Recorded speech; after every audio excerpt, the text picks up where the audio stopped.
You wake up.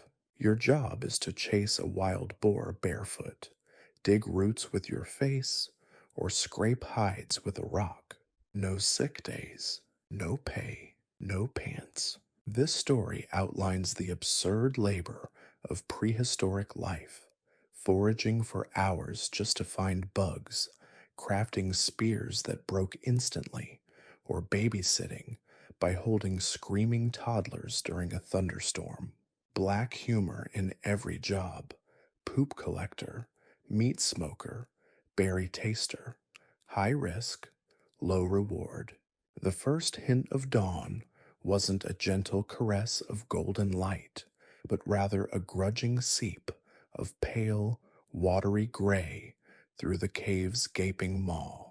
Gorok's eyes fluttered open, not to the chirping of birds or the smell of freshly baked bread, concepts as foreign to him as a tax audit, but to the pervasive earthy aroma of mammoth dung.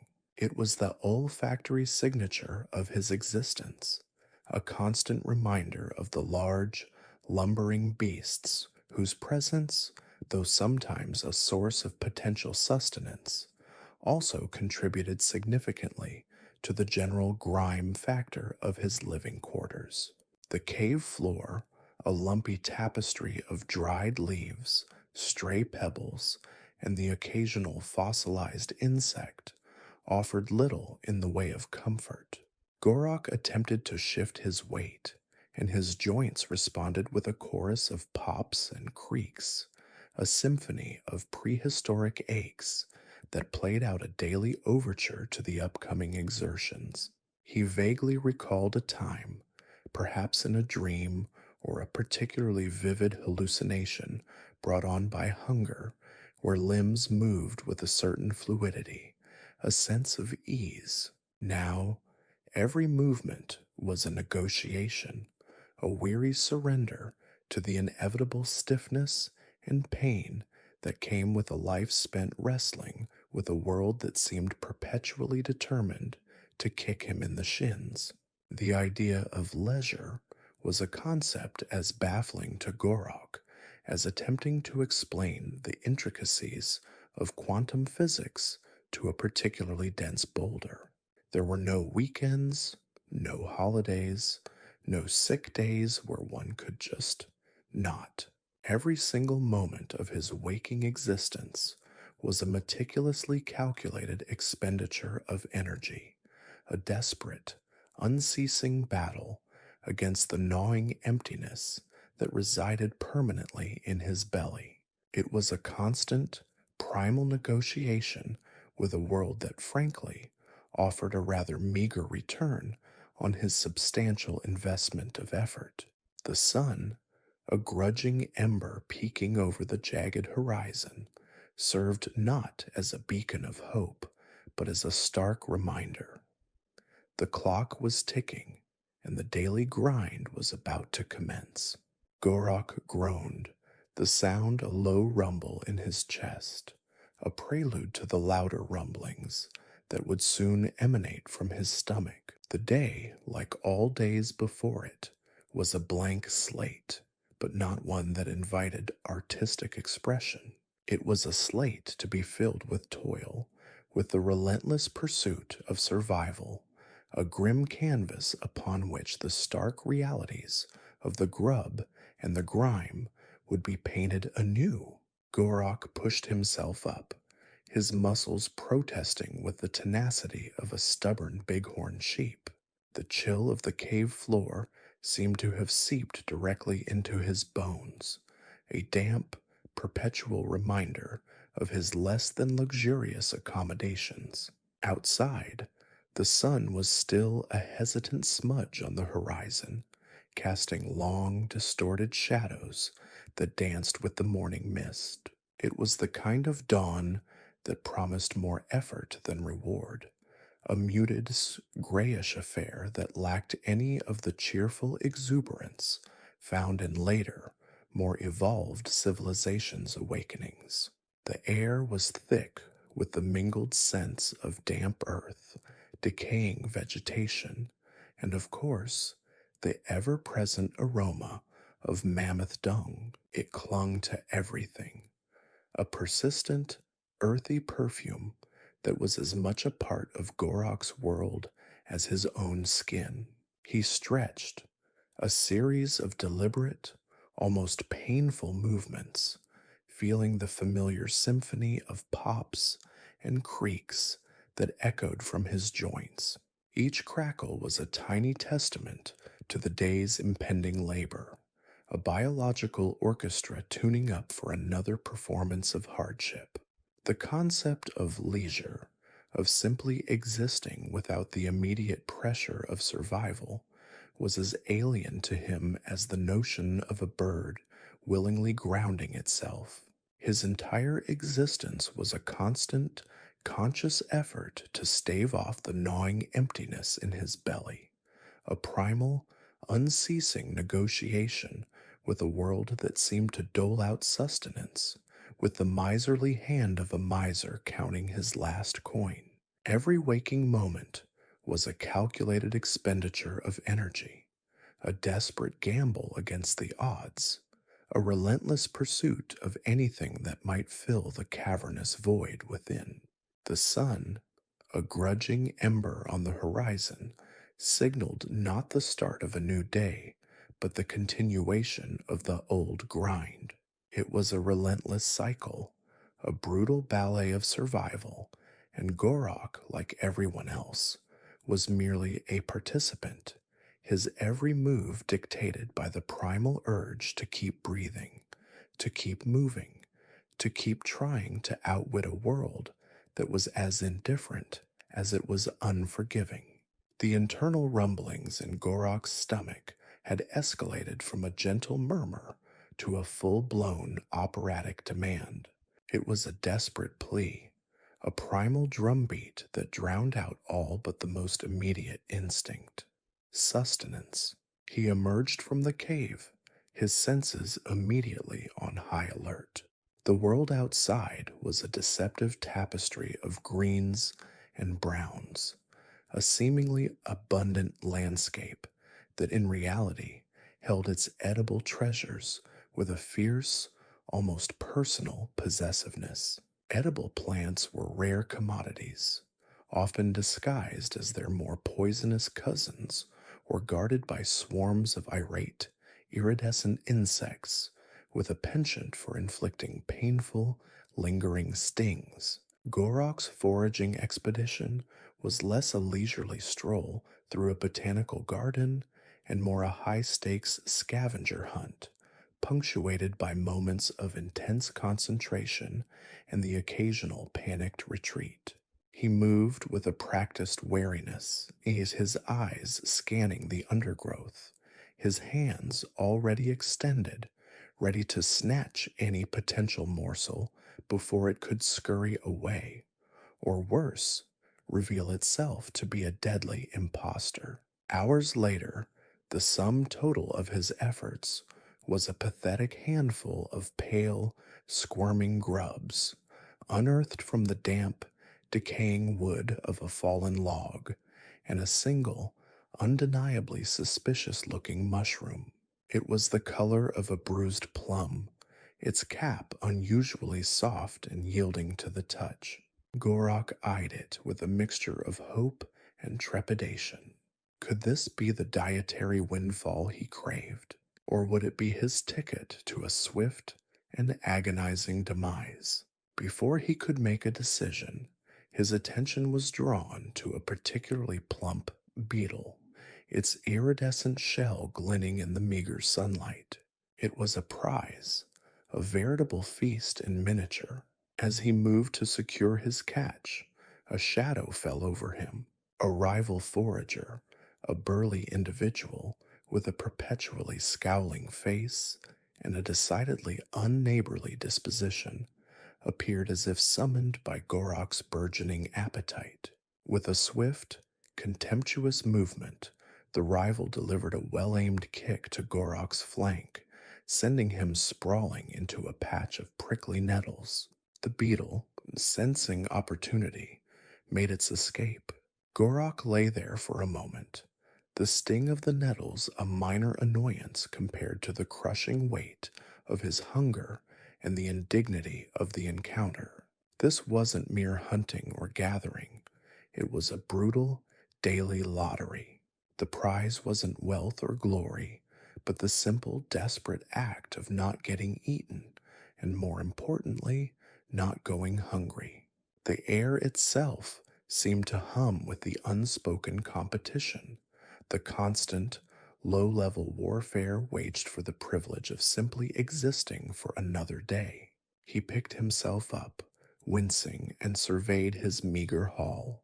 The grubs wriggled with a life of their own, a testament to his perseverance, but also a grim reminder of how far he still had to go.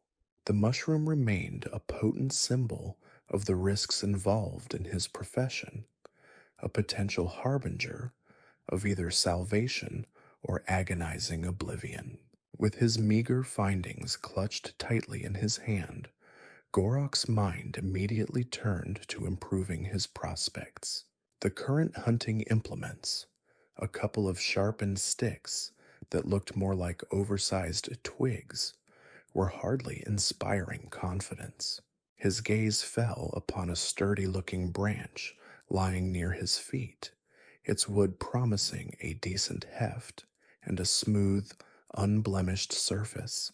This was it. The moment for spear crafting, or at least the prehistoric equivalent thereof. He settled himself at the base of a gnarled tree, the rough bark digging into his back, and began the arduous process of transforming the branch into a tool of potential salvation. With a sharp edged stone, scavenged from a riverbed days ago, and now his most prized possession, he began to chip away. Hours melted into a rhythmic, monotonous cycle of scraping, chipping, and scraping some more. His knuckles, already a landscape of nicks and abrasions, soon bore fresh wounds, raw and bleeding from the relentless friction. The goal was an almost mythical state of perfection, a perfectly balanced spear, a weapon that felt like an extension of his own arm, capable of impaling sustenance with deadly accuracy. After what felt like an eternity, the branch began to take on a more weapon like form. It was roughly straight, with a vaguely pointed end. Now came the crucial, and arguably the most infuriating part, attaching the flint head. He had spent an agonizing afternoon the previous day, painstakingly chipping away at a promising piece of flint, his fingers growing numb, his eyes watering from the dust. Finally, a sharp, somewhat triangular shard had emerged. He painstakingly lashed it to the tip of the spear shaft using strips of sinew pulled from a small animal he'd managed to dispatch a few days prior. As he tightened the last knot, a surge of pride, a rare and precious commodity, coursed through him. It looked magnificent. It was long, it was pointed, and it was his. He tested its heft, feeling the satisfying weight in his hand. He cautiously approached a nearby bush, its leaves a vibrant green against the muted tones of the landscape. This was it, the moment of truth. He thrust the spear forward, aiming for the heart of the leafy foliage. The spearhead met the bush with a pathetic thwack. It didn't pierce, it didn't even penetrate. Instead, with a sickening snap, the flint head detached from the shaft, flying through the air and embedding itself with a soft plop into a patch of particularly stubborn, mossy earth. Gorok stood there, the now useless, sharpened stick held limply in his hand. He was left with nothing but a rudimentary weapon and a profound, bone-deep disappointment that was as sharp as any flint. The bush remained defiantly intact. The universe, it seemed, had a cruel sense of humor. The business of mere survival, while paramount, was not the entirety of Gorok's existence. There were other, less direct, but equally vital tasks that filled the endless hours. One such duty, relegated to the with a particular tolerance for pungent odors and a surprising amount of stamina, was the poop patrol. This wasn't some rudimentary attempt at agricultural fertilization, a concept as foreign to Gorok as a well stocked supermarket. No, this was about the meticulous and often hazardous collection of animal dung. The collected excrement served a crucial purpose: fuel. It was dried and then used to keep the meager fires burning, providing warmth and a modicum of protection against the chill that permeated the cave even on warmer days. In some rare instances, it was even rumored to be used as a rudimentary building material, mixed with mud and straw to shore up cave walls. Gorok's task was to navigate the treacherous terrain, his senses perpetually assaulted by the overpowering aroma of his quarry. The sheer volume of waste generated by a herd of woolly mammoths was frankly staggering. His collection often resembled less an organized labor effort and more a desperate, mud splattered scramble to gather as much of the precious resource as possible before the elements or rival scavengers claimed it. He'd often find himself ankle deep in mud, wrestling with enormous, semi fossilized dung balls, his nose and eyes streaming, all for the promise of a few hours of warmth around the communal fire.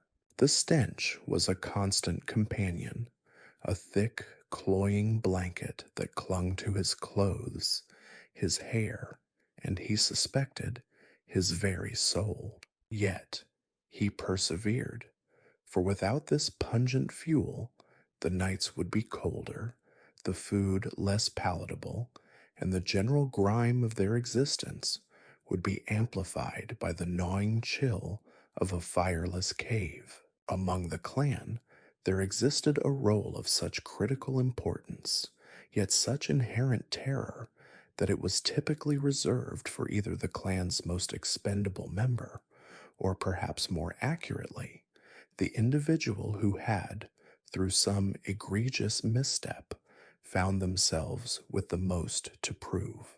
This unfortunate soul was known as the berry taster. Their profession, if one could call it that, involved the perilous art of sampling unfamiliar flora to determine its edibility. Gorok, through a series of unfortunate events that included accidentally setting fire to his neighbor's favorite sleeping hide, had drawn the short straw. He was now the designated berry taster for the foreseeable future. His current assignment involved a patch of vibrant red berries nestled amongst a cluster of broad green leaves. They looked enticing, almost too good to be true. And as Gorok had learned through bitter experience, if something looked too good to be true in his world, it almost certainly was. He cautiously plucked a single berry, its skin smooth and cool against his fingertips. Taking a deep breath, he brought it to his lips and nibbled a tiny portion. The initial taste was surprisingly sweet, a fleeting moment of delicious deception. Then it hit him. His mouth felt as though it was being invaded by a swarm of microscopic, stinging ants. A fiery sensation spread across his tongue, his gums, his throat. His vision began to blur at the edges, the vibrant world around him taking on a distorted, watery hue. A wave of nausea washed over him, and his legs gave way. He collapsed onto the forest floor, his comrades gathering around him, their faces a mixture of concern and morbid curiosity. They debated in their guttural grunts and gestures, whether to bury him immediately or wait for him to stop twitching. The life of a berry taster was, indeed, a perilous profession, and Gorok's career was, at that very moment, hanging precariously in the balance, dependent entirely on whether this particular berry was merely an irritant or a definitive death sentence. The grubs, unearthed with a desperate scrabble from the damp, decaying heartwood of a fallen behemoth of a tree, were a testament to Gorok's tenacity. They wriggled, a pale, segmented testament to the relentless cycle of life and decay, a fleeting promise of protein. He gathered them with the same grim determination he applied to every aspect of his existence, his rough fingers surprisingly gentle as he scooped the writhing morsels into his meager foraging pouch. The pouch, a crudely fashioned scrap of hide, was less a vessel of abundance and more a symbol of his perpetual near starvation. Beside the wriggling bounty, a single mushroom sat, an anomaly in its stillness. It was an unappealing shade of bruised plum, its cap yielding to the slightest pressure, a tactile invitation to disaster. Gorok's eyes, sharp and accustomed to deciphering the subtle cues of his unforgiving environment, narrowed in suspicion. Was this a forgotten delicacy, a gift from the earth, or a one-way ticket to a truly unpleasant afterlife? The question hung in the air, as heavy as the scent of damp earth and decomposing leaves. The decision, he knew, was a gamble. His attention, however, was abruptly diverted from the fungal enigma. A flash of iridescent emerald caught the sliver of sunlight that managed to pierce the dense canopy. A beetle, plump and to Gorok's ravenous eyes, impossibly succulent, was making a leisurely escape across a moss-covered stone. This was not merely a meal. This was a prize, a miniature feast waiting to be claimed. His muscles tensed, his body coiled, ready to spring. The primal hunter within him awakened, his every sense focused on the impending capture. Just as he launched himself forward, a shadow fell across his path, sharp and unwelcome. A hulking silhouette materialized from the dappled undergrowth. It was Thrag, a rival forager whose face seemed permanently locked in a scowl, a testament to a disposition as welcoming as a sudden blizzard. Thrag, it seemed, had an uncanny knack for appearing precisely when Gorok was on the verge of a culinary triumph. With a grunt that was more snarl than greeting, Thrag delivered a swift, brutal kick to Gorok's side. The impact sent Gorok sprawling, his carefully balanced body crashing into a patch of stinging nettles. The sharp, fiery embrace of the plants was a familiar, though unwelcome, sensation. Amidst the chaos, the plump beetle, sensing its opportune moment, scuttled away, disappearing into the undergrowth. Gorok lay there for a moment, the burning sting of the nettles a mere pinprick compared to the crushing weight of his hunger and the sheer indignity of the encounter. This was not merely a pursuit of sustenance, it was a brutal, daily lottery. The prize was not riches or renown, but the simple, desperate act of avoiding starvation, and more pressingly, not becoming a meal himself. The air thrummed with the unspoken competition, a low-level, constant warfare waged for the basic privilege of existence. He pushed himself up, wincing, his gaze flicking from the retreating Thrag to his still-clutched grubs. The mushroom, the potentially poisonous plum-colored harbinger of either salvation or agony, remained untouched. His foraging efforts, so far, had yielded little more than a collection of wriggling protein and a potent reminder of the harsh realities of his world. The afternoon sun, now climbing higher in the sky, cast long, distorted shadows that did little to alleviate the encroaching hunger pangs. Gorok's stomach, a cavernous void, protested with increasing urgency. His previous meager haul, the wriggling grubs and the suspicious mushroom, offered little in the way of sustained energy. He needed more. He needed something substantial, something that would truly fill the gnawing emptiness. His gaze drifted to the formidable, gnarled branches of the ancient trees that ringed his foraging grounds. These were the giants of the forest, their thick limbs laden with potential. Among them, a particular branch caught his eye.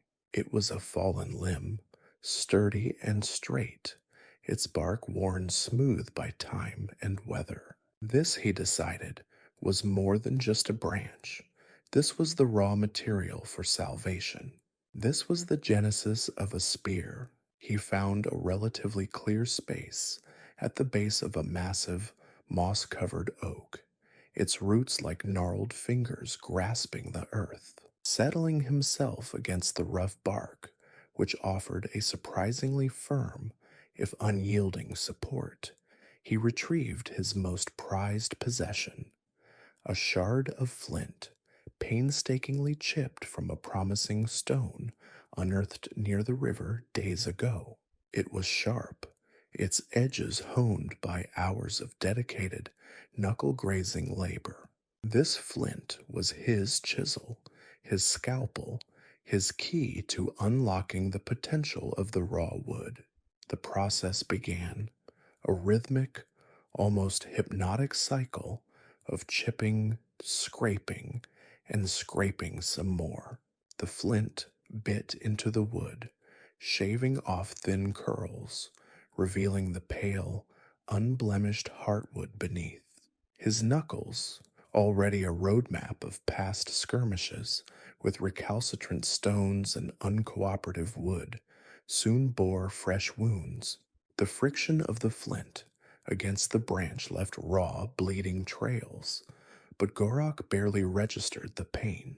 His focus was absolute, his mind locked onto the singular vision of a perfectly balanced spear, a weapon that would feel like an extension of his own arm, a deadly instrument capable of impaling prey with unerring accuracy.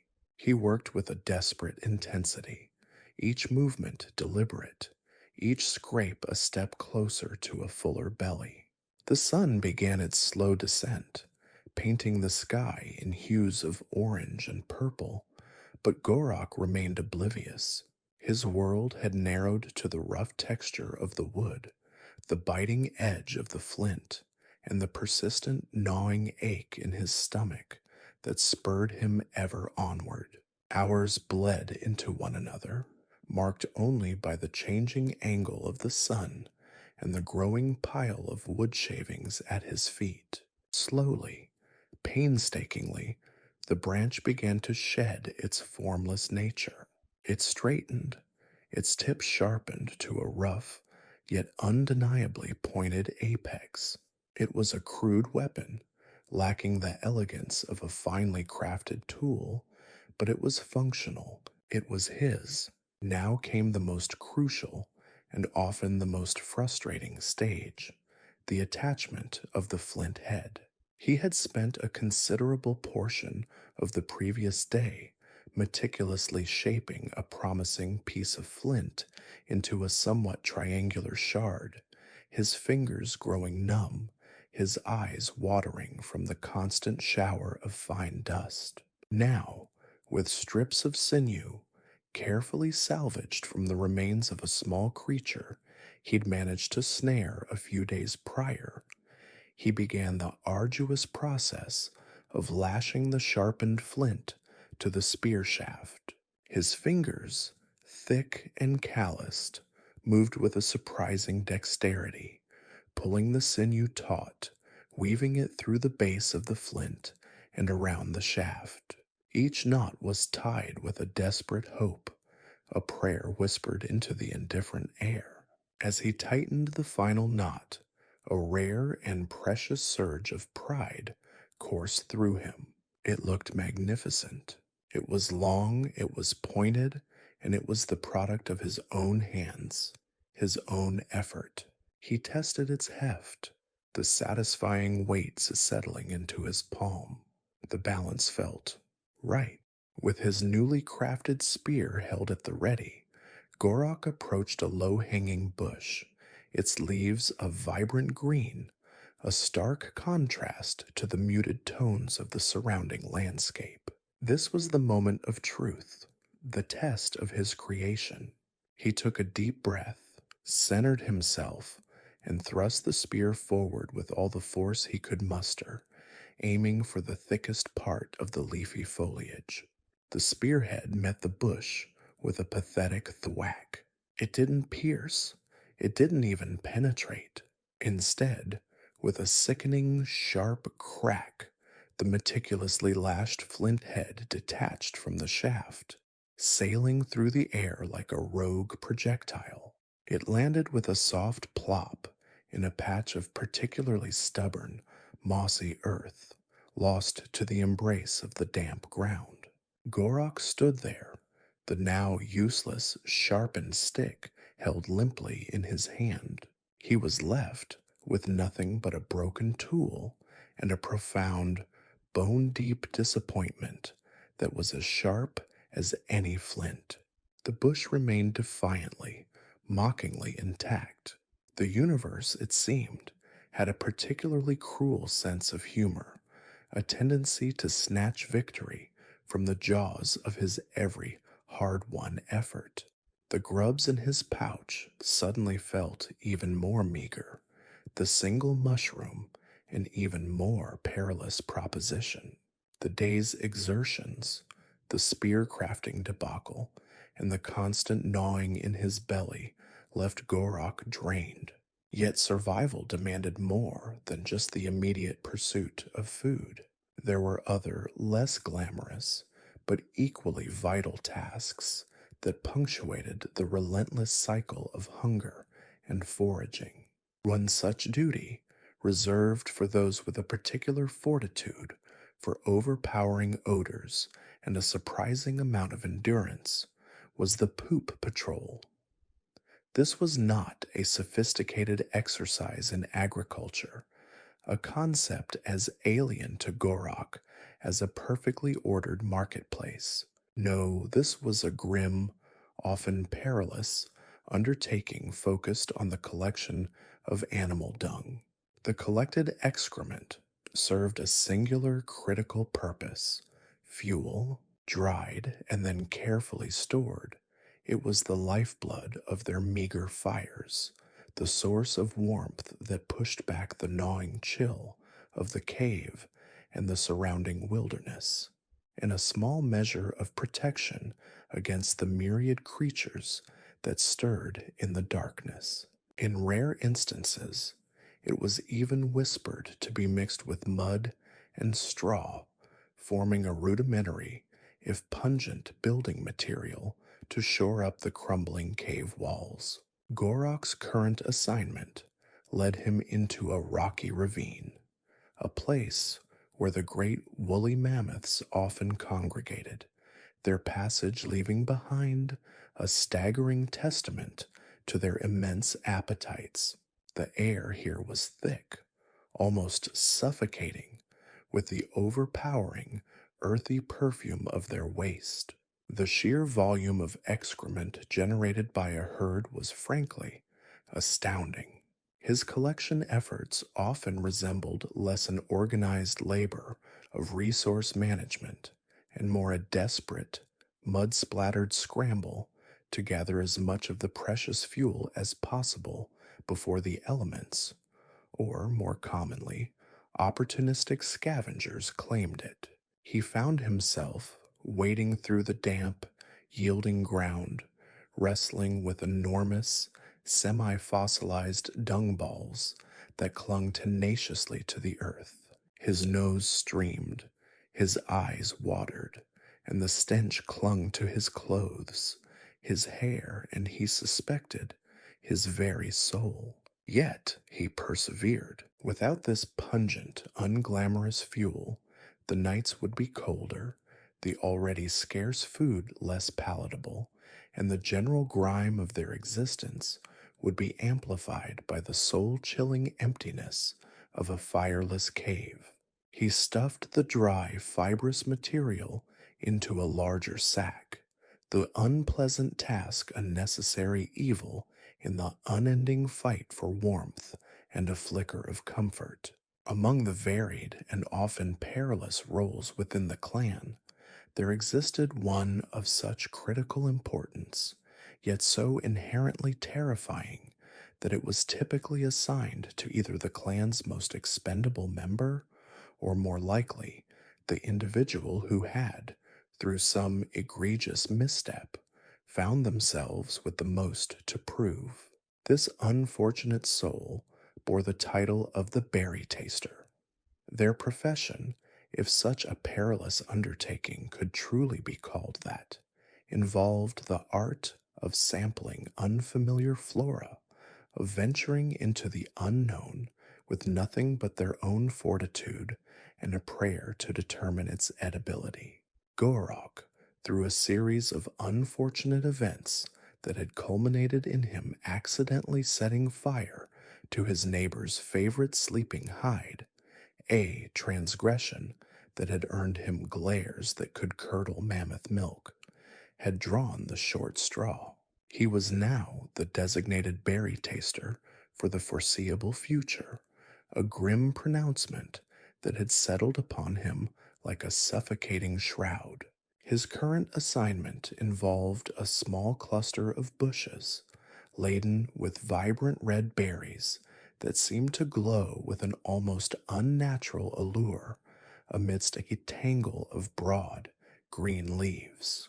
They looked enticing, almost too good to be true, and Gorok, through a lifetime of bitter, often painful experience, had learned that if something in his world appeared too good to be true, it almost invariably was. He approached the bush with extreme caution, his senses on high alert. He reached out, his rough fingers plucking a single berry. Its skin was smooth and cool against his fingertips, a deceptively delicate sensation. Taking a deep, bracing breath, he brought it to his lips and nibbled a tiny portion. The initial taste was surprisingly sweet, a fleeting moment of delicious deception that momentarily banished the gnawing hunger. Then it hit him. His mouth felt as though it was being invaded by 1,000 microscopic stinging ants, a fiery sensation, intense and agonizing, spread across his tongue, his gums, his throat. His vision began to blur at the edges, the vibrant green of the leaves and the rich brown of the earth dissolving into a distorted, watery haze. A wave of intense nausea washed over him, and his legs, suddenly weak and unresponsive, gave way. He collapsed onto the forest floor, the sharp scent of crushed leaves filling his nostrils.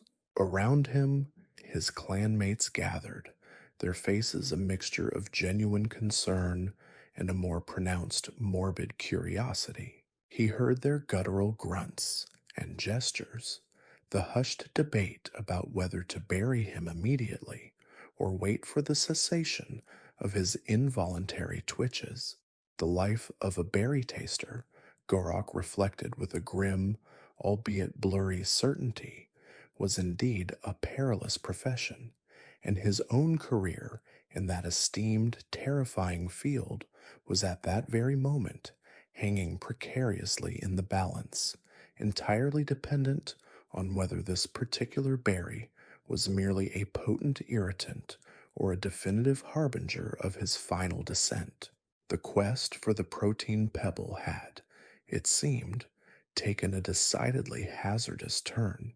The sun, a pale imitation of its former glory, began its slow descent, casting long, skeletal shadows across the forest floor.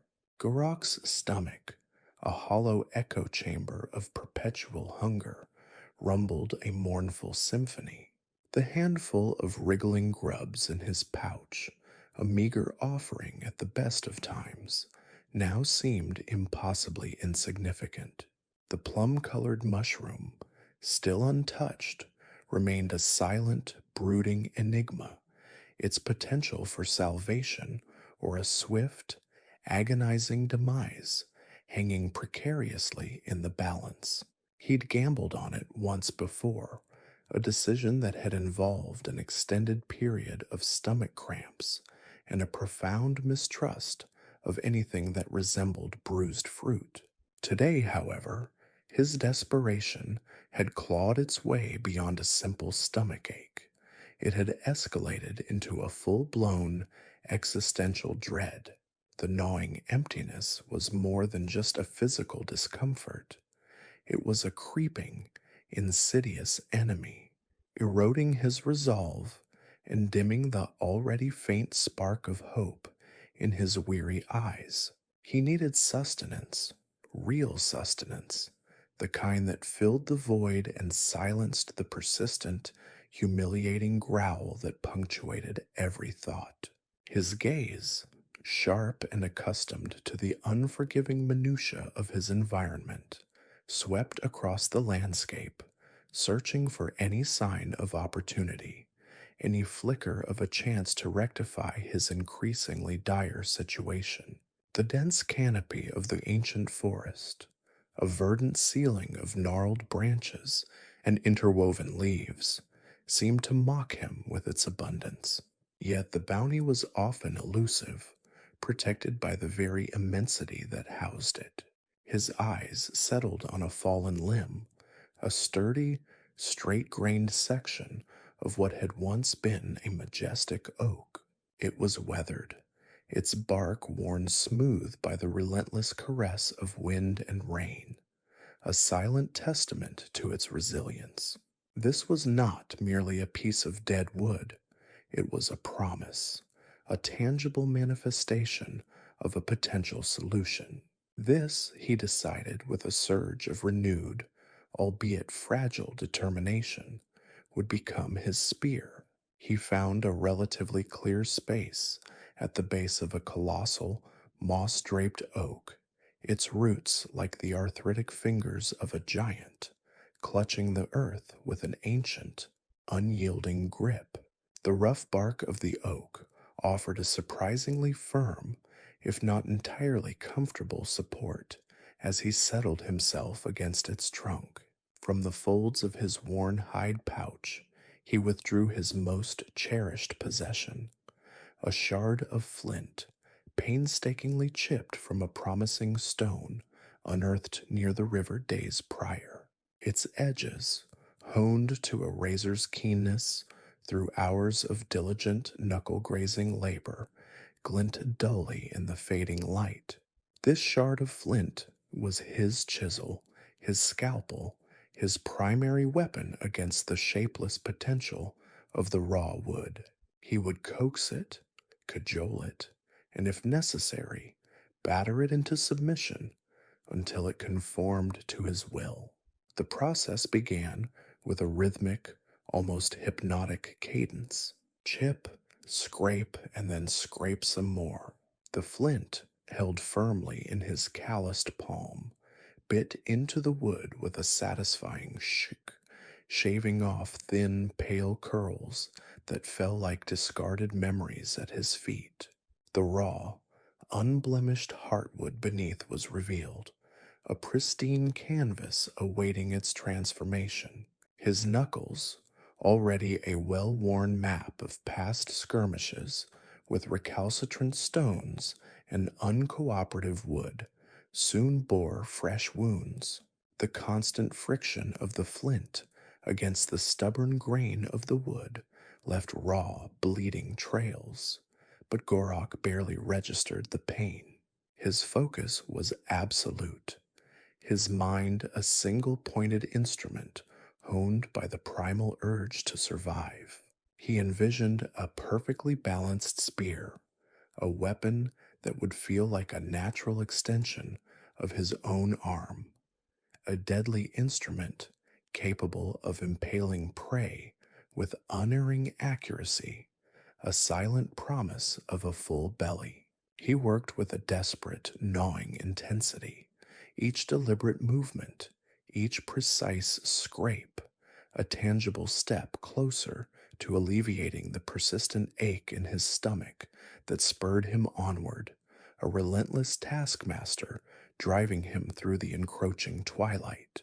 Hours bled into one another, marked only by the changing angle of the sun and the steadily growing mound of wood shavings that began to encircle him like a soft, fragrant moat. Slowly, painstakingly, the shapeless branch began to surrender its formless existence. It straightened, its once uneven surface smoothed and refined, its tip gradually sharpening to a rough yet undeniably pointed apex. It was a crude weapon, lacking the polished elegance of tools crafted by those with more leisure and less desperation, but it was functional. It was his.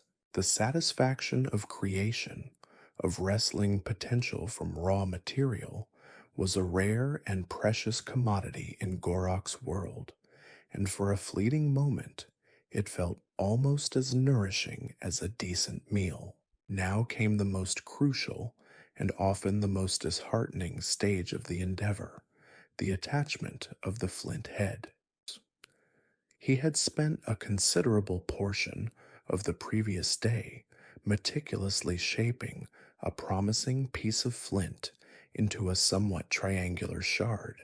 His fingers had grown numb, his eyes watered from the constant shower of fine, abrasive dust that clung to his skin and hair. Now, with strips of sinew, painstakingly salvaged from the meager remains of a small, unfortunate creature he'd managed to snare a few days prior, a memory that brought a faint, unwelcome pang of guilt, he began the arduous process of lashing the sharpened flint to the spear shaft.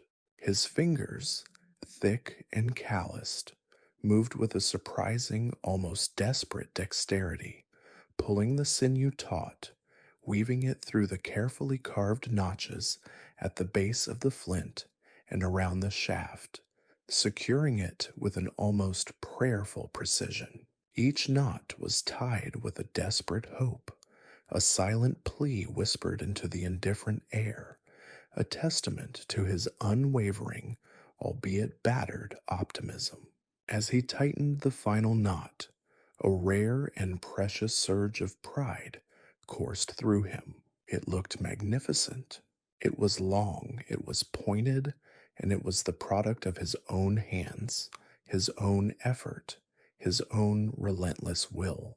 He tested its heft, the satisfying weight settling into his palm, his grip tightening around the smooth wood.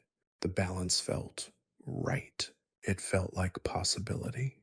With his newly crafted spear held at the ready, a gleaming testament to his persistence, Gorok approached a low-hanging bush, its leaves a vibrant, almost audacious green, a stark and cheerful contrast to the muted, somber tones of the surrounding landscape. This was the moment of truth, the baptism by foliage, the ultimate test of his creation. He took a deep, bracing breath, centering himself, his gaze fixed on the thickest cluster of leaves, the very heart of the leafy defiance. With a grunt of exertion, he thrust the spear forward with all the force he could muster, a hopeful, determined lunge. The spearhead met the bush with a pathetic, almost apologetic thwack. It didn't pierce. It didn't even penetrate. Instead, with a sickening, sharp crack, as if the wood itself had sighed in exasperation.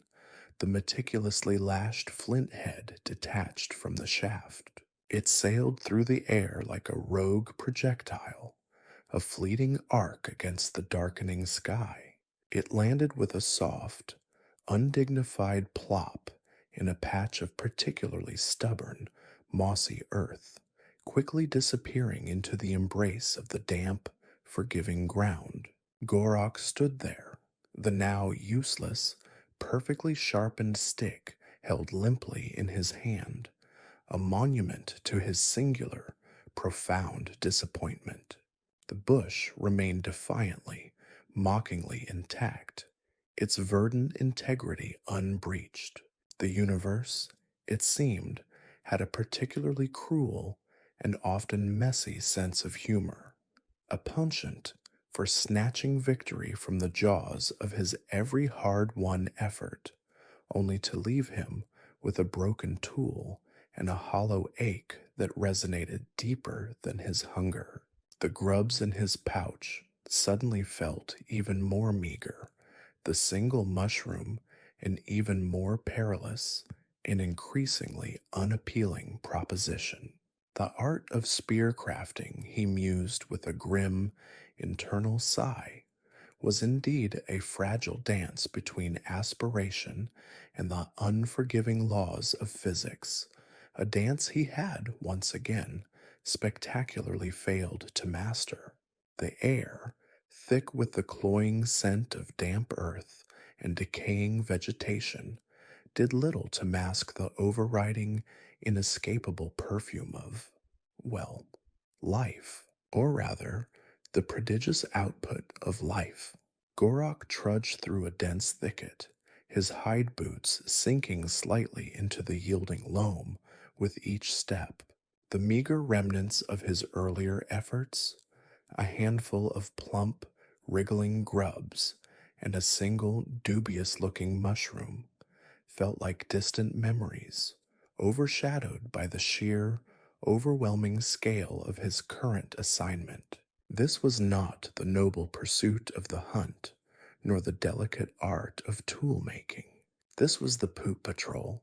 It wasn't a title Gorok had bestowed upon himself, nor one he'd heard whispered in hushed, reverent tones around the communal fire.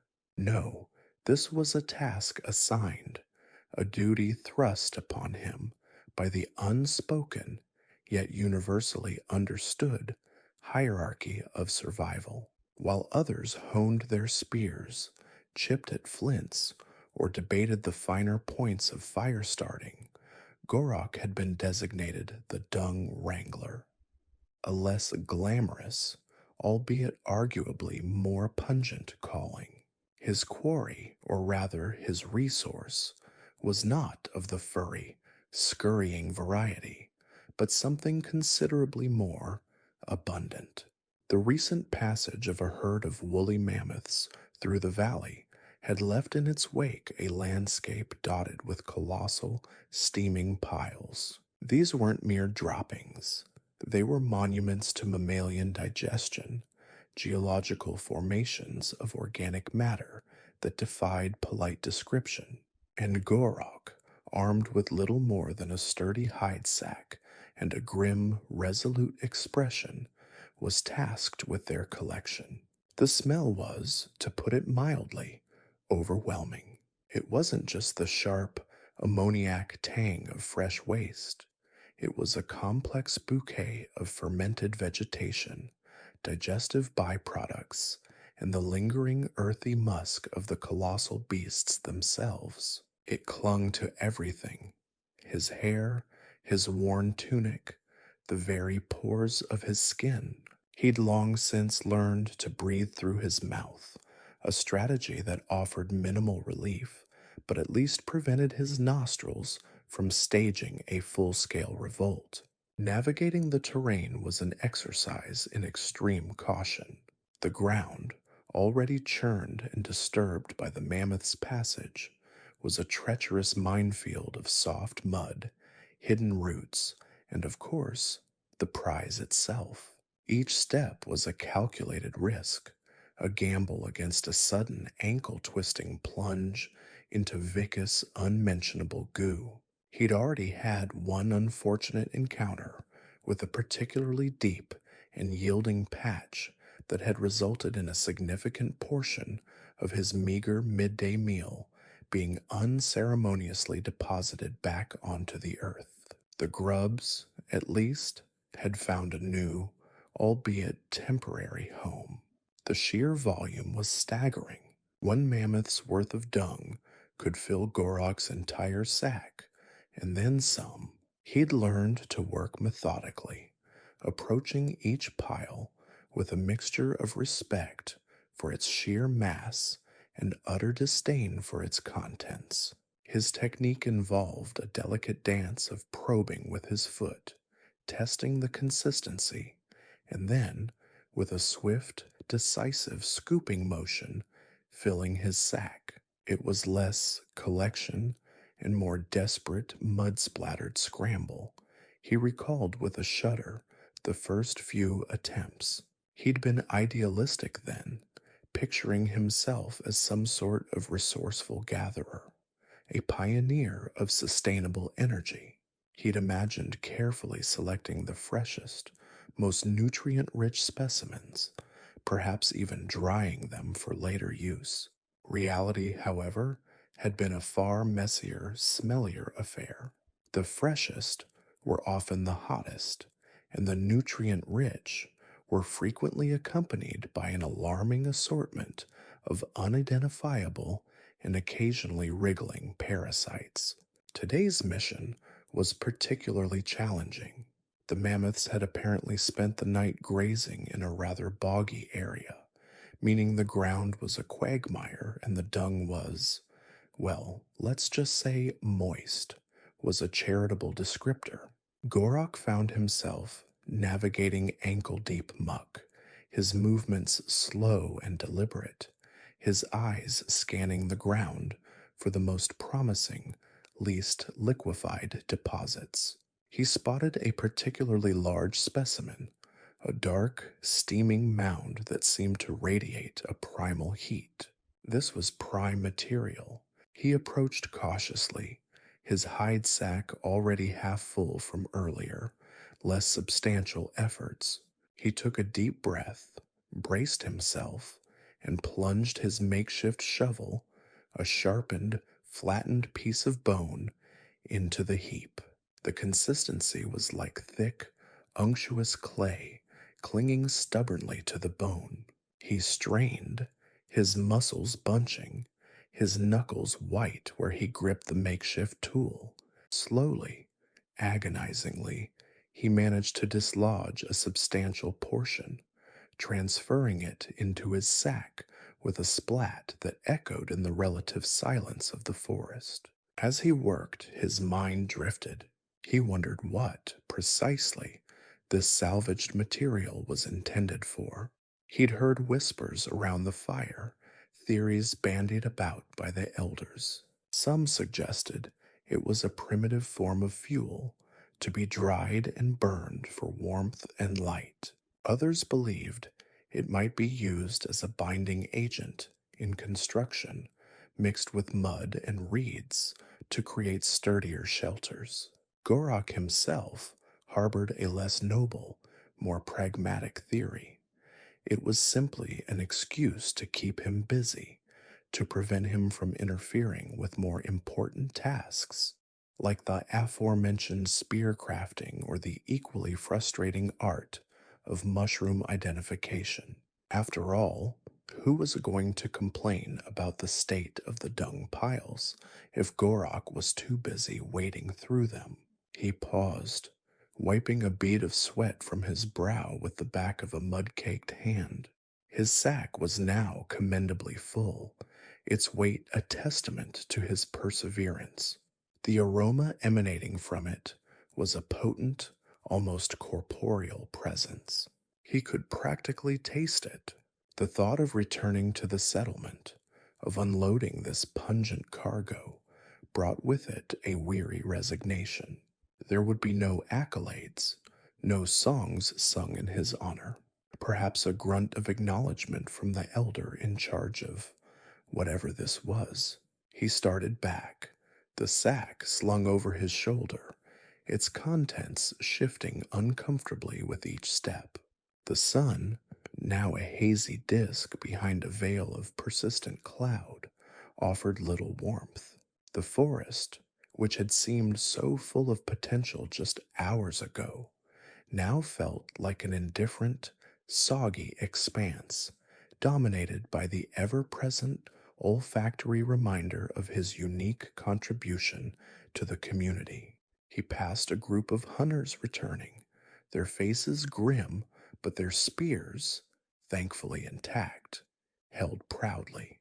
He averted his gaze, a pang of something akin to envy, or perhaps just a deep seated resentment stirring within him. They had the glory of the hunt. He had the glory of the dung. His journey back was punctuated by the occasional slip and slide, each near disaster sending a fresh wave of pungent aroma into the air. He imagined the reactions of those he passed, the subtle flinching, the involuntary widening of eyes. He was the carrier of the essence, the living embodiment of the mammoth's posterior. As he neared the edge of the forest, where the trees began to thin and the familiar shapes of the communal shelters came into view, Gorok braced himself for the inevitable.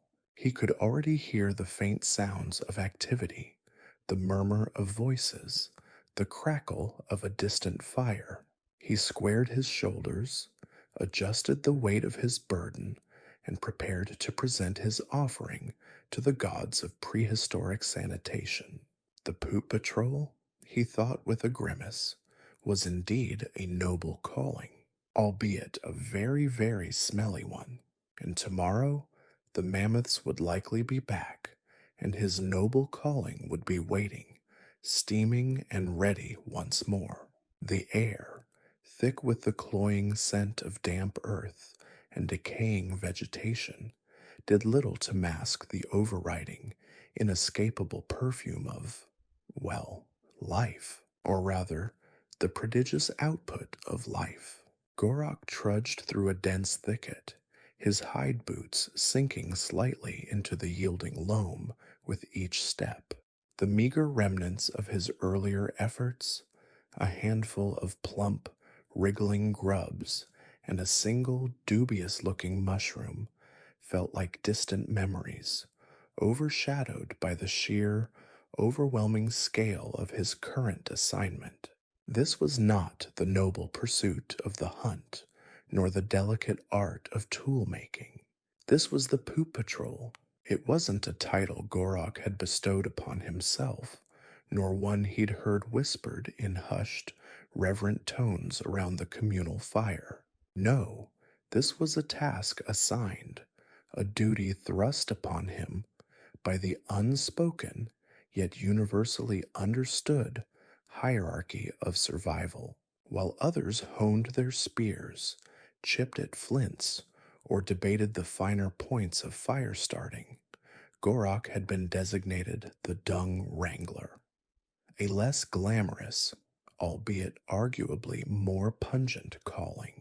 His quarry, or rather his resource, was not of the furry, scurrying variety, but something considerably more abundant.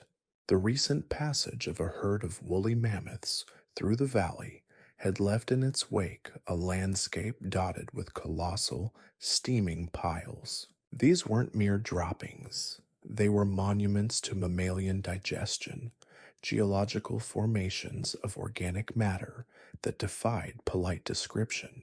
And Gorok, armed with little more than a sturdy hide sack and a grim, resolute expression, was tasked with their collection.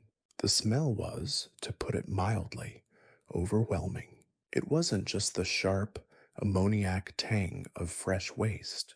It was a complex bouquet of fermented vegetation, digestive byproducts, and the lingering earthy musk of the colossal beasts themselves.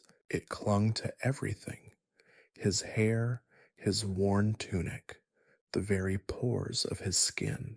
He'd long since learned to breathe through his mouth, a strategy that offered minimal relief, but at least prevented his nostrils from staging a full scale revolt. Navigating the terrain was an exercise in extreme caution.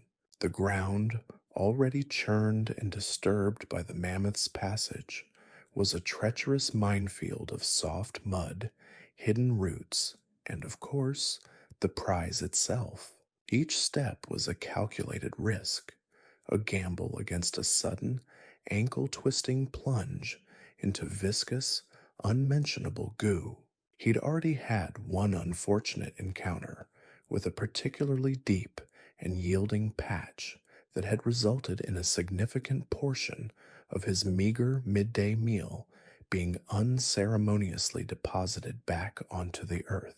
The grubs, at least, had found a new, albeit temporary, home. The sheer volume was staggering. One mammoth's worth of dung could fill Gorok's entire sack, and then some. He'd learned to work methodically, approaching each pile with a mixture of respect for its sheer mass and utter disdain for its contents. His technique involved a delicate dance of probing with his foot, testing the consistency, and then, with a swift, decisive scooping motion, filling his sack. It was less collection and more desperate, mud splattered scramble. He recalled with a shudder the first few attempts. He'd been idealistic then, picturing himself as some sort of resourceful gatherer, a pioneer of sustainable energy. He'd imagined carefully selecting the freshest, most nutrient rich specimens, perhaps even drying them for later use. Reality, however, had been a far messier, smellier affair. The freshest were often the hottest, and the nutrient rich were frequently accompanied by an alarming assortment of unidentifiable and occasionally wriggling parasites. Today's mission was particularly challenging. The mammoths had apparently spent the night grazing in a rather boggy area, meaning the ground was a quagmire and the dung was, well, let's just say moist, was a charitable descriptor. Gorok found himself navigating ankle-deep muck, his movements slow and deliberate, his eyes scanning the ground for the most promising, least liquefied deposits. He spotted a particularly large specimen, a dark, steaming mound that seemed to radiate a primal heat. This was prime material.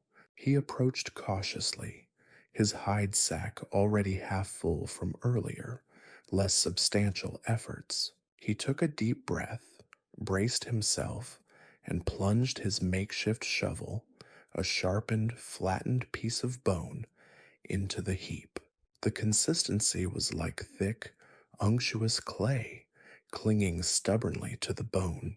He strained, his muscles bunching, his knuckles white where he gripped the makeshift tool. Slowly, agonizingly, he managed to dislodge a substantial portion, transferring it into his sack with a splat that echoed in the relative silence of the forest. As he worked, his mind drifted. He wondered what, precisely, this salvaged material was intended for. He'd heard whispers around the fire, theories bandied about by the elders. Some suggested it was a primitive form of fuel, to be dried and burned for warmth and light. Others believed it might be used as a binding agent in construction, mixed with mud and reeds to create sturdier shelters. Gorok himself harbored a less noble, more pragmatic theory. It was simply an excuse to keep him busy, to prevent him from interfering with more important tasks, like the aforementioned spear crafting or the equally frustrating art of mushroom identification. After all, Who was going to complain about the state of the dung piles if Gorok was too busy wading through them? He paused, wiping a bead of sweat from his brow with the back of a mud-caked hand. His sack was now commendably full, its weight a testament to his perseverance. The aroma emanating from it was a potent, almost corporeal presence. He could practically taste it. The thought of returning to the settlement, of unloading this pungent cargo, brought with it a weary resignation. There would be no accolades, no songs sung in his honor, perhaps a grunt of acknowledgement from the elder in charge of whatever this was. He started back, the sack slung over his shoulder, its contents shifting uncomfortably with each step. The sun, now a hazy disk behind a veil of persistent cloud, offered little warmth. The forest, which had seemed so full of potential just hours ago, now felt like an indifferent, soggy expanse, dominated by the ever present olfactory reminder of his unique contribution to the community. He passed a group of hunters returning, their faces grim, but their spears, thankfully intact, held proudly. He averted his gaze, a pang of something akin to envy, or perhaps just a deep seated resentment stirring within him. They had the glory of the hunt. He had the glory of the dung. His journey back was punctuated by the occasional slip and slide, each near disaster sending a fresh wave of pungent aroma into the air. He imagined the reactions of those he passed, the subtle flinching, the involuntary widening of eyes. He was the carrier of the essence, the living embodiment of the mammoth's posterior. As he neared the edge of the forest, where the trees began to thin and the familiar shapes of the communal shelters came into view, Gorok braced himself for the inevitable. He could already hear the faint sounds of activity, the murmur of voices, the crackle of a distant fire. He squared his shoulders, adjusted the weight of his burden, and prepared to present his offering to the gods of prehistoric sanitation. The poop patrol, he thought with a grimace, was indeed a noble calling, albeit a very, very smelly one. And tomorrow, the mammoths would likely be back, and his noble calling would be waiting, steaming and ready once more. The weight of his dung-laden sack was a familiar burden, a constant pungent reminder of Gorok's place in the intricate, often terrifying tapestry of clan life. But even the stench of mammoth droppings, however pervasive, paled in comparison to the olfactory assault that awaited him as he neared the berry patches. His real duty, the one that truly tested the mettle of even the most stoic among them, was yet to begin. The selection of edible flora was a gamble, a deadly game of chance played with the very sustenance of the clan. And today, it seemed, the dice had rolled squarely in Gorok's disfavor. The berry patches, usually a source of vibrant color and cautious optimism, seemed to hum with a particular, unsettling vibrancy this season. Lush, emerald leaves cradled clusters of berries in hues that spoke of both delicious sweetness and potent peril. There were the deep sapphire blues that hinted at mild, easily digestible sugars, and the rich amethyst purples that often signified a burst of vital nutrients. But then there were the others, the ones that seemed to thrum with an unnatural, almost aggressive hue. Fiery reds, searing oranges, and shades of crimson, so deep they verged on black. These were the berries that commanded respect, the ones that had to be approached with the utmost caution, and more often than not, tasted by someone who was considered disposable This unenviable role of designated berry taster was a grim tradition, a necessary evil passed down through generations. The chosen individual was not necessarily the bravest or the most skilled, but rather the one with the least to lose. Perhaps they were the youngest, the weakest, the most recently arrived, or as in Gorok's case, the one who had, through a series of unfortunate circumstances and questionable decisions, found themselves at the bottom of the clan's informal pecking order. Gorok, having once accidentally set fire to a significant portion of the dried mammoth dung intended for fuel, a story for another time and one he tried desperately to forget, had a particularly strong claim to this honor. "The sun is high," declared Elder Maeve, her voice raspy like dry leaves skittering across stone. Her gaze, sharp and assessing, swept over the assembled clan members. Her eyes lingered on Gorok, a flicker of something unreadable in their depths. It wasn't pity, nor was it malice. It was simply the look of someone about to dispatch a pawn on a very dangerous chessboard. The sweet roots are scarce, and the grub harvest was meager. The elders have identified new patches. Gorok, you will test them?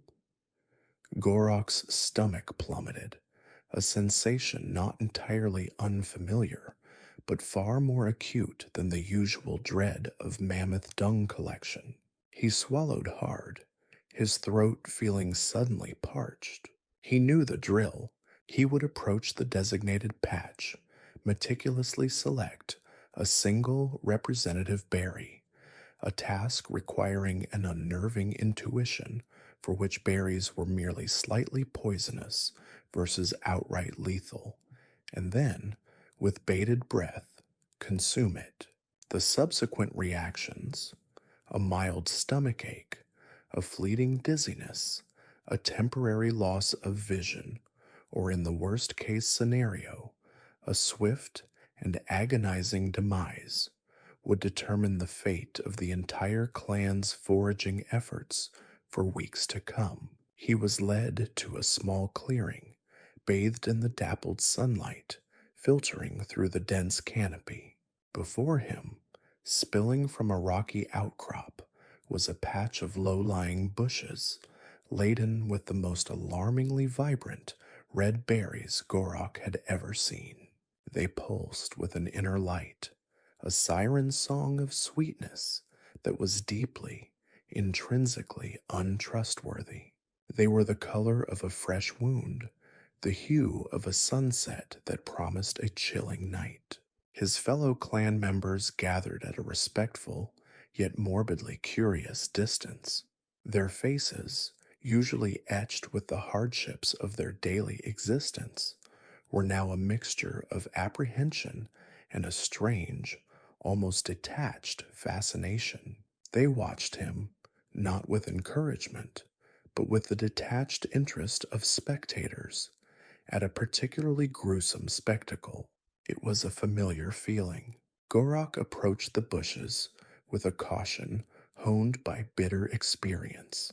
He'd seen what happened to those who weren't careful.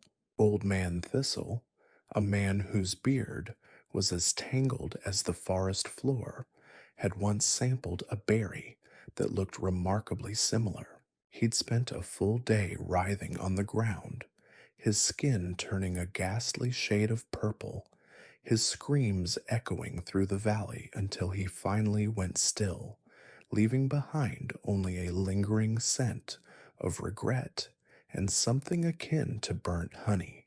Taking a deep, steadying breath through his mouth, the instinctive survival mechanism that had served him well during his dung-collecting escapades, Gorok extended a trembling hand. His fingers brushed against the waxy leaves, searching for the perfect specimen. He needed a berry that was ripe, but not overripe, plump but not bloated, its skin taut and unblemished. He finally settled on one, Nestled near the base of a thick stem, its redness almost incandescent. It was, he thought, with a grim sense of foreboding, a truly beautiful berry, which in his experience usually meant it was also a deadly one. He plucked it carefully, his fingers stained faintly crimson from the berry's skin. He held it up, letting the sunlight catch its surface. It was small, no bigger than his thumbnail, but it seemed to hold an immense, concentrated power.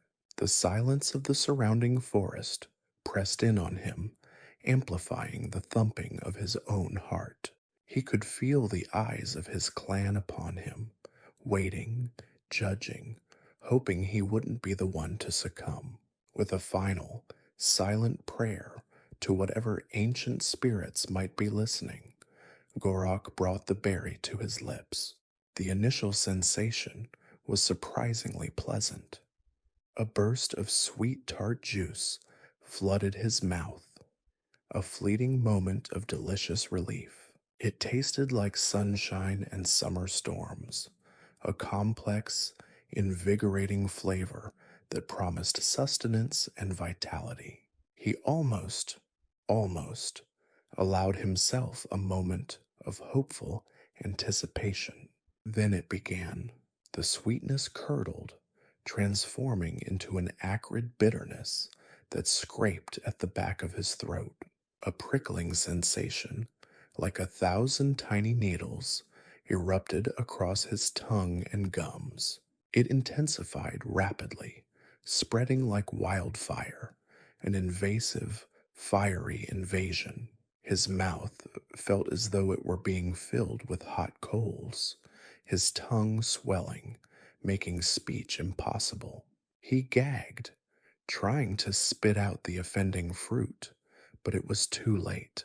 The poison, swift and merciless, was already in his system. His vision swam, the vibrant greens of the forest blurring into an indistinguishable swirling mess. The clear blue sky above seemed to fracture, breaking into 1,000 glittering shards of light. A wave of nausea washed over him, so powerful he felt his knees buckle. He swayed, a pathetic, involuntary grunt escaping his constricted throat. He could hear the murmur of voices rise around him, a confused babble of concern and morbid fascination. He's reacting, someone said, their voice distant, muffled. The red ones, another voice whispered, laced with a hint of grim satisfaction. We knew it. Gorok felt his legs give out completely. The world tilted violently, and he pitched forward, landing with a thud on the soft forest floor. The impact sent a fresh wave of agony through his already burning mouth.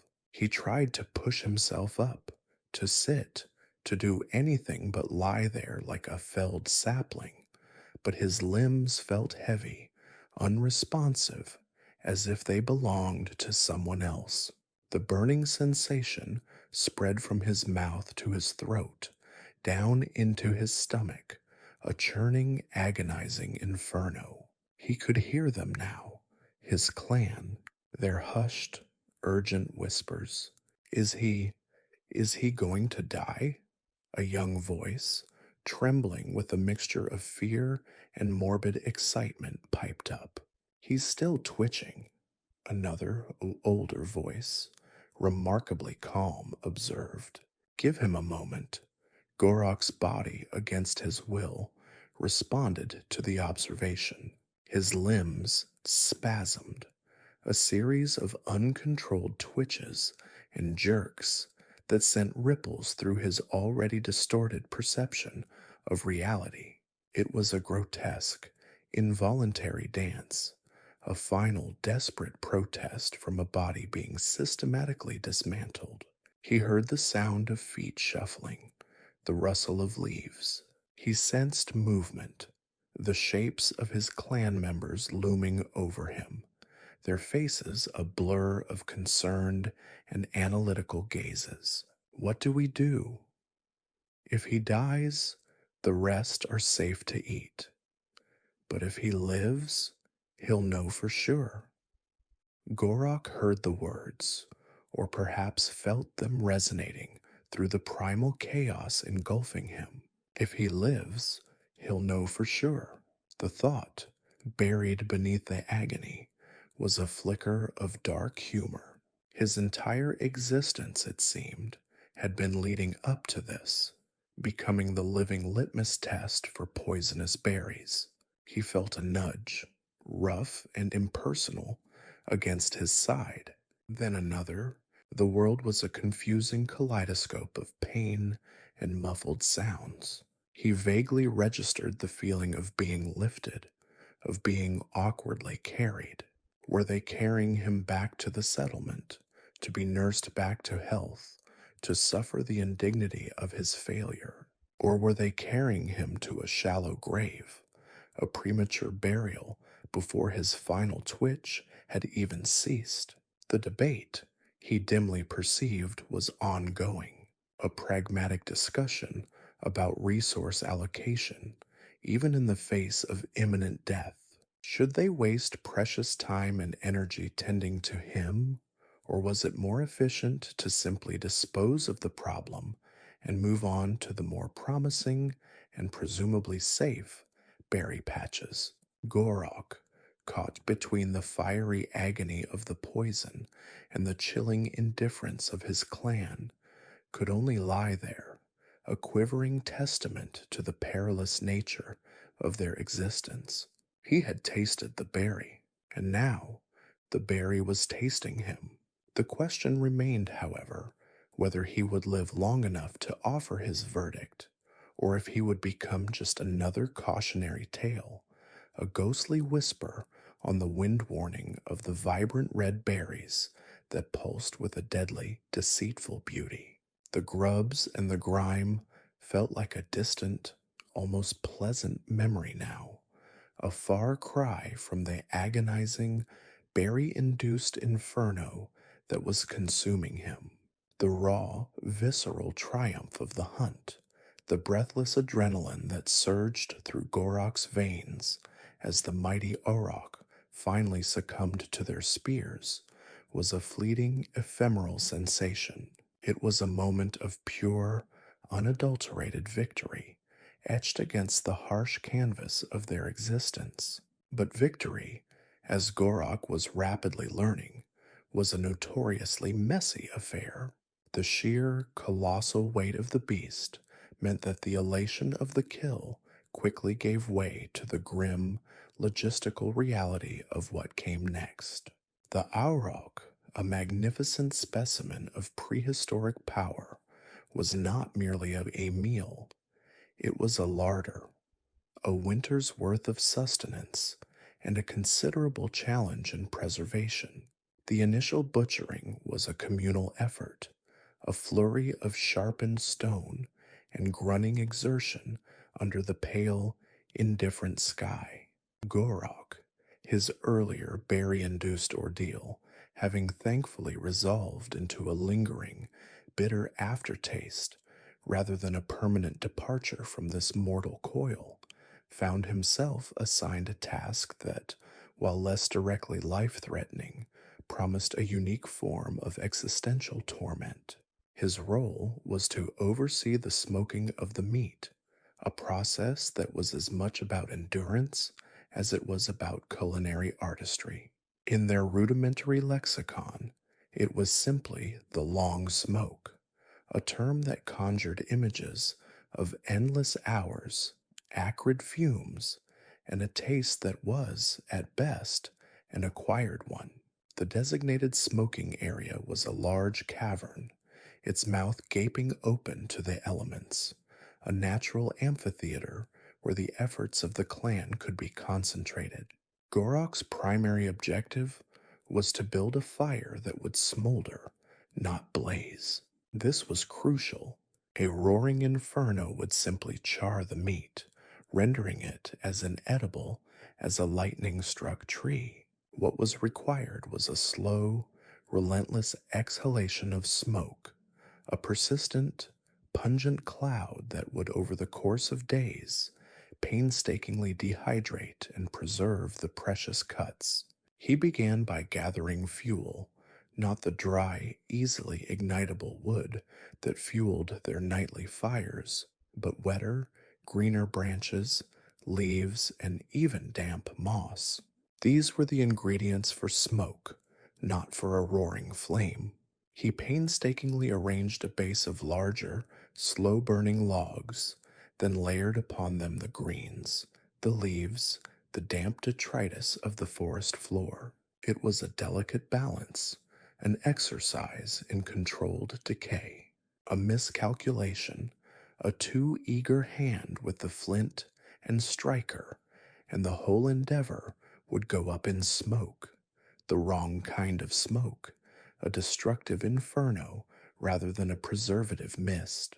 The initial spark, coaxed from the tinder with a focused intensity that bordered on desperation, caught the driest of the leaf litter. A tentative flame flickered, then grew, greedily consuming the readily available fuel. Gorok watched it, his breath held tight in his chest. He fed it a few small dry twigs, allowing the nascent fire to gain a fragile hold.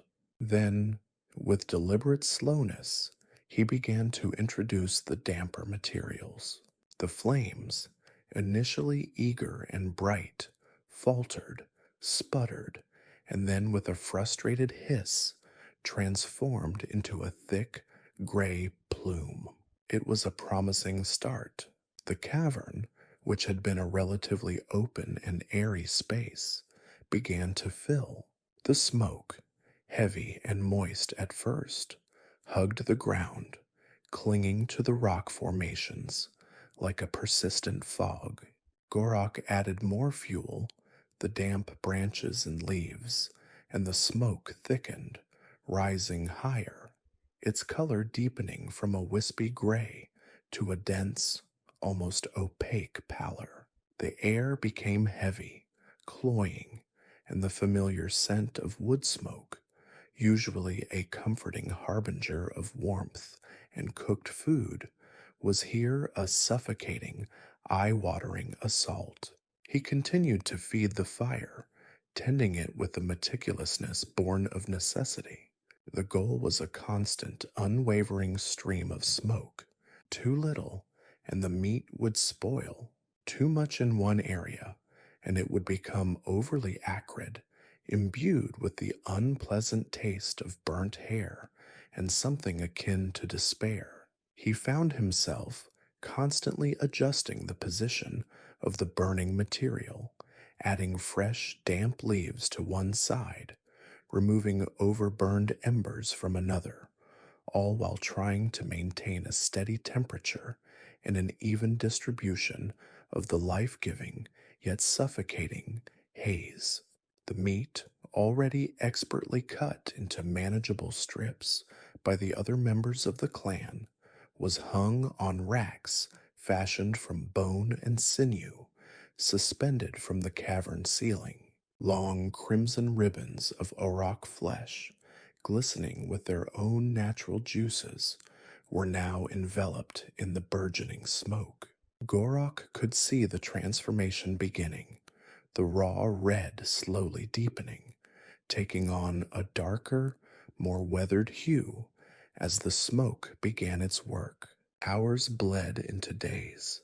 The rhythm of the cavern became dictated by the ceaseless demands of the fire. Gorok barely slept, snatching moments of uneasy rest huddled near the cavern's mouth, the ever-present smoke a constant, irritating reminder of his duty. His eyes were perpetually red-rimmed, his throat raw, and his lungs burning with the effort of drawing breath. Every cough seemed to dislodge more of the smoky residue from his own body, leaving a gritty film on his tongue and a faint taste of ash in his mouth. He would periodically descend back into the smoky depths, his silhouette barely discernible in the thick haze. He would check the meat, turning the strips to ensure even exposure to the smoke, his movements slow and deliberate, a spectral figure in his own personal inferno. The smell was overwhelming, a potent blend of cured meat, damp wood, and that indefinable yet distinctly unpleasant undertone that spoke of prolonged exposure to primitive preservation techniques. It wasn't a pleasant aroma. It was the scent of survival, of necessity, and it clung to everything. It seeped into his clothes, into his hair, into his very being. The initial thrill of the hunt had long since evaporated, replaced by a profound weariness and a growing cynicism. He looked at the strips of meat, now a uniform, leathery brown, and felt no sense of culinary accomplishment. They were tough, unyielding, and the taste, when he'd dared to sample a small piece that had been exposed for a day, was intensely smoky, with a chewy, almost rubbery texture. It was a far cry from the succulent, juicy flesh they had been just days before. This was jerky, prehistoric style, and it was less a delicacy and more a testament to endurance, both of the meat and of the person tasked with its creation. The process demanded constant vigilance. A sudden gust of wind from the cavern mouth could momentarily clear the smoke, allowing vital moisture to escape. Conversely, a poorly managed draft could turn the smoldering fire into an angry blaze, threatening to cook the meat instead of smoking it. Gorok learned to anticipate these shifts, to adjust the airflow, to feed the fire with a practiced, almost instinctive touch. He became attuned to the subtle changes in the smoke's density, its color, its very texture. He was no longer just a hunter. He was a custodian of preserved flesh, a guardian of future sustenance, a prisoner of the smoke. The other members of the clan would occasionally peer into the cavern, their faces masked by the gloom and the haze, their expressions a mixture of relief and a detached appreciation for Gorok's unenviable task. They would nod, offer a grunt of acknowledgement, and then retreat, leaving him once again to the suffocating embrace of the smoke. They were the beneficiaries of his efforts, the ones who would later enjoy the fruits of his labor, albeit fruits that tasted predominantly of his sleepless nights and burning lungs. As the days wore on, the meat began to shrink, its leathery surface crinkling as the moisture was steadily drawn out. The rich, deep color intensified, becoming a uniform, dark brown, almost black in places where the smoke had been particularly potent. The aroma, while still acrid, had also mellowed slightly, the initial harshness giving way to a more profound, cured scent. It was the smell of longevity, of sustenance secured against the lean times ahead. Finally, the day arrived when the meat was deemed sufficiently smoked. Gorok, his body aching and his senses dulled by the prolonged exposure, oversaw the careful removal of the dried strips from their racks. They were stiff, rigid, and remarkably light, having shed a significant portion of their original weight. He packed them into hide sacks, the familiar, almost comforting weight of them, a stark contrast to the oppressive lightness he felt within himself. He emerged from the cavern, blinking in the bright sunlight, his eyes unaccustomed to its unfiltered intensity. The world outside, with its fresh air and clear skies, felt like a different dimension. He coughed, a hacking, rasping sound that echoed the suffering of the meat he had just preserved.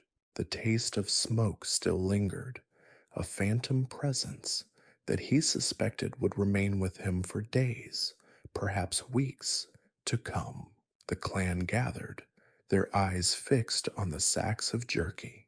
There was a palpable sense of relief, a quiet acknowledgement of the successful preservation of their hard won bounty. Gorok watched them, a hollow weariness settling over him. He had done his duty. He had mastered, in his own grueling way, the art of the long smoke. But there was no fanfare, no songs of praise, just the quiet satisfaction of a community secured and the lingering acrid taste of despair and burnt hair. He knew, with a certainty that chilled him to the bone, that the next hunt and the subsequent preservation would bring him back to this smoky, suffocating reality. The life of a prehistoric provider was not one of glory, but of endurance, and Gorok, it seemed, was learning to endure. The auroch was a testament to their skill, but the jerky was a testament to his suffering. And as he surveyed the hardened, leathery strips, he couldn't help but wonder if the prolonged agony of the smoker was truly worth the fleeting pleasure of the preserved meat. It was a question that would likely haunt him, along with the scent of smoke, for many moons to come. The sheer volume of meat, now reduced to dense fibrous strips, was impressive, a stark reminder of the auroch's might and the clan's resourcefulness. Yet, as Gorok carefully inspected the first batch, he couldn't shake the feeling that something vital had been lost in translation from the vibrant living creature to these desiccated remnants. The process was effective, undeniably so. The smoke had permeated every fiber, driving out moisture, warding off rot, promising longevity. But the taste, the taste. It was an acquired one, to be sure, a flavor that spoke of arduous labor, of sleepless nights spent breathing in the fumes that clung to the cavern like a physical manifestation of his own exhaustion. The jerky was tough, requiring a jaw workout that rivaled the effort of cracking bone. Each bite demanded a Herculean effort of mastication, a slow, deliberate chewing that stretched the jaws and tested the patience. The smoky essence, so crucial for preservation, overwhelmed any subtler nuances the auroch's flesh might have once possessed. It was a singular, dominant flavor, a blunt instrument of preservation rather than a subtle seasoning. It tasted, Gorok mused with a grimace, of damp earth, of burning leaves, and most disconcertingly, of sheer, unadulterated effort. It was the taste of survival, stripped bare of any pretense of pleasure. He'd even attempted to describe the nuances of the flavor to some of the younger members, a task as futile as trying to explain the concept of abstract art to a badger. It's strong, he'd offered weakly, his voice still rough from the smoke. It keeps, and it has a spirit of its own. The younger ones had looked at him with wide, uncomprehending eyes, their mouths watering at the prospect of any meat, let alone the laboriously prepared kind. They were still at the stage where the sheer act of eating meat was a victory in itself, the complexities of its preparation a distant, abstract concept. Gorok envied them their simple appreciation. The sheer quantity of jerky produced was a testament to the auroch's immensity. It filled several large hide sacks, each one heavy with the dense, leathery strips. This was enough to see the clan through the leaner months, a safeguard against the unpredictable fortunes of the hunt. But as Gorok helped haul the sacks to the communal storage area, he felt a profound weariness that went beyond mere physical exertion. He had breathed in the smoke, lived in it, become saturated with it. His hair, his skin, even his dreams seemed to carry the persistent, acrid scent. He felt like a walking, talking embodiment of the smoking process, a human kiln. He remembered the initial stages, the careful selection of fuel, the meticulous layering of damp wood and leaves. He recalled the anxiety of coaxing the initial flame, the frustration when it threatened to die, the brief elation when it finally caught and began to smolder. And then the relentless, monotonous rhythm of feeding the fire, of tending the smoke, of existing in a perpetual haze. It was a solitary task, a silent vigil kept in the bowels of the earth, punctuated only by the creak of drying sinew and the mournful sigh of the wind at the cavern's mouth. The irony was not lost on him. While others engaged in the immediate, tangible rewards of the hunt, the feasting on fresh meat, the sharing of stories around the fire, Gorok was engaged in a prolonged, drawn out act of preservation, a tedious prelude to future sustenance. His reward was not immediate gratification, but the promise of meat that would last. And that meat, he knew, would forever carry the indelible mark of his ordeal. It was a flavor that would always bring back memories of red, raw eyes, of a throat perpetually on fire, and of the profound, suffocating embrace of the smoke. It was in its own way a form of culinary martyrdom. He considered the other methods of preservation they employed. Sun drying was simpler, less labor intensive, but also more susceptible to spoilage. Freezing, a luxury afforded only by the harsh winter months, was effective but seasonal. Smoking, with all its attendant torments, offered a reliable year round solution, a method that could transform a fresh kill into a preserved treasure capable of enduring the passage of time. And Gorok, as the designated smoker, bore the brunt of that enduring process. He was the craftsman of longevity, the architect of future meals, the unsung hero of the clan's pantry. He was also, he suspected, slowly developing a permanent case of smoky lungs. As the clan dispersed, already anticipating the next phase of butchering and consumption, Gorok lingered at the cavern's entrance, gazing back into the dim, smoky interior. The residual haze seemed to cling to him, a constant reminder of his recent, pungent labor. He took a deep breath of the clean, crisp air, a stark contrast to the suffocating atmosphere he had inhabited for days. It was a welcome relief, but he knew, with a sinking certainty, that the scent of smoke and the memory of the arduous process would remain with him for a long, long time. The taste of despair and burnt hair, as he'd grimly characterized it, was an indelible part of the Auroch's legacy and a testament to his own weary perseverance. He was the poop patrol, the berry taster, and now the master of the long smoke. His titles, each more unglamorous than the last, were the true markers of his place in their world. The stark reality of prehistoric life had a way of reducing even the most profound human emotions to their most basic components. Love, for instance, often manifested as a fierce, protective instinct, honed by the constant threat of predation and starvation.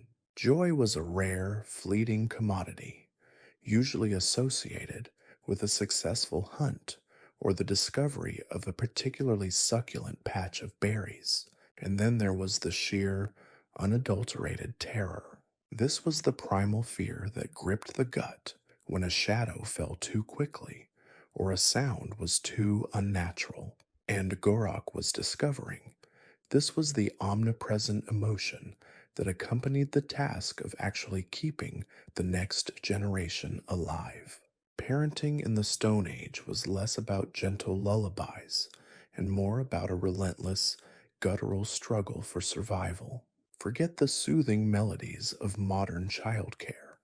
Here, the soundtrack was a cacophony of grunts, bellows, and most notably, the incessant, soul shattering wails of infants. Gorak's current charge, his younger sibling, a perpetually howling infant christened Grug, a name as unlovely as the child's disposition, was a living testament to this brutal truth. Grug possessed lungs that could shatter ice and a grip that could crush stone, though admittedly, the stone in question was likely a pebble, and the crushing was more of a frantic, uncoordinated flailing. Gorok, having narrowly escaped the lingering trauma of the long smoke and the dubious culinary merits of Oroch jerky, found himself assigned a duty that promised a different, though no less formidable kind of ordeal. He was now the de facto guardian of Grug, a responsibility that felt less like nurturing and more like a perpetual act of damage control. The infant was a small, squirming mass of primal needs, and his primary method of communication seemed to be through the strategic deployment of sonic weaponry. Hush, Grug, Gorok pleaded, his voice already hoarse from a mere half hour of duty. He held out a piece of gnawed bone, smooth and somewhat slimy from Grug's previous explorations. Beside it dangled a feather, once part of a bird of prey, now slightly mangled and carrying the distinct aroma of Grug's general dampness. These were the prehistoric equivalents of rattles and soft toys, designed, Gorok suspected, less for genuine amusement and more for the desperate hope of a brief respite from the ear-splitting eruptions that constituted Grug's vocal repertoire. Grug's response was not the gentle coo or the curious gumming of a teething toy that Gorok might have, in a fit of wildly optimistic delusion, imagined. Instead, it was a crescendo of ear-splitting screams, a primal sound that seemed to vibrate through the very bedrock of their encampment. It was a sound that didn't just attract attention, it demanded it. Gorok winced, his eyes darting nervously towards the shadowed edges of the forest. He could almost feel the collective twitch of every predator within a 5-mile radius. Their ears pricked at the unmistakable dinner bell that Grug was so expertly ringing. A wolf, a saber-toothed cat, even a particularly ambitious badger, all would likely be assessing the potential bounty that this noisy, vulnerable morsel represented. Gorok tried a different tactic. He attempted to mimic a low, rumbling growl, a sound he'd heard his father make when warding off scavengers from their kill. Perhaps, he thought, a bit of interspecies communication would soothe the savage beast within Grug. The infant, however, seemed unimpressed. His face contorted further, his tiny fists clenched, and the volume of his cries escalated to a pitch that Gorok was fairly certain could curdle milk, were there any readily available, or indeed any concept of milk as a consumable commodity beyond its direct, immediate source. No, no, no, Gorok hissed, shifting Grug from one arm to the other. The infant's grip, as previously noted, was formidable. It was a desperate, clinging embrace, born of instinctual fear and a profound distrust of anything that wasn't permanently attached to its immediate person. Gorok felt his own fingers growing numb under the relentless pressure. This was not the gentle hold of a loving sibling. This was a primal act of defiance, a miniature uprising against the perceived injustices of existence, which for Grug seemed to include being temporarily removed from his mother's immediate vicinity. He tried to rock Grug, a motion that, in his mind, was universally soothing. But Grug seemed to interpret the swaying as a personal affront, a challenge to his carefully cultivated state of distress. The rocking only seemed to agitate him further, his howls gaining a new, almost furious intensity. Gorok felt a bead of sweat trickle down his temple, not from exertion, but from sheer, unadulterated panic. He was failing. He was the designated keeper of the future of their clan, and he was currently failing spectacularly, making enough noise to potentially bring down an entire mammoth, let alone alert a pack of hungry wolves. He looked around frantically for inspiration. Other clan members were engaged in their own vital tasks. The women were tending to the fires, their faces etched with the focused intensity of those who understood the delicate balance between warmth and conflagration. The hunters, their bodies still bearing the faint scent of the recent Auroch kill, were discussing their next strategy, their gazes sharp and assessing. Gorok felt a surge of envy. Their tasks, while dangerous, were at least clearly defined. They hunted, they prepared, they defended. His task was to prevent the infant from attracting every carnivore within 100 miles, a feat that at this rate seemed increasingly improbable. Desperate, Gorok resorted to the most rudimentary of distractions. He pointed at a large flat rock nearby. "Look!" he exclaimed, his voice strained. Shiny rock. Grug, predictably, did not look. He continued his operatic performance, his tiny lungs seemingly inexhaustible. Gorok tried again, this time pointing at a particularly vibrant green leaf clinging to a nearby bush. Green leaf. See? The leaf, no doubt, was a botanical marvel of its era, potentially possessing medicinal properties or serving as a vital food source. To Grug, it was apparently less interesting than the inside of his own eyelids. Gorok's mind raced. What else could he offer? He rummaged through the meager collection of items he'd been entrusted with. The bone was rejected. The feather was spat upon, or at least, that's what the wet, sticky deposit on it suggested. He considered a smooth, fist-sized stone, but the thought of Grug trying to ingest it sent a fresh wave of panic through him. The clan's healer had been very clear about the dangers of small, swallowable objects. He found himself contemplating the very nature of Grug's distress. Was it hunger, thirst, cold, or was it simply the inherent, unshakable belief of an infant that the world was a fundamentally unfair and uncomfortable place, and that expressing this belief at maximum volume was the only appropriate course of action? Gorok leaned towards the latter. Grug seemed to have been born with an innate sense of grievance. Suddenly, an idea, born of desperation and a vague recollection of his mother's own attempts to soothe him, flickered in Gorok's mind. He remembered her humming, a low, guttural sound that seemed to resonate with a primal rhythm. Gorok, not possessing a particularly melodic voice, was not optimistic, but he had to try something. He took a deep breath and trying to clear his own throat of the residual smoke from his recent ordeal. Then he began to hum. It wasn't a tune, not really. It was more of a low, resonant drone, a sound that mimicked the deep rumble of the earth, or perhaps the distant call of a large animal. He varied the pitch slightly, trying to create a sense of gentle vibration.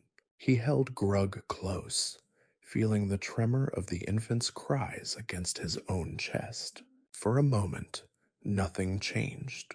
Grug's screams continued unabated, a relentless assault on Gorok's eardrums. Gorok's shoulders slumped. It was no use. He was a hunter, a provider, a preserver of meat.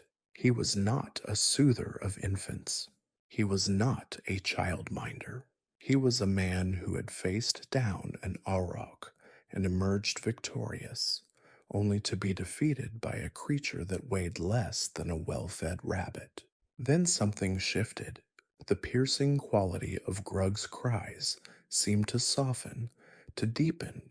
The frantic edge began to recede, replaced by a more mournful, less aggressive wail. Gorok paused, holding his breath, his humming momentarily ceasing. Grug's eyes, red-rimmed and watery, flickered open.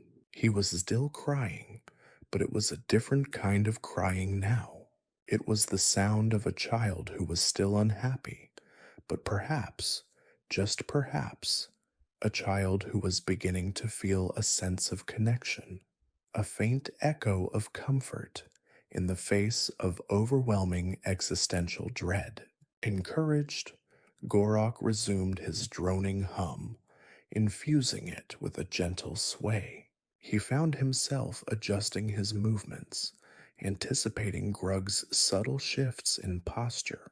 He noticed that if he tilted his head slightly, Grug seemed to respond with a less violent squirm. If he kept his own body relatively still, the frantic flailing of Grug's limbs subsided a fraction. It was a delicate dance, a negotiation conducted through primal sounds and instinctual movements. Slowly, almost imperceptibly, the wails diminished. Grug's face, still red and blotchy, began to lose some of its furious intensity. His tiny fists unfurled slightly, and he made a soft, guttural noise that was less a cry and more a frustrated sigh. Gorok dared to breathe a little easier. He was making progress. He was navigating the treacherous landscape of infant appeasement.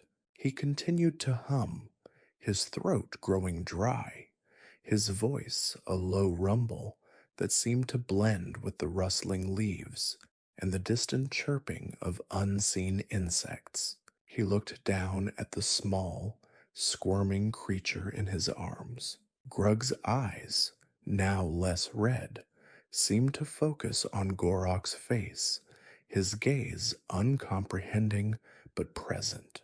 The feather, still clutched in one of Grug's tiny fists, was now being batted about in a less aggressive manner. The gnawed bone had been dropped, forgotten in the face of this new, albeit still minor, distraction. Gorok realized with a start that he had been so focused on the noise Grug was making, he had almost forgotten that the infant was also a living being, capable of being soothed, capable, perhaps, of experiencing some rudimentary form of comfort. This wasn't just about preventing a predator attack. It was about engaging with this small, helpless creature, about establishing a connection. He shifted his stance, letting Grug rest more comfortably against his shoulder. He hummed a little louder, a more resonant tone. Grug made another soft sound, this one almost resembling a contented grunt, before his eyes fluttered shut. His breathing deepened, becoming more regular. The furious grip on Gorok's tunic loosened. The storm, for the moment, had passed. Gorok stood frozen, hardly daring to breathe. He looked down at the sleeping infant, his chest feeling a strange mixture of relief and exhaustion. He had survived. He had, against all odds, managed to silence the prehistoric siren call. He had kept the wolves and the saber-toothed cats and the ambitious badgers at bay, at least for now. He gently lowered Grug onto a soft bed of dried leaves and furs, ensuring the infant was settled. He himself felt drained, as if he had just completed a difficult hunt. His ears still rang with the phantom echoes of Grug's cries, and the acrid scent of the long smoke seemed to have been replaced by the faintly milky, slightly sour aroma of infant. He knew this was just a temporary reprieve. Grug would wake again, and when he did, the sonic onslaught would likely resume. The dangers of this new role were manifold. Not only did he have to contend with the infant's relentless vocalizations, but also the ever present threat of predators drawn by the noise. He was the keeper of a tiny, terrifying alarm system, a human shield for a squalling, vulnerable asset.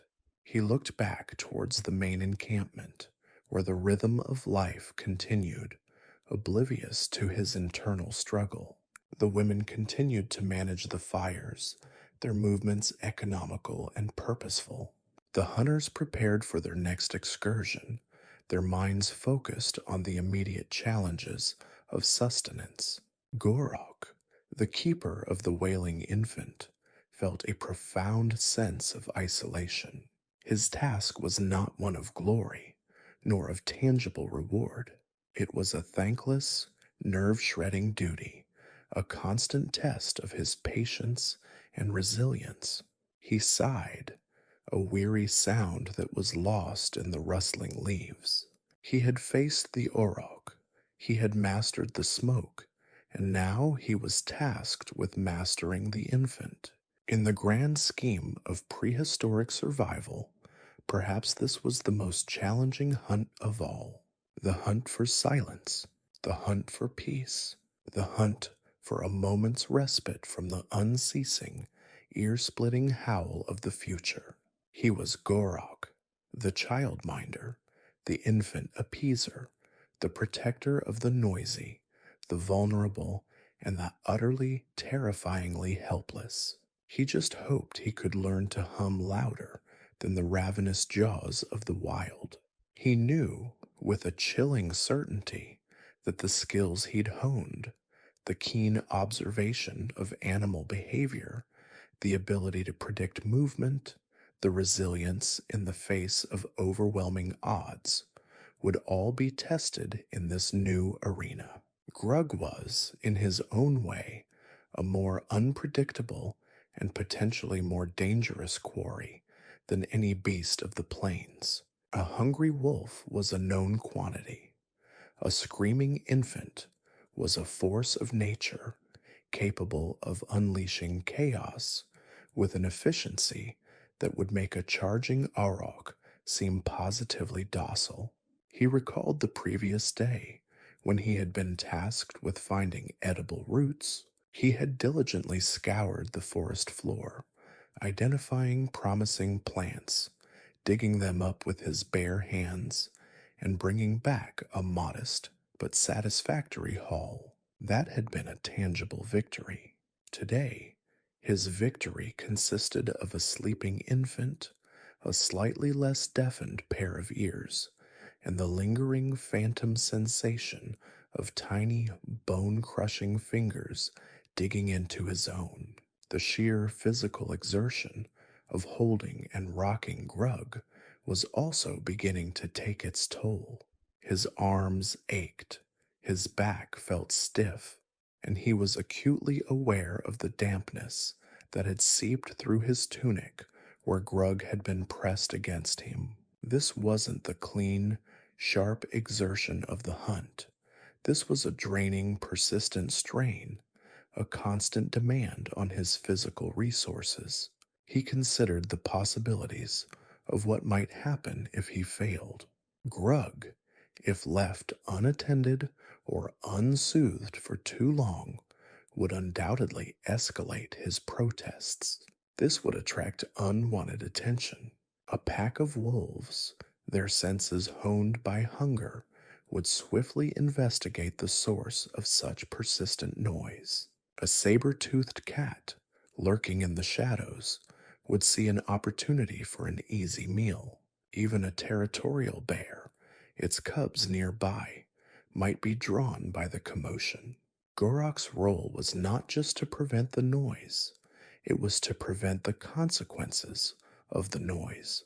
He was a walking, breathing, humming deterrent.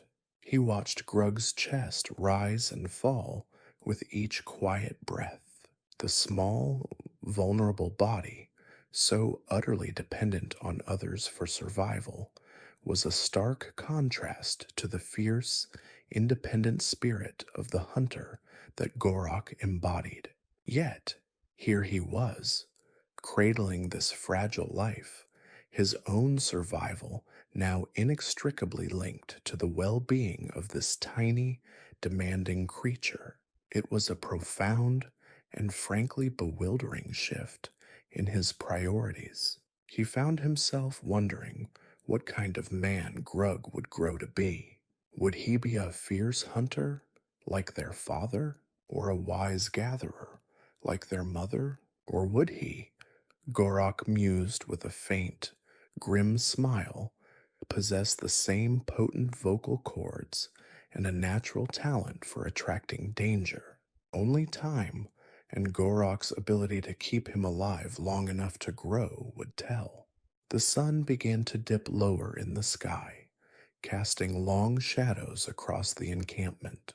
The air grew cooler, and the sounds of the forest began to change, the daytime chirps giving way to the rustlings and calls of nocturnal creatures. Gorok knew he had to remain vigilant. The night brought its own set of dangers, and a sleeping infant was still an infant, vulnerable to the slightest disturbance. He settled himself more comfortably, propping Grug against his side. He would maintain his vigil. He would hum his low, rumbling song. He would be the silent guardian, the unacknowledged protector, the one who stood between the precious future of the clan and the ever-present threat of oblivion. This was his burden, his responsibility, and in its own peculiar way, his new hunt. A hunt for peace, for quiet, and for the simple, profound act of keeping a very small, very loud human alive for another day. The weight of Grug in his arms, once a source of annoyance, now felt like a responsibility, a trust, and Gorok, the man who had survived the long smoke, was ready to face the howling infant. For now, the sky, moments ago a bruised twilight, now tore itself open. A jagged rip of pure white light, impossibly bright, seared itself onto Gorok's retinas. It was followed almost instantaneously by a sound so immense, so violent, that it seemed to shake the very bones of the earth. Thunder, not the distant grumble of an approaching storm, but a deafening, guttural roar that vibrated through his teeth and rattled his very soul. And then the wailing began. It started as a tentative whimper, a low, uncertain sound that was almost swallowed by the receding thunder. But Gorok knew that sound. He knew that prelude. It was the preamble to an all-out sonic assault. He braced himself, tightening his grip on the small wriggling form of Grug, the infant's eyes, wide and wild, fixed on some unseen terror in the darkening sky. His lower lip jutted out, his face contorted into a mask of pure, unadulterated terror. Another flash, closer this time, painting the familiar shapes of the encampment in stark, ephemeral detail. The huddle of huts, the flickering firelight, the hunched forms of the clan members seeking shelter, all momentarily bleached white, then plunged back into an even deeper gloom. And with the flash, the thunder, a colossal, concussive blast that seemed to detonate directly overhead. Grug's whimper erupted into a full blown shriek, a piercing, high pitched keening that immediately dwarfed the sound of the storm. It was a primal scream of outrage, of fear, of absolute misery. Gorok felt Grug's tiny body tense and arch, his back bowing away from Gorok's chest, as if trying to escape the very air that now crackled with electricity.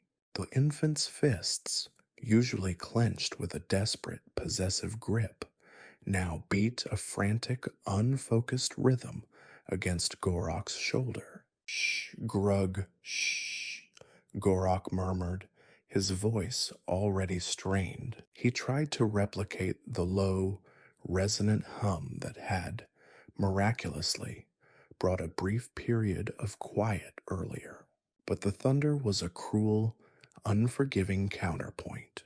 Each booming crash seemed to rip through his carefully constructed lullaby, amplifying Grug's terror and, by extension, Gorok's own rising panic. The rain began to fall then, not as gentle drops, but as thick, icy sheets, driven by a furious wind that whipped through the encampment, scattering embers from the central fire and sending a chill deep into Gorok's bones. The air grew heavy, charged with a raw, untamed energy. The world outside their meager shelter had become a raging tempest, and within Gorok's arms, an equally violent storm was brewing. Grug's cries were now a constant, unbroken torrent, punctuated only by the deafening punctuation of the thunder. Gorok tried to shield the infant's ears, pressing Grug's head against his own shoulder, but it felt like trying to dam a river with a single, fragile reed. The sound was inescapable, a visceral force that seemed to penetrate everything. He could feel Grug's body vibrating with the intensity of his cries, a tiny, quivering engine of pure distress. He rocked Grug back and forth, a desperate rhythmic motion, as if trying to physically soothe the tempest itself. He swayed his body, his arms aching with the strain of holding the surprisingly heavy infant. He bounced Grug gently, hoping to mimic some innate rhythm that might soothe him, but Grug seemed to respond only with renewed ferocity. Each movement Gorok made, each attempt to comfort, was met with a more violent thrash, a more ear-splitting wail.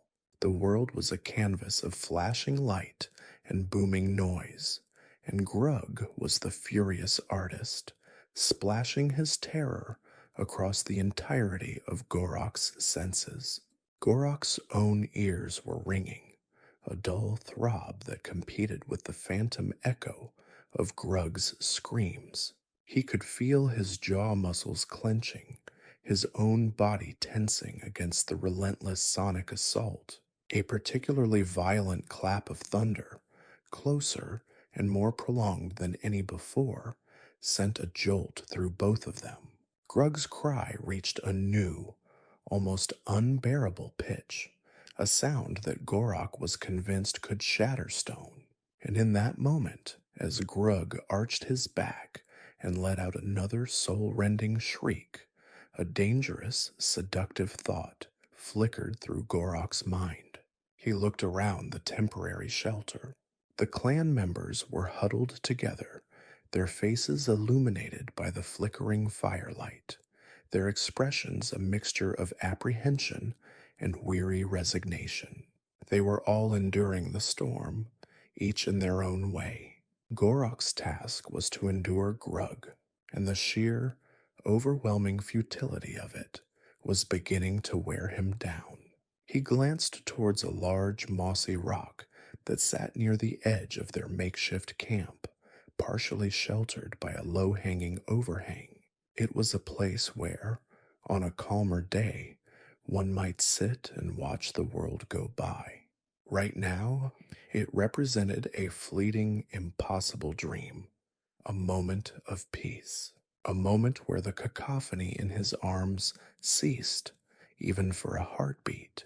The thought was so tempting, so utterly, wonderfully alluring. Just to place Grug down, just for a few breaths, on that soft, damp moss, to step away, just a few paces, and let the storm rage without the added, amplified terror of Grug's cries. He imagined the silence, the blessed holy silence that would descend if only Grug would momentarily cease his protest. He could almost feel the cool, damp air on his own face, free from the hot, damp breath of the screaming infant. He could almost hear the wind and the rain without the overlaid shriek. It was a mirage, a cruel trick of his overtaxed mind, but it was also incredibly compelling. His arms ached with a deep, bone-weary fatigue. His shoulders felt like they were about to detach from their sockets.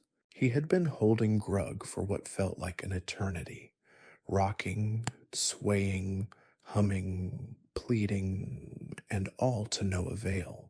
Each thunderclap was a fresh indignity, each flash of lightning a confirmation of Grug's escalating terror and Gorok's inability to quell it. He shifted Grug's weight, trying to find a more comfortable position, but it was like trying to find comfort in a nest of angry hornets. Grug's legs kicked out, his small feet connecting with Gorok's ribs. Gorok winced, not in pain, but in a surge of weary frustration. He was a hunter, a warrior, a survivor. He had faced down beasts that could tear him limb from limb, yet he was being utterly, completely defeated by a creature that weighed less than a good kill. The sheer helplessness of his situation was almost more maddening than the noise itself. He couldn't reason with Grug. He couldn't reason with the storm. He could only endure and try in his own inadequate way to shield this tiny, vulnerable being from the terrifying chaos that surrounded them. He looked again at the mossy rock. He could almost picture it. Grug, momentarily stunned by the sheer audacity of being placed on something other than Gorok's person, might even pause his crying. Just a pause, a single precious silent pause. And in that pause, Gorok could inhale deeply and feel the air fill his lungs without the accompaniment of that infernal wail. But the thought was quickly followed by a wave of guilt, cold and sharp as the rain. He was the protector. He was the one responsible. To even consider leaving Grug, even for a moment, felt like a betrayal of the most fundamental kind. What if, in that moment of respite, a predator, drawn by the earlier noise, chose to investigate? What if Grug, even in his silence, was somehow more vulnerable? The storm showed no signs of abating. The lightning continued to flash, the thunder continued to roll, and Grug continued to cry, his small body shaking with the force of his terror. Gorok closed his eyes for a brief instant, taking a ragged breath. He knew he couldn't leave Grug. The allure of the mossy rock, the promise of a fleeting moment of peace, was a siren song of desperation. He had to find another way. He had to endure. He had to find the strength, not to stop the storm, but to weather it with Grug in his arms. He shifted Grug's position again, lifting the infant higher, cradling him more securely against his chest. He began to sway more deliberately, a slow, steady rhythm, trying to convey a sense of calm, of unwavering presence, even as the world outside raged. He began to hum again, not a song, but a low, guttural sound, a vibration that he hoped would resonate through Grug's small body, a steady anchor in the turbulent sea of his fear. He focused on Grug's breathing, trying to match his own inhales and exhales to the infant's ragged breaths. He found that if he tilted his head slightly, so Grug's ear was pressed against his own chest, he could sometimes feel the vibrations of his own heartbeat, a steady, reassuring rhythm that was entirely his own and not part of the chaotic symphony of the storm. He talked to Grug, soft, nonsensical sounds that were more for his own sanity than for any perceived understanding on the infant's part. "It's all right, little one," he murmured, his voice rough. "Just noise, just water falling from the sky." It will pass. He knew the words were meaningless, but the act of speaking, of projecting a sense of calm, felt necessary. He felt Grug's grip loosen slightly on his tunic, the frantic beating of his fists subsiding to a less agitated flailing. The cries, though still loud, seemed to have lost a fraction of their piercing intensity, becoming a more sustained, mournful sound. It was not silence, not by any stretch of the imagination, but it was a subtle shift, a glimmer of something other than pure, unadulterated terror. Gorok pressed on, his own fatigue forgotten in the desperate struggle for a sliver of quiet. He adjusted his position, nestling Grug more comfortably against his shoulder. He felt a small dampness against his neck and recognized the faint, milky scent that was Grug's own particular brand of aroma. It was a familiar scent, one that had, in calmer moments, signified comfort and warmth. Now, it was merely another element in the overwhelming sensory experience of holding a terrified infant during a thunderstorm. He was a shield, a bulwark, a living, breathing barrier between the howling infant and the terrifying world. The mossy rock remained a tantalizing, impossible fantasy.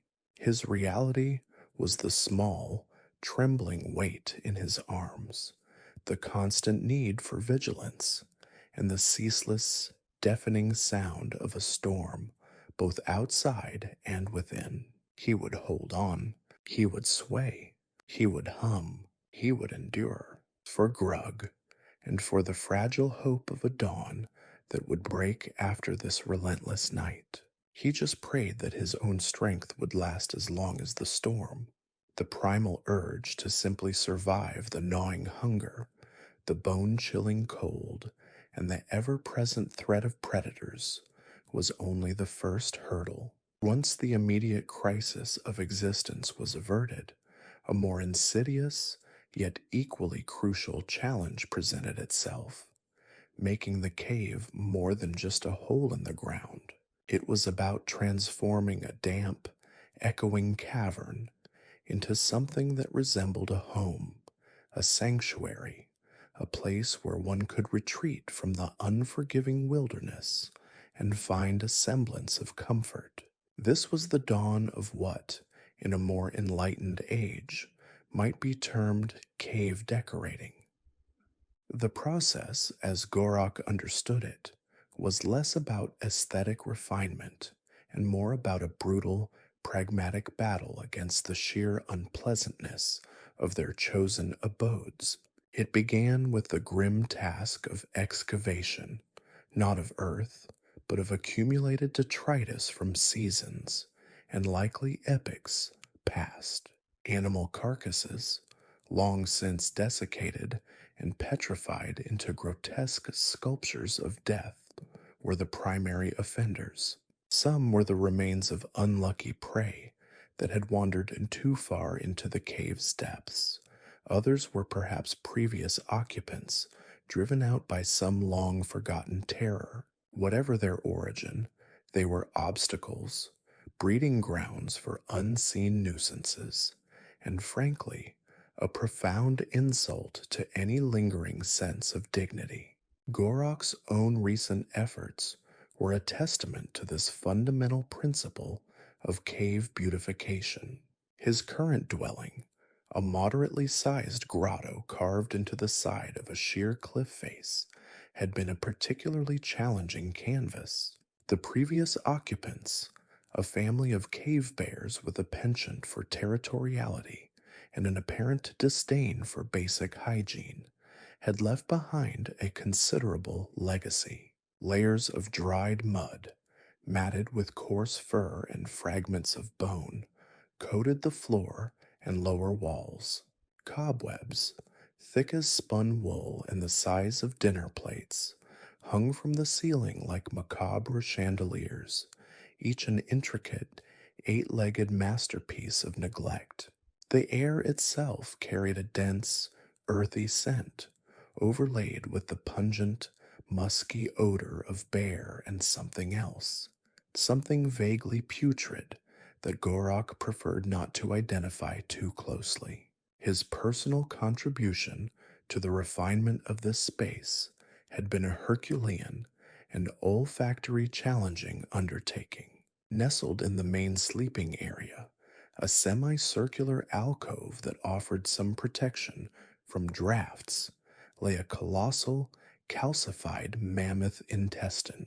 Its sheer size was remarkable, a thick, rope-like appendage that had presumably been part of some unfortunate beast that had met its end within the cave's confines long before the bears, or Gorok's clan, had arrived. Over time, dried fluids and minerals from the cave walls had seeped into it, solidifying it into a stiff, unyielding mass. It was less organic matter and more geological artifact, a fossilized testament to a long extinct epoch. For days, Gorok had wrestled with this ancient, desiccated tube. It was anchored to the cave floor by some unseen force, perhaps a combination of fossilized grit and sheer inertia. His initial attempts to dislodge it had been futile. He'd tried pushing, pulling, even levering it with sturdy branches, all to no avail. The intestine remained stubbornly in place, a grotesque monument to prehistory, obstructing the already limited living space. The breakthrough, if one could call it that, came with a renewed understanding of leverage and the sheer brute force of his clan's collective will. Gorok, along with a few of the stronger members, had spent an entire afternoon devising a strategy. They'd found a fallen ancient tree trunk, thick and gnarled, that had likely been washed into the cave's mouth during a particularly violent flood. Using smaller rocks and strategically placed branches as fulcrums, they positioned the trunk beneath the intestine near its midpoint. The effort required was immense. Muscles strained, sweat poured, and the air filled with grunts and the scraping sound of wood against stone and fossilized tissue. Gorok, his broad shoulders bunched, heaved with all his might, his knuckles white against the rough bark of the log. Others added their weight, a symphony of exertion. The calcified intestine, remarkably dense, creaked and groaned, a sound like ancient timbers protesting their disturbance. Slowly, agonizingly, it began to move. A small gap appeared between the intestine and the cave floor. Then another. The sheer mass of the object was staggering. It resisted every ounce of their combined strength, but gradually, inch by painstaking inch, they managed to shift its position. The air grew thick with a cloying, musty odor as the disturbed fossil released its ancient exhalations. It was a scent that spoke of millennia, of decay, and the slow, inexorable processes of the earth. Gorok held his breath, his face contorted in a grimace of effort and disgust as he anticipated the release of whatever concentrated essence of ancient decay lay dormant within the artifact. Finally, with a sound that was a disconcerting blend of a deep groan and a brittle crack, the intestine lifted free of its subterranean mooring. It was heavier than any of them had anticipated, a cumbersome, unwieldy thing that required all of their combined effort to maneuver. They dragged it, scraping and bumping across the cave floor towards the entrance. The journey was a testament to Gorok's dwindling tolerance for unpleasant smells. The further they dragged it, the more concentrated the aroma became, a deeply unpleasant, almost overpowering funk that clung to the air like a physical presence. Gorok felt his stomach churn, his eyes watering, but he pressed on, driven by the simple, undeniable need for more space, for a less offensive sleeping environment. They managed to heave it out of the main cave, leaving it discarded in the shallow overhang of the entrance, a monument to their cleaning efforts. The alcove where it had rested was now a gaping void, a slightly less offensive, slightly more spacious area.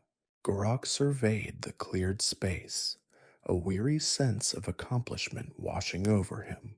It was still just a cave, still damp, still echoing, but that particularly offensive geological specimen was no longer an immediate obstacle to rest. But the intestine was merely one significant piece of the puzzle. The real work involved the systematic eradication of the smaller, yet more insidious, layers of accumulated filth. The dried mud, mixed with bear fur and various organic fragments, needed to be scraped away. Gorok's primary tool for this delicate operation was a sharpened flint shard, its edge honed to a passable keenness against a larger stone. He'd spend hours hunched over, meticulously scraping at the hardened layers. The process was tedious, the results often disheartening. The mud seemed to have bonded with the very rock of the cave, resisting his efforts with stubborn tenacity. Each scrape produced a small shower of dust and debris, adding to the already considerable ambient dustiness of the cave. He also had to contend with the remnants of the insect world. The thick, silken nests of spiders, some as large as a clenched fist, clung to the ceiling and walls. These were a particular source of unease for Gorok.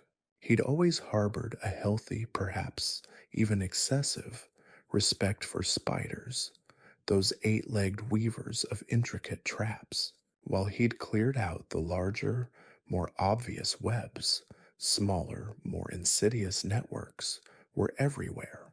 He found himself constantly brushing away stray strands that clung to his hair or face, a subtle but persistent reminder of their unseen presence. There were also the more solid, compact nests, remnants of various burrowing insects, or perhaps even ancient colonies of bat guano that had solidified into a stony excreta. These required a heavier hand, the use of a sturdy branch or even a good solid rock to dislodge.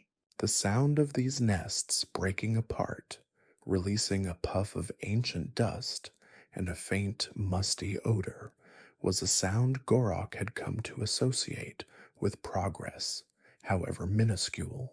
The smoothing of the walls was a more aspirational goal, an endeavor rarely fully achieved. Gorok would use the flat side of his flint or a smooth palm sized river stone to rub at the rougher protrusions, attempting to create a slightly less abrasive surface. It was less about creating polished walls and more about removing the sharpest, most jagged edges that could snag clothing or skin. The rough texture of the cave walls was a constant presence, a tactile reminder of the untamed nature of his surroundings. He'd often run his hand over the cool, unyielding stone, feeling the minute variations in its surface, the natural patterns etched by water and time. His efforts to decorate were, in essence, a futile attempt to impose a rudimentary order upon the raw, unyielding reality of his dwelling. The result of this painstaking, often unpleasant labor was a cave that was at best marginally less offensive. The sleeping area was now free of the mammoth intestine, replaced by a cleaner, though still undeniably earthy, expanse of rock. The walls, though still rough, had fewer sharp protrusions. The layers of mud and fur were significantly reduced, replaced by a finer dusting of cave residue. The air, while still carrying the undertones of damp earth and ancient life, was marginally clearer, the pungent bear scent somewhat diluted. It was a victory, albeit a small one. Gorok would often sit in his cleared alcove, his back against the smoothed section of wall, and survey his work. The flickering light of his small, carefully managed fire cast dancing shadows that softened the stark realities of the cave. He wasn't aiming for the aesthetic sensibilities of a future civilization.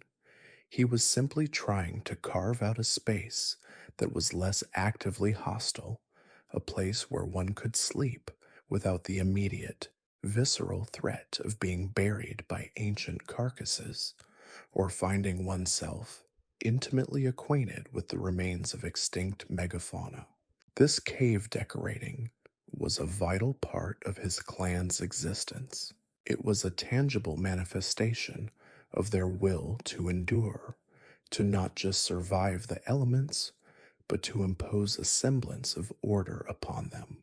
It was a testament to the idea that even in the harshest environments, humanity, or whatever precursor it was, would strive for comfort, for a modicum of control, even if that control extended only to the strategic relocation of fossilized digestive tracts.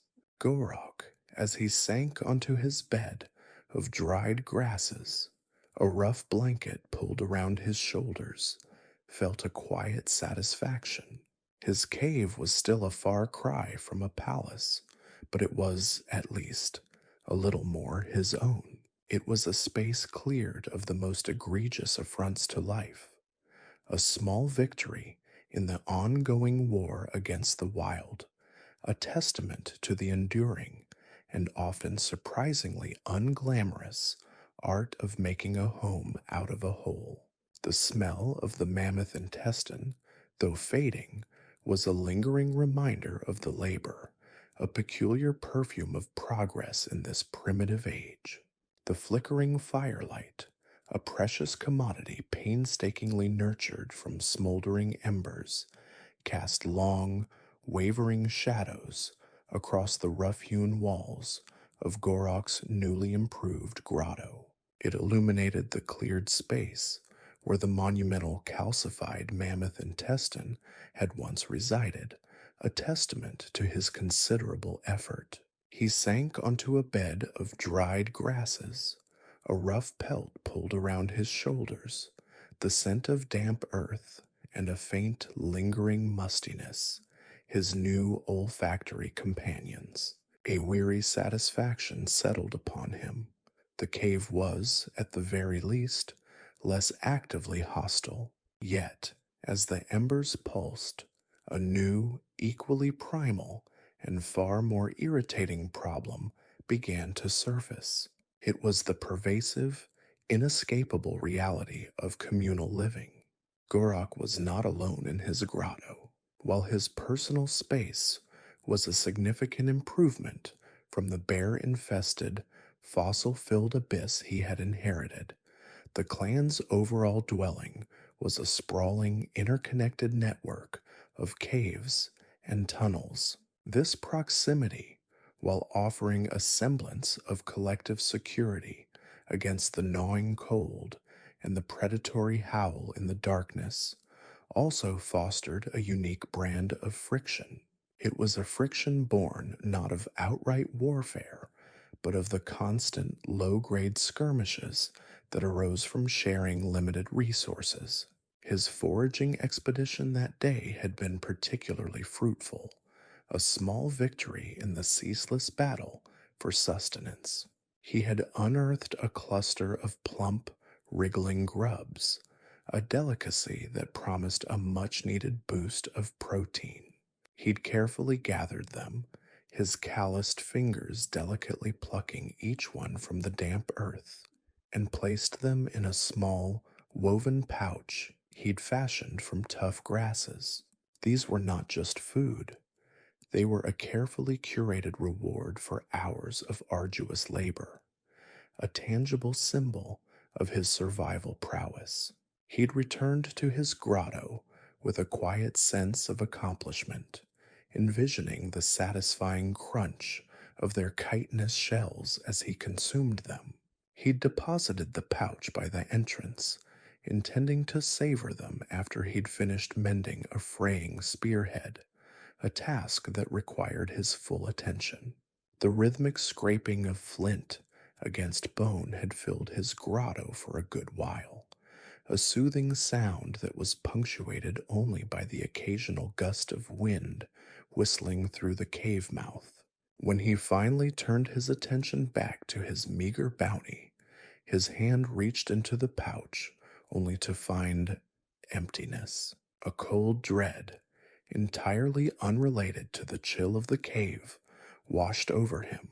He plunged his hand in again, desperately sifting through the dried grass lining, his fingers scrabbling against the unseen bottom. Nothing. The grubs, his precious grubs, were gone. A low growl rumbled in his chest. He scanned his surroundings, his gaze instinctively drawn to the entrance. The tracks, faintly imprinted in the dust near his dwelling, were unmistakable. They were smaller than his own, a more splayed, almost shuffling gait. Blurg. Of course it was Blurg. Blurg, a fellow clan member whose enthusiasm for sharing often outstripped his understanding of personal property, was Gorak's immediate neighbor. Their grottos, while separate, were separated by only a narrow natural archway, a constant reminder of their enforced proximity. Blurg, with his perpetually lopsided grin and a habit of borrowing anything that wasn't nailed down, was a source of both exasperated amusement and genuine annoyance for Gorak. Gorak rose, his muscles tense, and stomped towards the archway. Blurgs, he boomed, his voice echoing slightly in the confined space. A moment later, Blurg's head appeared from his own grotto, his eyes wide, his lopsided grin already in place, though tinged with a hint of apprehension. He held a half-eaten grub, its segmented body glistening in the firelight. Gorak? What is it? He asked, his voice a little too innocent. Gorak pointed a thick finger towards Blurg's hand. My grubs, Blurg. They are gone from my pouch. Blurg's grin faltered. He chewed the grubs slowly, deliberately, as if stalling for time. Oh, those grubs, he mumbled, swallowing with a slight wince. Yes, well, I needed them for a stew. A stew? Gorok's voice rose in incredulous disbelief. You took my entire collection for a stew? Without asking? Blurg shuffled his feet, his gaze dropping to the cave floor. It was an emergency stew, he offered weakly. Needed some plumpness? He then gestured vaguely with the grub he still held. I can give you back this one. Gorok stared at him, a mixture of fury and weary resignation warring within him. This was the unwritten law of their existence. The desperate need for sustenance often blurred the lines of ownership, but still it was his effort, his find. He'd envisioned a private meal, a small indulgence. Now, Blurg, with his casual disregard for Gorok's personal hoard, had snatched that small pleasure away. He wanted to shout, to grab Blurg by his matted hair and shake some sense into him. But that would lead to a more significant disruption, a shouting match that would echo through the clan's dwelling, drawing the attention of others and likely resulting in a scolding from the elders. It was easier, he decided, to play the game. A stew, you say?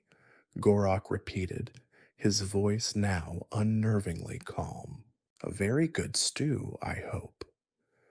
Blurg nodded vigorously, relief evident on his face. The best. Very plump. You should try some sometime. Gorok grunted, a sound that conveyed neither agreement nor acceptance. He turned back towards his own grotto, a plan already forming in his mind. He would not resort to outright confrontation. That was too messy, too inefficient. Instead, he would engage in the subtle art of retaliation, the quiet, passive-aggressive dance that was as much a part of their social fabric as the shared fires and the communal hunts. Later that evening, as Blurg sat by his own meager fire, meticulously sharpening his favorite scraping tool, a particularly smooth and well-balanced piece of obsidian he'd found near the river, Gorok paid him a visit. He held his own, slightly less elegant scraping tool, the one he used for the more robust clearing tasks. Ah, Gorok, Blurg greeted, still beaming from his successful grub pilfering. Come to admire my stew? Your stew is of no concern to me, Gorok said, his tone carefully neutral. I was wondering, Blurg, if you had seen my spare scraping tool. Blurg's eyes flickered with a hint of confusion. Your spare? I didn't see any spare, no, Gorok agreed, nodding slowly. Not a spare I had. A spare I was going to have. I was contemplating lending it out to a neighbor, perhaps. Someone who might, need it. But I can't seem to recall where I put it. He cast a pointed look at Blurg's own well-used scraping tool. A good scraping tool is hard to come by, isn't it? Blurg's grin tightened almost imperceptibly. He understood. Gorok was hinting at his own grubs, his own small act of appropriation. Gorok's lost tool was Blurg's equivalent of his pilfered grubs. It was the prelude to a subtle act of sabotage. Indeed, Blurg replied, his voice a little strained. A good tool is essential. Gorok continued his feigned search, his hand patting at the smooth stone surfaces near Blurg's entrance. He made a great show of his absent-mindedness, his movements exaggerated. Then, with a sudden, exaggerated exclamation of discovery, he found it. His hand closed around a small, worn, but perfectly functional scraping tool, tucked away in a shallow crevice just out of Blurg's immediate line of sight. It was Blurg's favorite, Ah, there it is, Gorok exclaimed, pulling it out with a flourish. He held it up, examining it with mock admiration. Remarkable craftsmanship. Such a smooth edge. You must have taken great care with this blurg's eyes narrowed. He watched Gorok's every move, his jaw set. He knew this was a message, a retaliatory strike in their ongoing silent war of resources. He had taken Gorok's grubs, and now Gorok had found and borrowed his prized scraping tool. Indeed, Blurg said, his voice flat. A very good tool. Gorok gave a small knowing nod. Well, since I seem to have found it, and it appears to be in such excellent condition, I think I shall keep it for a while, just to ensure it remains in good working order. He then turned and casually walked back towards his own grotto, the stolen scraping tool clutched in his hand. As he settled back down by his fire, Gorok felt a surge of vindication. It was a small victory, a petty revenge, but it was a victory nonetheless. The grubs were gone, a loss he would have to endure. But Blurg, who had so casually deprived him, would now also be deprived. This was the delicate balance of their existence, the constant negotiation over shared space and shared possessions. It was a dance of passive aggression, a perpetual cycle of minor transgressions and subtle retributions. The next few days were a testament to this unspoken agreement.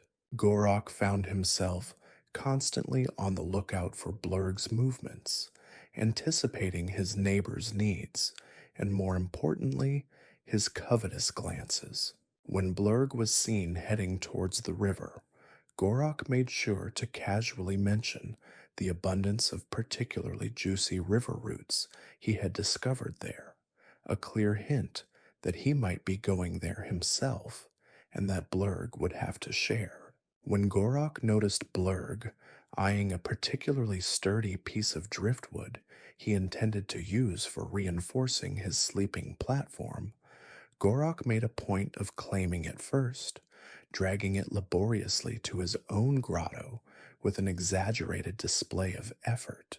These were not acts of malice, but rather a calculated response to a world where scarcity dictated behavior. Sharing, in its purest sense, was a luxury.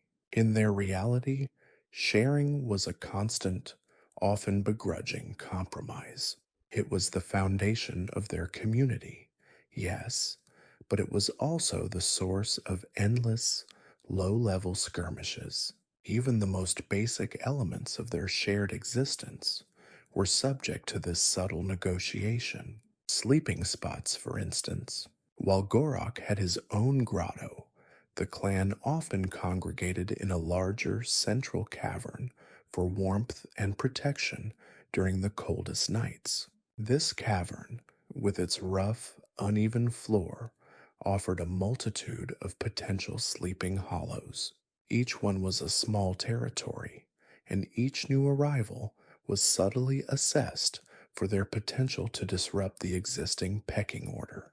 Gorok, having established a certain comfort in his own space, was usually content to claim a less desirable spot in the communal cavern.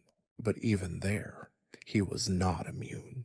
One night, after a particularly long day of hunting that had yielded only a scrawny rabbit, Gorok was exhausted. He'd spotted a relatively flat, undisturbed patch of ground that promised a night of uninterrupted sleep. As he was settling down, however, a burly clan member named Rorn, whose own grotto was considerably less refined than Gorok's, nudged him unceremoniously. "Move over, Gorok," Rorn grunted, his voice thick with fatigue. "This spot is mine." Gorok stared at him, incredulous. "Yours? I was here first," Rorn scoffed, a sound like a badger clearing its throat. I saw it first. Besides, you have your own place. This is for those of us who live in the shared spaces. This was Blurg's influence, Gorok thought, a ripple effect of entitlement that seemed to be spreading through the clan. Rorn, who had always been a more straightforward individual, was now engaging in the same subtle territorial disputes that Gorok himself had mastered. Gorok's response was immediate, though not aggressive. He simply stood up, his movements slow and deliberate. He then reached down and, with surprising strength, picked up a fist sized rock.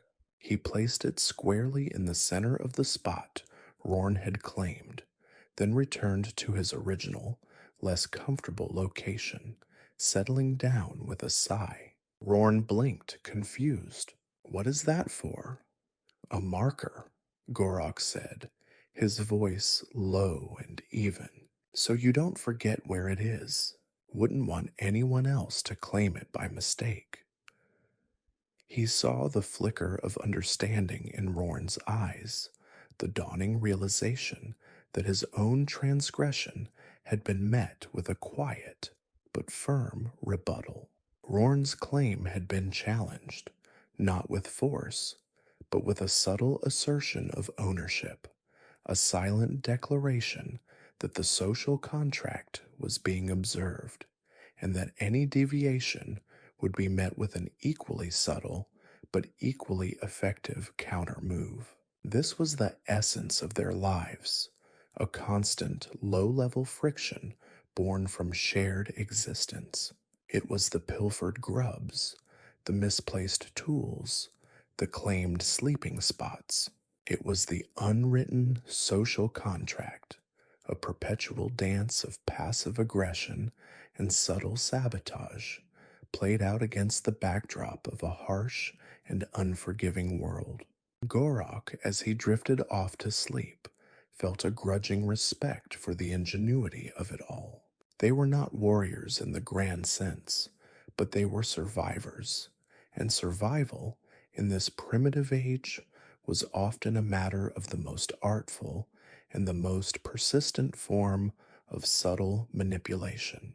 The hearth might offer warmth, but the howl of unmet needs and unchecked desires was never truly far away.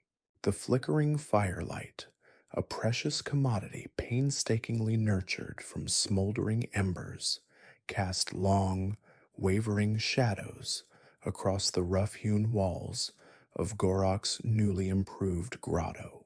It illuminated the cleared space where the monumental calcified mammoth intestine had once resided, a testament to his considerable effort. He sank onto a bed of dried grasses, a rough pelt pulled around his shoulders, the scent of damp earth, and a faint, lingering mustiness his new olfactory companions. A weary satisfaction settled upon him. The cave was, at the very least, less actively hostile. Yet, as the embers pulsed, a new, equally primal, and far more irritating problem began to surface. It was the pervasive, inescapable reality of communal living. Gorok was not alone in his grotto. While his personal space was a significant improvement from the bear-infested, fossil-filled abyss he had inherited, the clan's overall dwelling was a sprawling, interconnected network of caves and tunnels. This proximity, while offering a semblance of collective security against the gnawing cold and the predatory howl in the darkness, also fostered a unique brand of friction. It was a friction born not of outright warfare, but of the constant, low-grade skirmishes that arose from sharing limited resources. His foraging expedition that day had been particularly fruitful, a small victory in the ceaseless battle for sustenance. He had unearthed a cluster of plump, wriggling grubs, a delicacy that promised a much needed boost of protein. He'd carefully gathered them, his calloused fingers delicately plucking each one from the damp earth, and placed them in a small, woven pouch he'd fashioned from tough grasses. These were not just food, they were a carefully curated reward for hours of arduous labor, a tangible symbol of his survival prowess. He'd returned to his grotto with a quiet sense of accomplishment, envisioning the satisfying crunch of their chitinous shells as he consumed them. He'd deposited the pouch by the entrance, intending to savor them after he'd finished mending a fraying spearhead, a task that required his full attention. The rhythmic scraping of flint against bone had filled his grotto for a good while, a soothing sound that was punctuated only by the occasional gust of wind whistling through the cave mouth. When he finally turned his attention back to his meager bounty, his hand reached into the pouch only to find emptiness, a cold dread, entirely unrelated to the chill of the cave, washed over him. He plunged his hand in again, desperately sifting through the dried grass lining, his fingers scrabbling against the unseen bottom. Nothing. The grubs, his precious grubs, were gone. A low growl rumbled in his chest. He scanned his surroundings, his gaze instinctively drawn to the entrance. The tracks, faintly imprinted in the dust near his dwelling, were unmistakable. They were smaller than his own, a more splayed, almost shuffling gait. Blurg. Of course it was Blurg, a fellow clan member whose enthusiasm for sharing often outstripped his understanding of personal property, was Gorok's immediate neighbor. Their grottos, while separate, were separated by only a narrow natural archway, a constant reminder of their enforced proximity. Blurg, with his perpetually lopsided grin and a habit of borrowing anything that wasn't nailed down, was a source of both exasperated amusement and genuine annoyance for Gorok. Gorok rose, his muscles tense, and stomped towards the archway.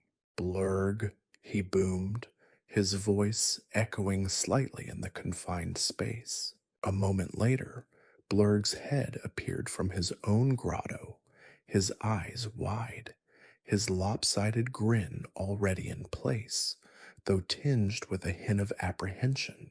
He held a half-eaten grub, its segmented body glistening in the firelight. Gorok? What is it? He asked, his voice a little too innocent. Gorok pointed a thick finger towards Blurg's hand. My grubs, Blurgs. They are gone from my pouch. Blurg's grin faltered. He chewed the grub slowly, deliberately, as if stalling for time. Oh, those grubs, he mumbled, swallowing with a slight wince. Yes, well, I needed them. For a stew. A stew. Gorok's voice rose in incredulous disbelief. You took my entire collection for a stew? Without asking? Blurg shuffled his feet, his gaze dropping to the cave floor. It was an emergency stew, he offered weakly. Needed some plumpness. He then gestured vaguely with the grub he still held. I can give you back this one. Gorok stared at him, a mixture of fury and weary resignation warring within him. This was the unwritten law of their existence. The desperate need for sustenance often blurred the lines of ownership, but still, it was his effort, his find. He'd envisioned a private meal, a small indulgence. Now, Blurg, with his casual disregard for Gorok's personal hoard, had snatched that small pleasure away. He wanted to shout, to grab Blurg by his matted hair and shake some sense into him. But that would lead to a more significant disruption, a shouting match that would echo through the clan's dwelling, drawing the attention of others, and likely resulting in a scolding from the elders. It was easier, he decided, to play the game. A stew, you say? Gorok repeated, his voice now unnervingly calm. A very good stew, I hope. Blurg nodded vigorously, relief evident on his face. The best. Very plump. You should try some sometime. Gorok grunted, a sound that conveyed neither agreement nor acceptance. He turned back towards his own grotto, a plan already forming in his mind. He would not resort to outright confrontation. That was too messy, too inefficient. Instead, he would engage in the subtle art of retaliation, the quiet, passive aggressive dance that was as much a part of their social fabric as the shared fires and the communal hunts.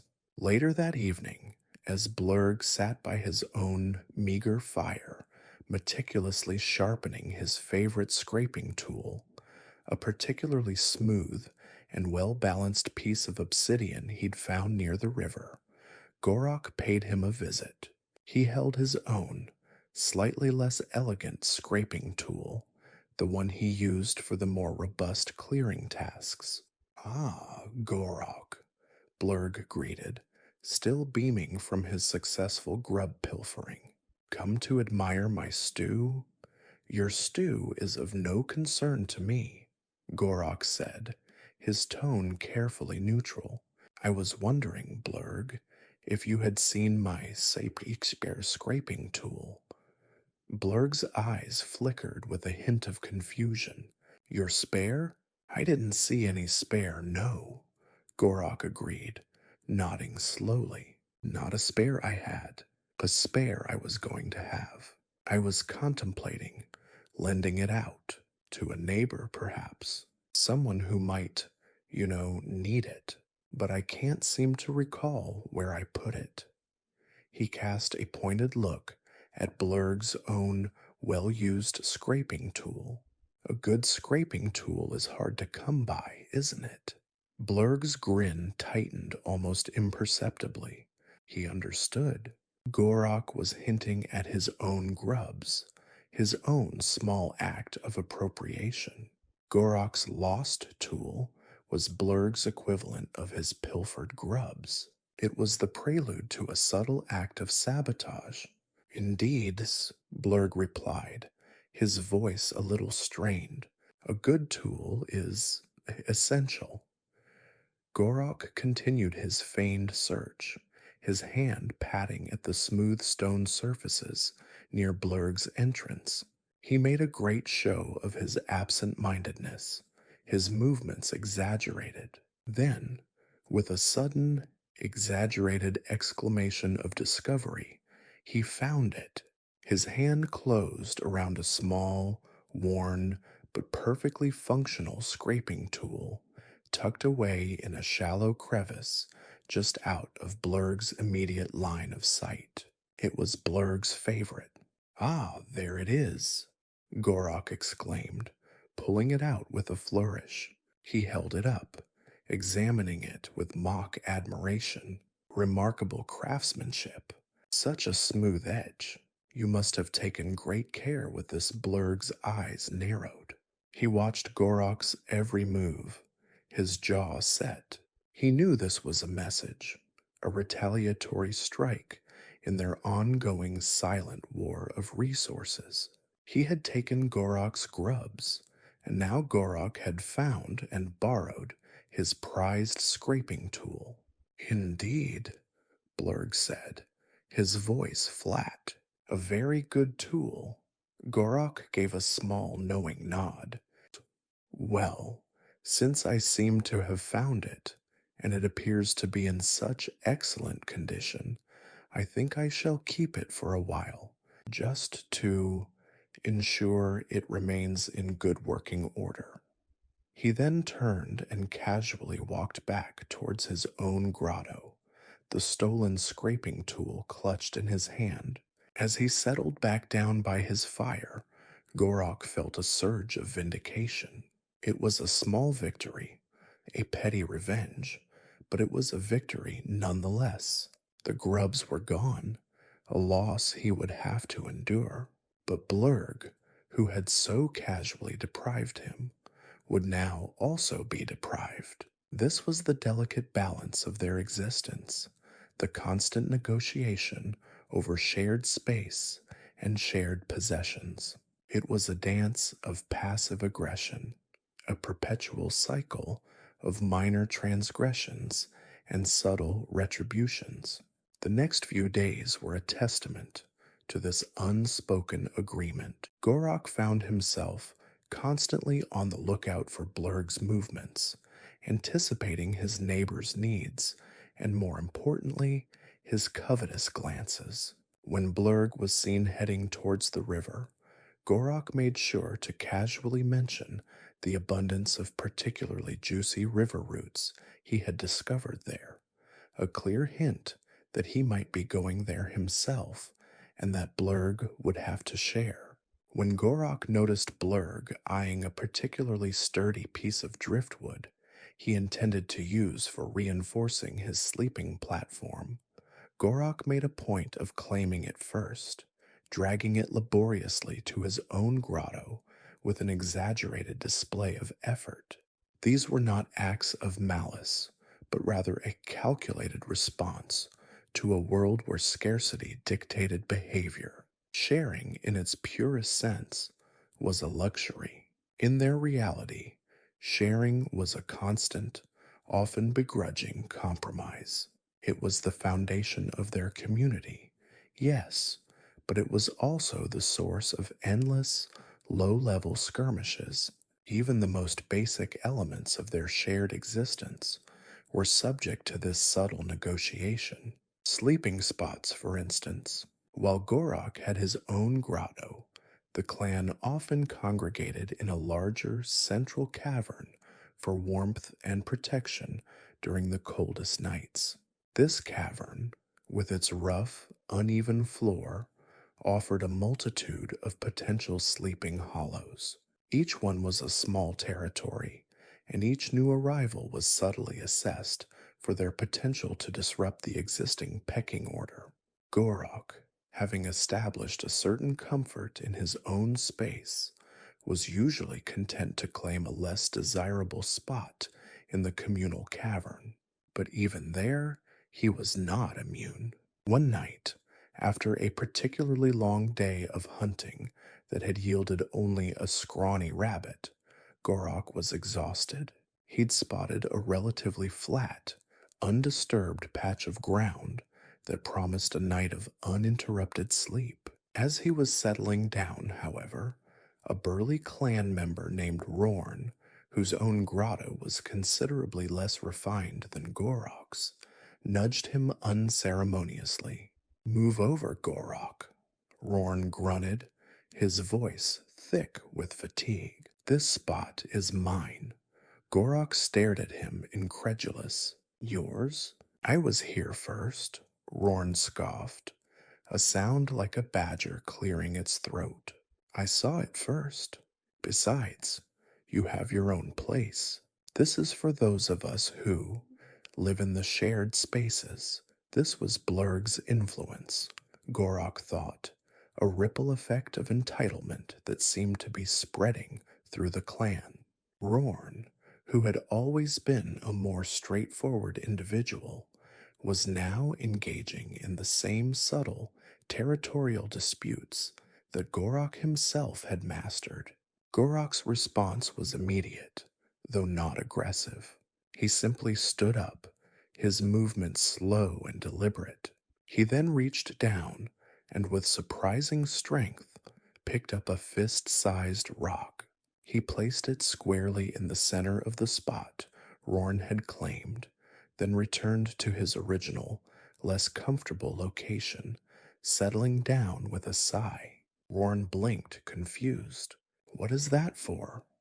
"A marker," Gorok said, his voice low and even. so you don't forget where it is. Wouldn't want anyone else to claim it by mistake. He saw the flicker of understanding in Rorn's eyes, the dawning realization that his own transgression had been met with a quiet but firm rebuttal. Rorn's claim had been challenged, not with force, but with a subtle assertion of ownership, a silent declaration that the social contract was being observed, and that any deviation would be met with an equally subtle but equally effective counter move. This was the essence of their lives, a constant, low level friction born from shared existence. It was the pilfered grubs, the misplaced tools, the claimed sleeping spots. It was the unwritten social contract, a perpetual dance of passive aggression and subtle sabotage played out against the backdrop of a harsh and unforgiving world. Gorok, as he drifted off to sleep, felt a grudging respect for the ingenuity of it all. They were not warriors in the grand sense, but they were survivors, and survival in this primitive age was often a matter of the most artful and the most persistent form of subtle manipulation. The hearth might offer warmth, but the howl of unmet needs and unchecked desires was never truly far away. The mastery of fire, a conquest more profound than any territorial dispute or grub snatching skirmish, was the true holy grail of their existence. It was the singular element that separated them from the shivering, huddled masses of the animal kingdom, the difference between gnawing on raw, unappetizing roots and the blessed warmth of cooked meat. Yet, this ultimate prize remained infuriatingly elusive, a temperamental mistress that seemed to delight in toying with their desperate attempts to coax her into being. For Gorok and his clan, the act of creating fire was a ritualistic ordeal, a Herculean task performed with a dedication bordering on religious fervor. Hours would bleed into days, knuckles raw and spirits flagging, as they engaged in the Sisyphean struggle of rubbing two sticks together, the dry wood groaning in protest, yielding only a pathetic wisp of smoke, a mocking promise of what could be.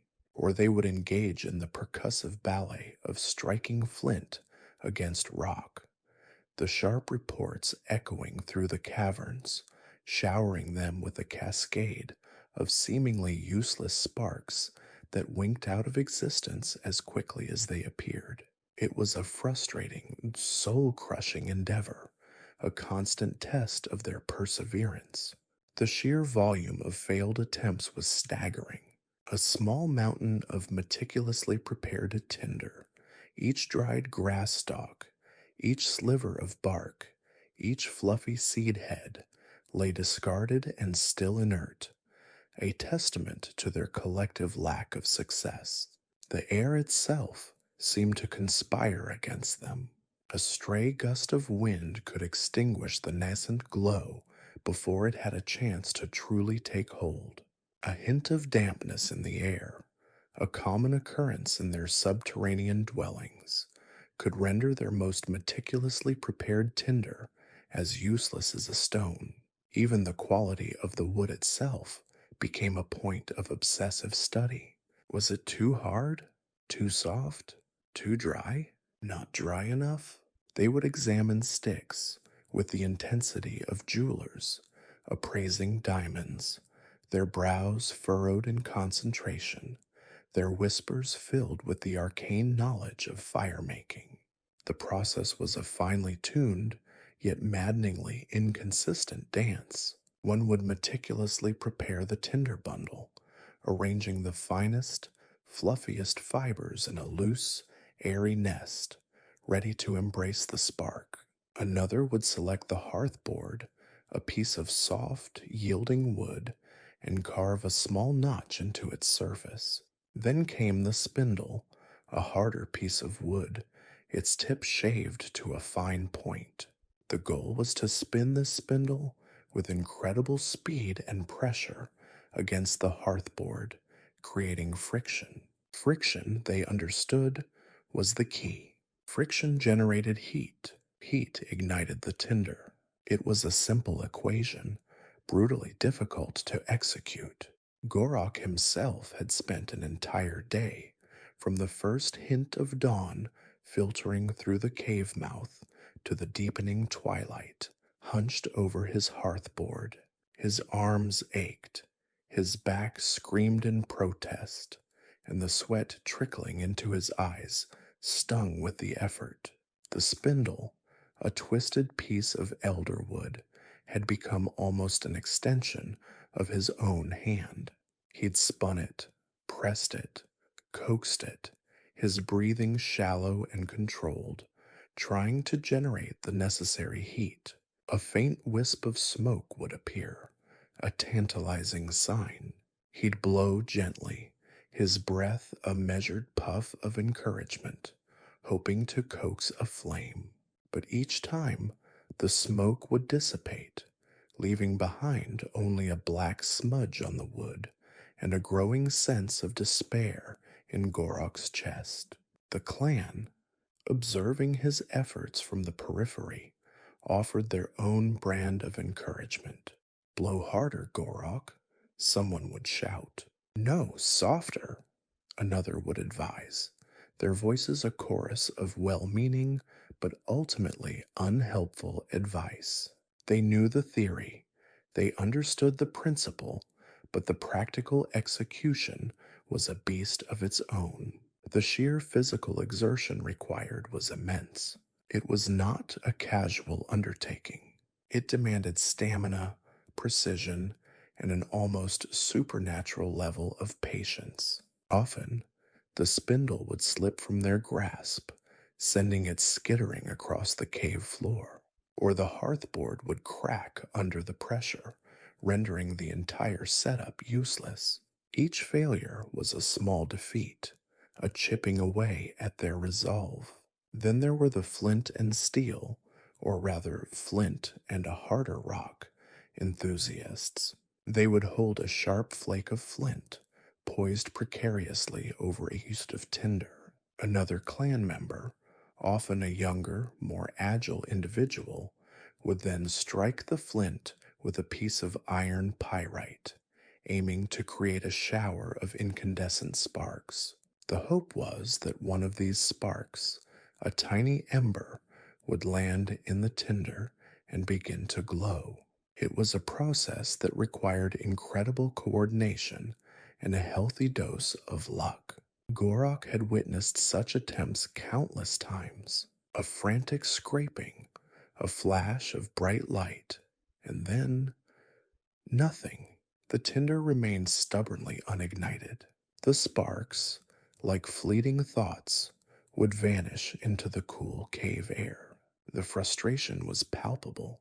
It was the frustration of the hunter who returns with an empty net, the farmer whose crops have failed. It was the gnawing emptiness in their stomachs, the biting cold that seeped into their very bones, the ever-present fear of the dark and the creatures that lurked within it. Fire was not merely a convenience, it was the very essence of survival. It meant the possibility of cooked food, a luxury that transformed the tough, chewy grubs and unpalatable roots into something resembling nourishment. It meant warmth, a shield against the encroaching frost that could claim lives with brutal efficiency. It meant protection, a deterrent against the predators that prowled the night, their eyes glinting in the darkness. The rare occasions when a flame did manage to catch were met with jubilant, almost religious celebration. It was a collective sigh of relief, a shared moment of triumph that momentarily eclipsed all other concerns. The individual who had succeeded, whether through sheer luck or a combination of skill and perseverance, was often lauded, their hands kissed, their efforts praised with an almost reverential awe. The small, flickering flame, nurtured with trembling hands and carefully fed with precious tinder, was a beacon of hope in their bleak existence. It was a tangible symbol that they had, for a brief period, conquered the elements, that they had wrested a sliver of control from the unforgiving grip of nature. They would gather around it, their faces illuminated by its warm glow, a sense of profound gratitude washing over them. It was a testament to their resilience, a reminder that even in the face of overwhelming odds, the spark of life and the fire it represented could endure. But the euphoria was always tempered by the knowledge that this precious gift was fleeting, that the continuous effort required to maintain it was as arduous as its creation. The cycle would inevitably begin anew, the endless quest for that elusive spark of hope. The discovery of the cavern, a vast, echoing space carved by millennia of water and wind, had been hailed as a victory of monumental proportions. It possessed many of the qualities they deemed desirable for a communal dwelling: ample space, relative dryness, thanks to a natural slope that channeled away the perpetual dampness, and protection from the elements that would make a lesser creature weep. Gorok, surveying the rough but surprisingly smooth walls, the high arched ceiling, and the discernible lack of immediate, toothy predators, had felt a surge of something akin to contentment. This was it, he thought, the promised land, or at least the prehistoric equivalent thereof. It was a far cry from the leaky, bat infested overhang that had served as their previous, ignominious abode.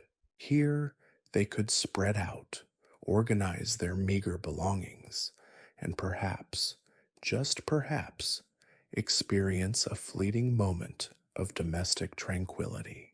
But as the initial euphoria subsided, replaced by the practicalities of long term habitation, a new, much furrier, and significantly more irate problem began to manifest. Their prime real estate, it turned out, was already occupied, not by a rival clan, nor a particularly aggressive pack of wolves, but by a creature whose sheer mass and territorial imperative dwarfed all other considerations, a cave bear of truly epic proportions. This was not some juvenile adolescent sniffing around the periphery. This was a titan of the Pleistocene, a walking mountain of muscle and fur, whose grunts and snuffles, even from the depths of its slumber, vibrated through the very stone beneath their feet. The bear, a creature they had collectively, and rather optimistically, nicknamed Thumper, due to the resonant thuds that often accompanied its movements, seemed to view the cavern as its personal, oversized den. It was a place of profound importance to Thumper, a sanctuary for its hibernation, a larder for its seasonal snacks, and apparently a prime location for observing the comings and goings of its less than welcome bipedal neighbors.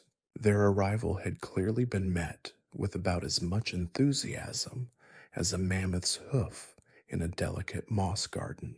Coexistence, as Gorok and his clan were quickly learning, was not an option. Thumper's territorial instincts were as ingrained as the stripes on a saber-toothed cat's hide. The first few days had been a tentative dance of avoidance. The clan would tiptoe around the cavern's edges, their movements hushed, their eyes constantly darting towards the dark recess where Thumper usually hunkered down. Gorok himself had taken to venturing out at dawn, his spear held at the ready, his senses on high alert, trying to gauge the bear's current mood. More often than not, he'd find the entrance to their chosen dwelling partially blocked by a colossal, shaggy silhouette, its massive head resting on its paws, a low rumble emanating from its chest that promised swift and brutal retribution for any perceived intrusion. The clan elders, their faces etched with the wisdom of countless harsh winters, convened to discuss the matter. Their pronouncements, delivered in hushed, reverent tones, were a testament to the sheer terror this ursine landlord inspired. "We must appease it," declared Old Man Grok, his voice a dry rustle like autumn leaves. "Perhaps a gift, a particularly large piece of meat, something to distract it from our presence." The clan responded with a collective groan. Their hunting success, while improving under Gorok's leadership, was still a precarious business. The idea of sacrificing a significant portion of their hard won bounty to a creature that could, and likely would, crush them all simultaneously was met with widespread dismay. Yet, the alternative, facing the full, unbridled fury of Thumper, was even less appealing. Their first attempt at appeasement involved a rather plump, recently captured wild goat. Two of the clan's bravest, or perhaps most foolhardy members, armed with nothing more than sharpened sticks and a healthy dose of fear induced adrenaline, had crept towards Thumper's usual resting spot. They deposited the goat a respectful distance away, then retreated with the speed of startled gazelles. Thumper, it seemed, had merely blinked, then proceeded to demolish the offering in a matter of minutes, its satisfaction apparently fleeting. The next morning, the clan found their living space still largely occupied, the bear's snores a deafening lullaby. This was not working. The goat had been a temporary distraction, a fleeting peace treaty. What they needed was a more permanent solution. It was during one of these tense discussions, huddled in a smaller, less desirable side cavern while Thumper's snores vibrated through the main chamber, that the idea of smoke arose. "The bear dislikes the smoke," offered a young hunter named Kip, his voice hesitant. "It always turns its head away when the fires are strong near its sleeping place." This spark of an idea ignited a flurry of activity. If smoke could deter the bear, then a constant dense cloud of smoke would surely make the cavern unbearable for it. The clan set about gathering every scrap of dry moss, every brittle twig, every bit of fragrant resin they could find. They piled it high, their intention to create a perpetual, acrid haze that would drive Thumper from its chosen abode. The plan was put into action with much nervous energy. Fires were lit strategically around the cavern, their tendrils of smoke weaving an increasingly thick blanket. The air grew heavy, acrid, and suffocating. Gorok watched, a knot of anxiety tightening in his stomach as Thumper stirred. The bear's massive head rose, its nostrils flaring, its eyes blinking slowly as the smoke assailed its senses. It let out a low, rumbling growl, a sound that promised immense displeasure. For a moment, the clan dared to hope. Thumper shifted, its mighty frame seeming to recoil from the pungent atmosphere.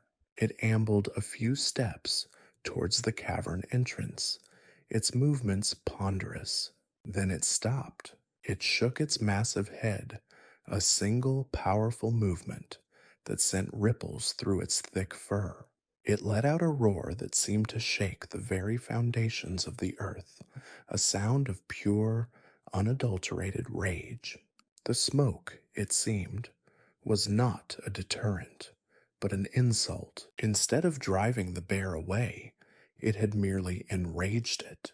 Thumper, clearly incensed by this aerial assault, charged. The clan scattered. Their carefully constructed smokescreen, their ambitious attempt at biological warfare, had backfired spectacularly. Gorok found himself scrambling deeper into the cave system, the thunderous roar of the enraged bear echoing behind him, its heavy footsteps a terrifying counterpoint to his own frantic flight. They retreated, a disorganized rabble, into the narrower, less hospitable tunnels, the dream of prime real estate dissolving into a nightmare of primal fear. They spent the night huddled in the damp, cramped confines of a secondary passage, the distant roars of Thumper a chilling reminder of their failed endeavor. The air here was cool and damp, carrying the scent of wet earth and the faintest hint of fear. Gorok, huddled amongst his shivering clan members, reflected on their hubris. They had sought to conquer nature, to impose their will upon a creature that was an intrinsic part of the ecosystem, a force of nature in its own right. They had underestimated the bear's resilience, its territorial imperative, and its sheer, unadulterated power. The next morning, a scouting party, led by Gorok himself, ventured back towards the main cavern. They moved with extreme caution, their senses honed, their spears held firmly. The smoke had dissipated, leaving the air clear, but the lingering smell of burnt offerings and bear saliva hung heavy. Thumper was still there, but its demeanor had shifted. It seemed more settled, its initial rage having subsided into a brooding, possessive calm. It was lounging near the cavern entrance, its massive form a clear declaration of ownership. Any lingering thoughts of reclaiming their coveted dwelling were immediately extinguished. This was the harsh reality of their existence. Prime real estate came with an equally prime and infinitely more dangerous occupant. Their aspirations for a comfortable, spacious home had collided head on with the unyielding laws of the wild. They were tenants in a world that did not recognize their claims, subjects to a landlord whose rent was paid in the currency of fear and potential dismemberment. The clan, defeated but not entirely broken, retreated to a smaller, more manageable cave system further down the valley. It was less spacious, considerably darker, and lacked the natural drainage of their previous attempt, but it was blessedly, gloriously bear-free. They spent the next few days laboring to make it habitable, scraping away loose scree, digging shallow hollows for sleeping, and reinforcing the entrance with a precarious arrangement of sharpened sticks and heavy stones. It was a far cry from the grand cavern they had briefly occupied, but it was theirs, and in a world where survival was a daily, hourly struggle, having a safe, albeit humble place to rest, their weary bones was a luxury beyond measure.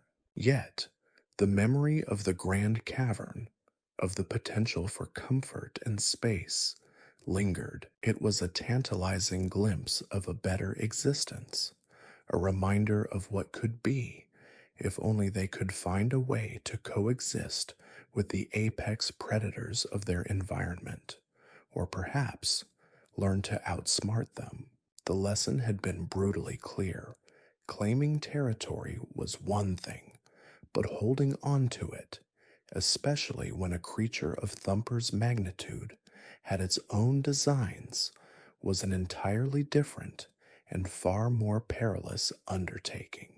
The art of not dying, Gorok mused, was not just about finding shelter, but about finding shelter that didn't, in turn, become the instrument of your demise. And sometimes, the most comfortable bed was the one that didn't have claws.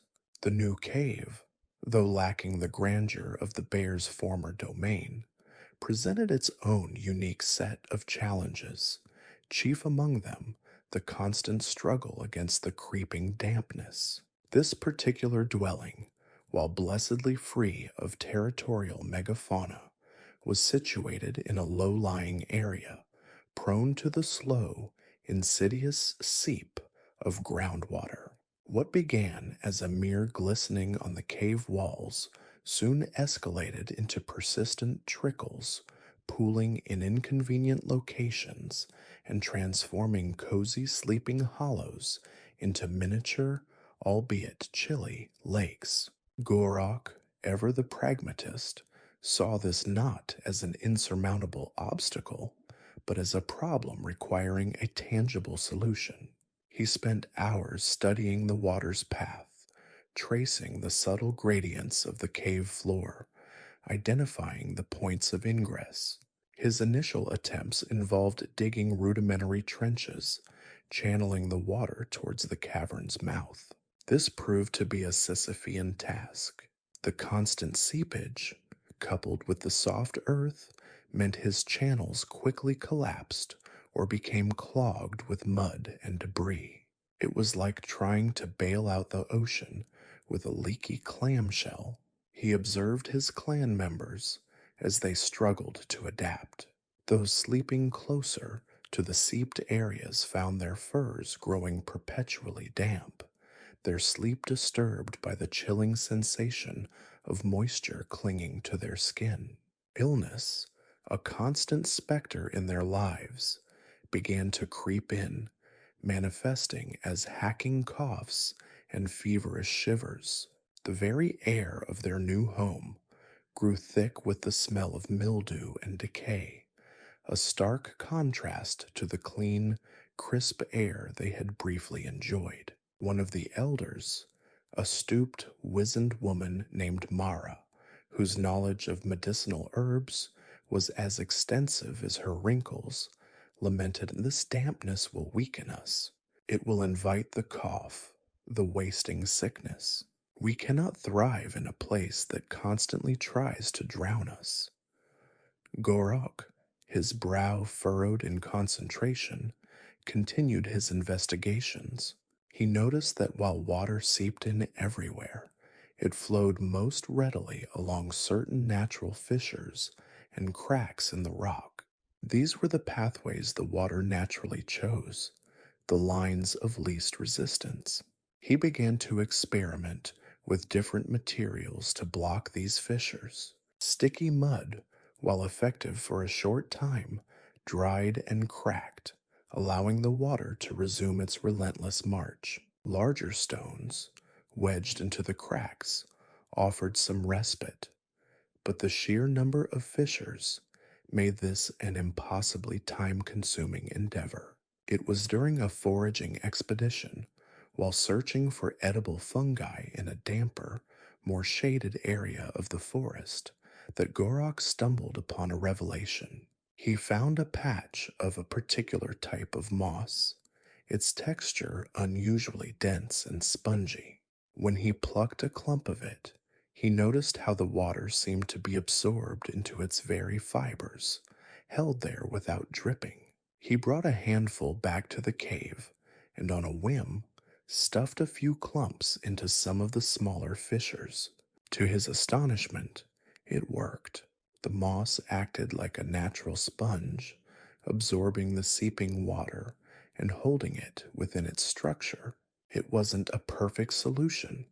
The moss would eventually become saturated and would need to be replaced, but it was a significant improvement. It slowed the flow, reduced the pooling, and most importantly, kept the sleeping areas considerably drier. Encouraged by this small success, Gorok organized foraging parties specifically to gather this miracle moss. The clan worked with renewed purpose, their efforts now focused on a tangible goal that promised a real improvement in their living conditions. They learned to identify the best mosses, the ones with the densest growth and the greatest absorbency. They developed a system for harvesting it without damaging the surrounding environment, ensuring a sustainable supply. The process of applying the moss was meticulous. Gorok, now regarded with even greater respect for his ingenuity, oversaw the application, directing individuals to carefully pack the fissures, ensuring no gaps were left. The effect was gradual but noticeable. The perpetual glistening on the walls receded, the pools of water shrank, and the damp, musty odor began to dissipate, replaced by the fainter, earthier scent of the moss itself. Yet, even this victory was tempered by the knowledge that it was a temporary measure. The moss, like all living things, had its limits. It would eventually become waterlogged or begin to decompose, and the seepages would inevitably return. They were in a constant, low level war with the very earth that sheltered them, a perpetual cycle of repair and maintenance. It required vigilance, a constant awareness of their environment, and a willingness to adapt and innovate. Beyond the immediate problem of dampness, the cave also presented challenges in terms of its layout. While spacious, it lacked natural divisions. The clan's activities, sleeping, food preparation, tool making, and communal gatherings, all took place in one large, undifferentiated space. This meant that the scraping of flint on bone would inevitably interrupt someone's attempt to rest, or the smell of roasting meat would waft into the area where delicate weaving was taking place.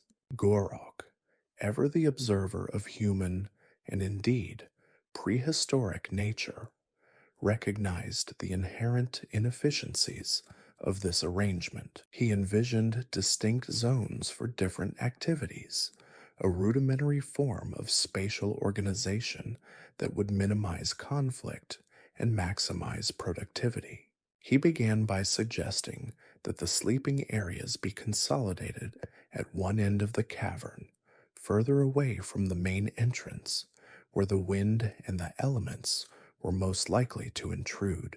To delineate these sleeping zones, Gorok and his clan began to use larger stones, positioning them to create low walls or partitions.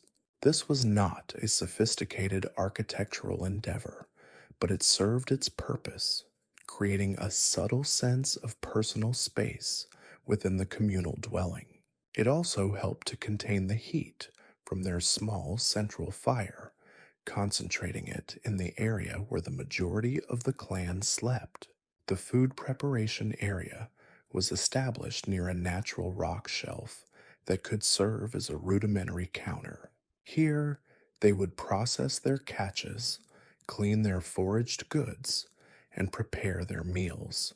The tool making and crafting activities were relegated to a corner where the light was less direct, and the noise of their work would be less disruptive to those attempting to rest or socialize.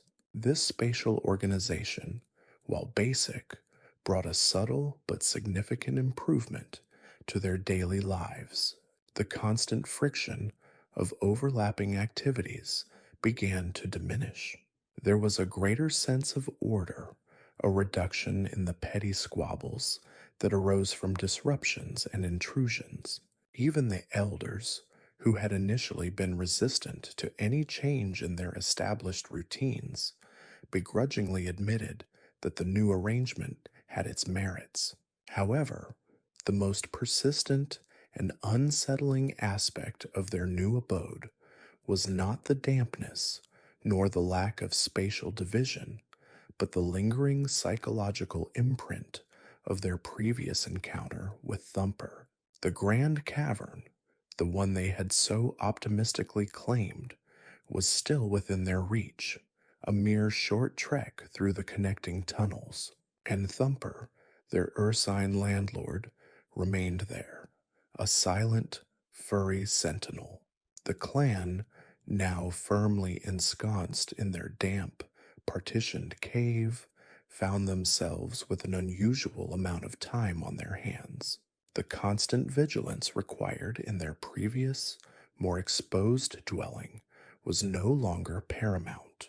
This newfound respite, while welcome, also left room for contemplation, and contemplation, in the context of a lost paradise, often led to a dangerous form of nostalgia.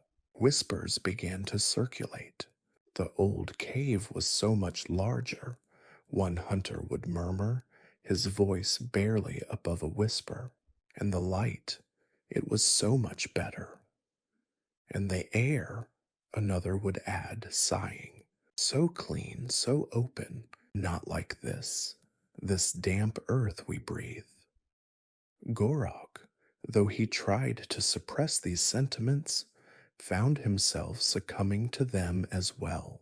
He remembered the sheer freedom of movement in the larger cavern, the ability to spread out their resources without constantly tripping over one another. He remembered the thrill of having found such a magnificent dwelling, a testament to their perseverance and resourcefulness. The fear of Thumper was still present, a visceral, deep seated memory that kept them from outright attempting to reclaim the cavern. But it began to be overshadowed by a different kind of yearning, the yearning for comfort, for space, for a dwelling that truly reflected their aspirations. They had survived Thumper's wrath, and that survival had, ironically, made them bolder, or perhaps simply more foolish. The idea, insidious and dangerous, began to take root. What if they could find a way to live in the grand cavern without antagonizing Thumper? What if they could coexist, not through appeasement, but through cleverness, through a more sophisticated understanding of the bear's behavior? It was a notion born of desperation and a touch of arrogance. They had been driven from paradise by brute force, and now they sought to reclaim it through guile. The perils of prime real estate, Gorok realized with a growing sense of dread, were not always immediately apparent. Sometimes, the greatest danger lay not in the initial confrontation, but in the lingering desire to return to what was lost, to a place that, while undeniably superior, was also undeniably occupied by a force they could not and should not attempt to overcome. The art of not dying today, he reflected, was often overshadowed by the folly of wanting too much, of coveting a dwelling that was already claimed by a landlord with fangs and claws. The very desirability of the cavern was its greatest peril, a siren song luring them towards a confrontation they were ill equipped to win. They had found shelter, yes, but they had also discovered that the most coveted abodes often came with the most formidable and unforgiving residents. The whispers, however, were not solely about the cavern's lost comforts. They were also about the persistent, gnawing awareness of their vulnerability. The damp, partitioned cave offered security, a shield against the immediate ravages of the elements and the larger, more obvious predators. But it did little to quell the primal anxieties that coiled in the gut of every clan member. Every snapped twig in the distance, every rustle of leaves, was a potential herald of doom.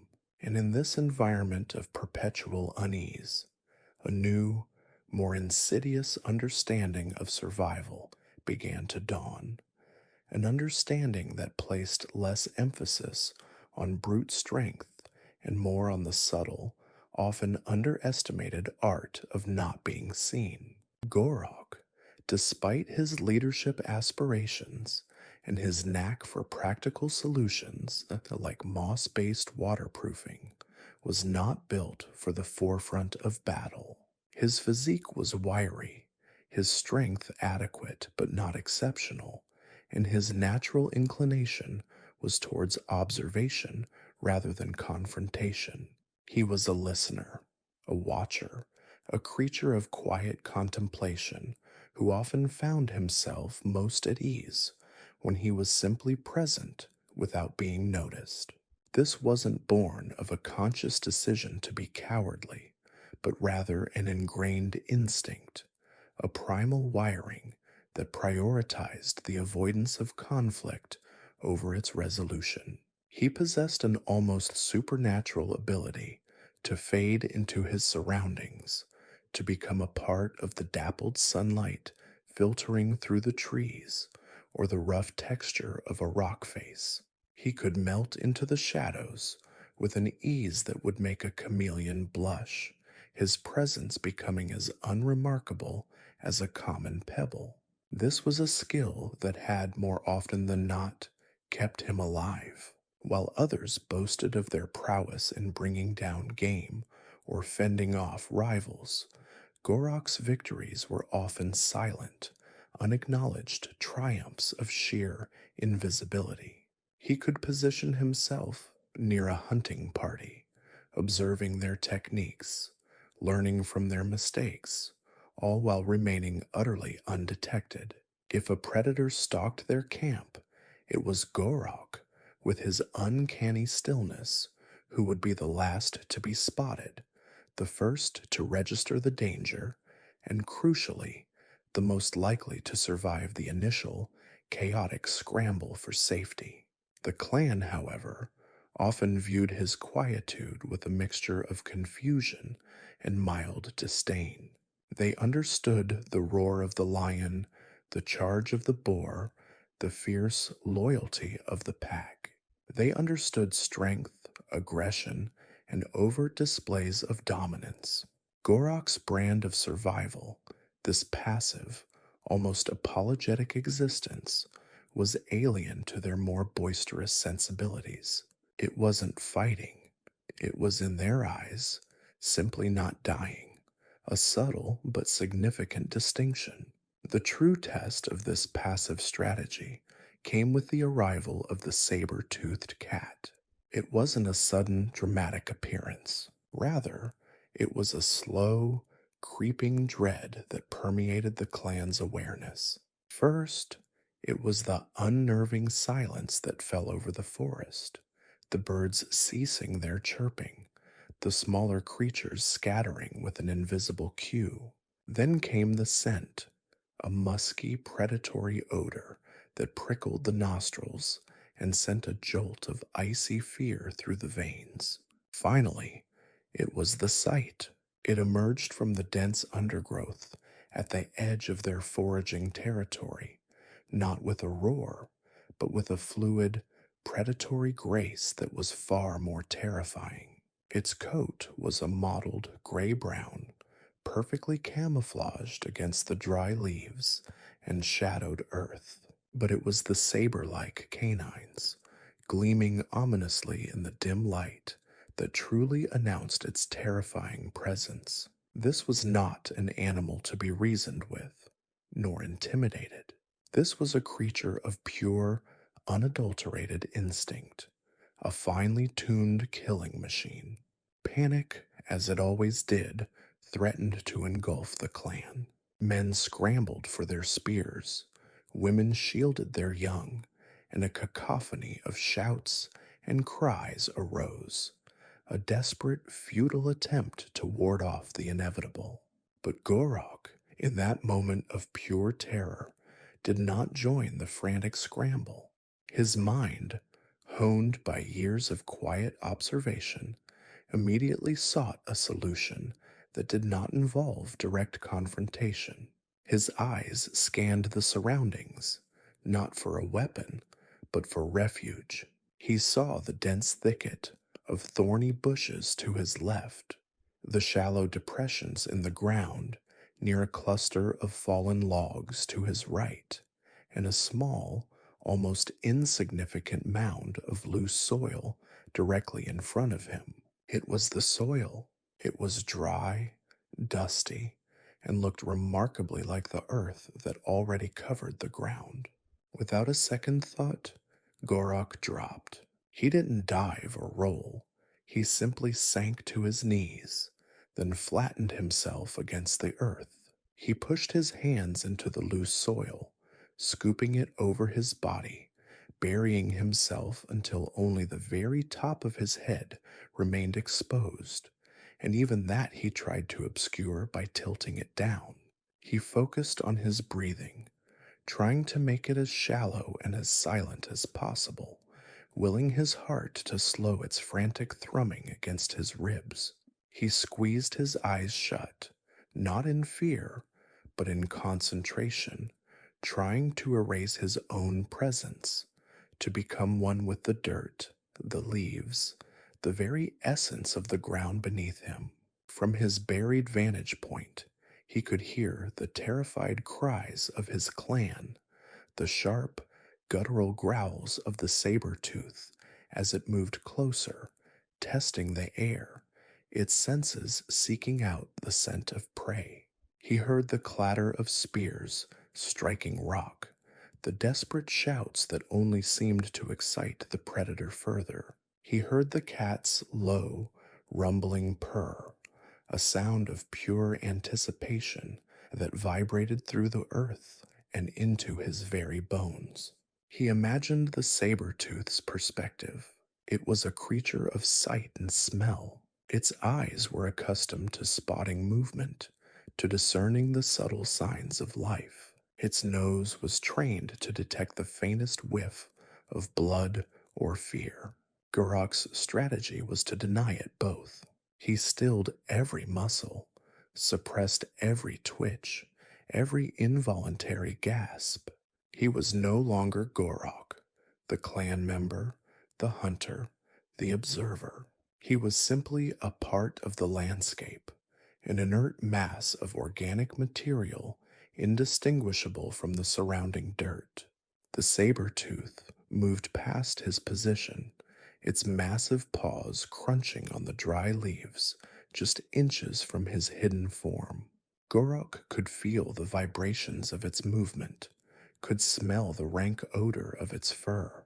He imagined its powerful jaws opening, its terrifying teeth tearing through flesh and bone.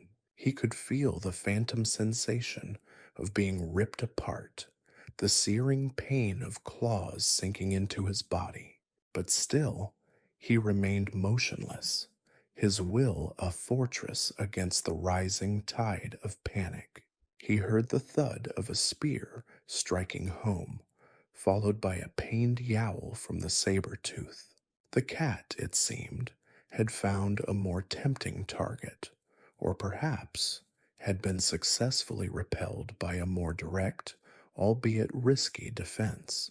The sounds of conflict moved away from Gorok's position, a frantic chase and desperate defense playing out in the distance. Slowly, cautiously, Gorok began to move. He pushed the dirt away from his face, his eyes blinking against the sudden glare of the sun. He carefully sat up, shaking the soil from his hair and clothes, trying to regain some semblance of composure. He looked around for his clan members. Some had managed to escape into the dense thicket, others were tending to the injured, and a few, he noted with a grim sense of relief, were returning from their panicked flight, bruised and shaken, but alive. He saw a few of the more boisterous hunters glaring in his direction. They had likely seen his immediate retreat, his apparent refusal to engage in the defense. He braced himself for their taunts, for the accusations of cowardice. But as they looked at him, a strange expression crossed their faces. They saw him, not cowering in fear, but emerging from the earth, unharmed, unbloodied, and most importantly, alive. One of the hunters, a burly man named Kale, approached him, his spear still clutched in his hand. Gorok expected a lecture, a scornful remark. Instead, Kael simply looked at him, then at the ground where Gorok had been buried, then back at Gorok. You, you disappeared, Kyle said, his voice laced with a grudging respect. The cat.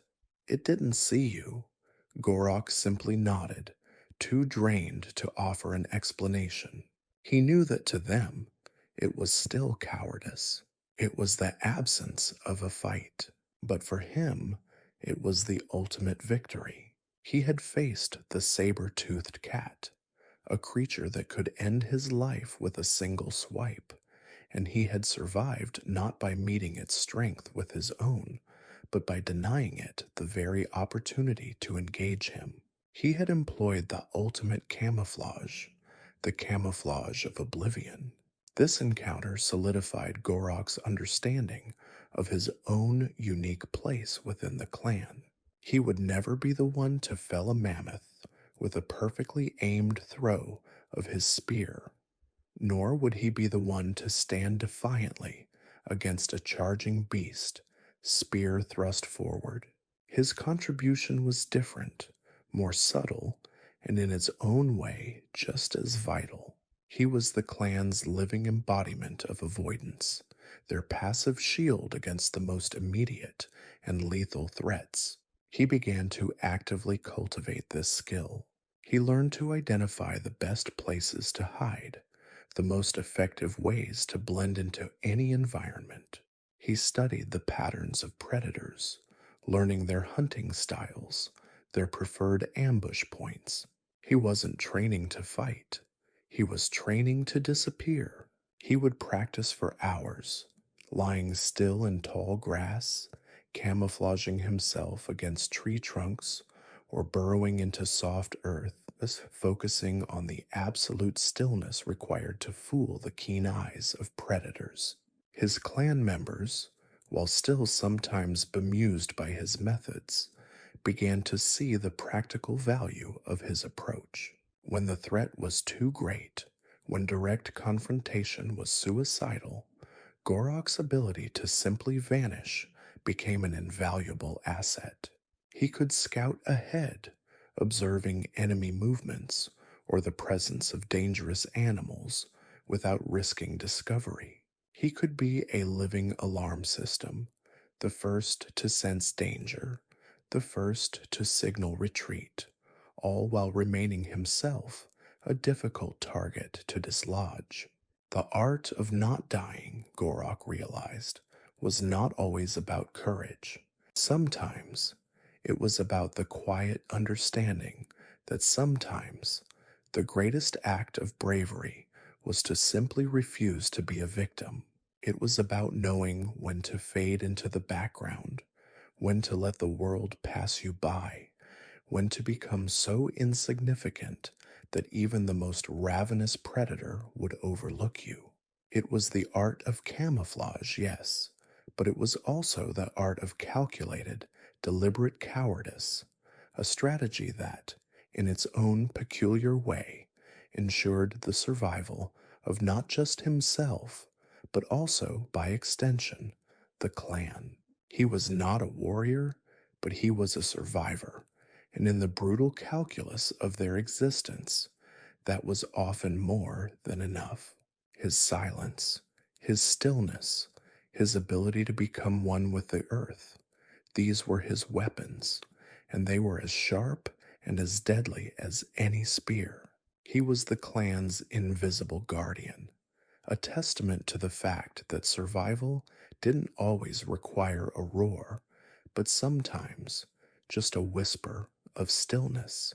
The dappled sunlight, usually a comforting presence, filtering through the canopy, now felt like a spotlight highlighting their vulnerability. Gorok's clan, usually a tight-knit unit moving with a practiced, if somewhat clumsy grace, found themselves in unfamiliar territory, driven by the dwindling resources of their usual hunting grounds. Necessity, as it often did, had forced them to venture further than was comfortable towards the whisper of a rare, nutrient rich root that grew in a small, exposed clearing.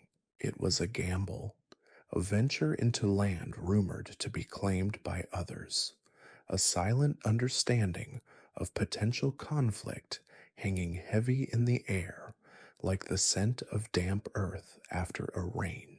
As they crested the final rise, the clearing spread before them, a verdant promise dotted with the familiar, leafy crowns of the coveted roots. But the promise was immediately overshadowed by a stark, unwelcome reality. Another group, their scent a foreign, acrid tang on the breeze, was already there. They were larger, their frames more powerfully built, their guttural sounds carrying a distinct, challenging edge that set Gorok's teeth on edge. This was the Kresh clan, known for their aggression and their penchant for taking what they wanted, leaving little room for negotiation or indeed survival. The initial encounter was a masterclass in primitive diplomacy, a ballet of intimidation choreographed with grunts, glares, and the subtle yet potent display of their crude but effective weaponry. Gorok's clan, though perhaps less physically imposing, possessed their own brand of resilience, a cunning born from years of navigating a precarious existence. The Kresh, led by a hulking brute named Boar, pushed forward, their heavy footsteps vibrating the very ground. Boar, his chest puffed out like a puffed up pigeon ready for a territorial dispute, let out a series of deep, resonant grunts, each one a declaration of ownership, a challenge issued with the primal force of a thunderclap.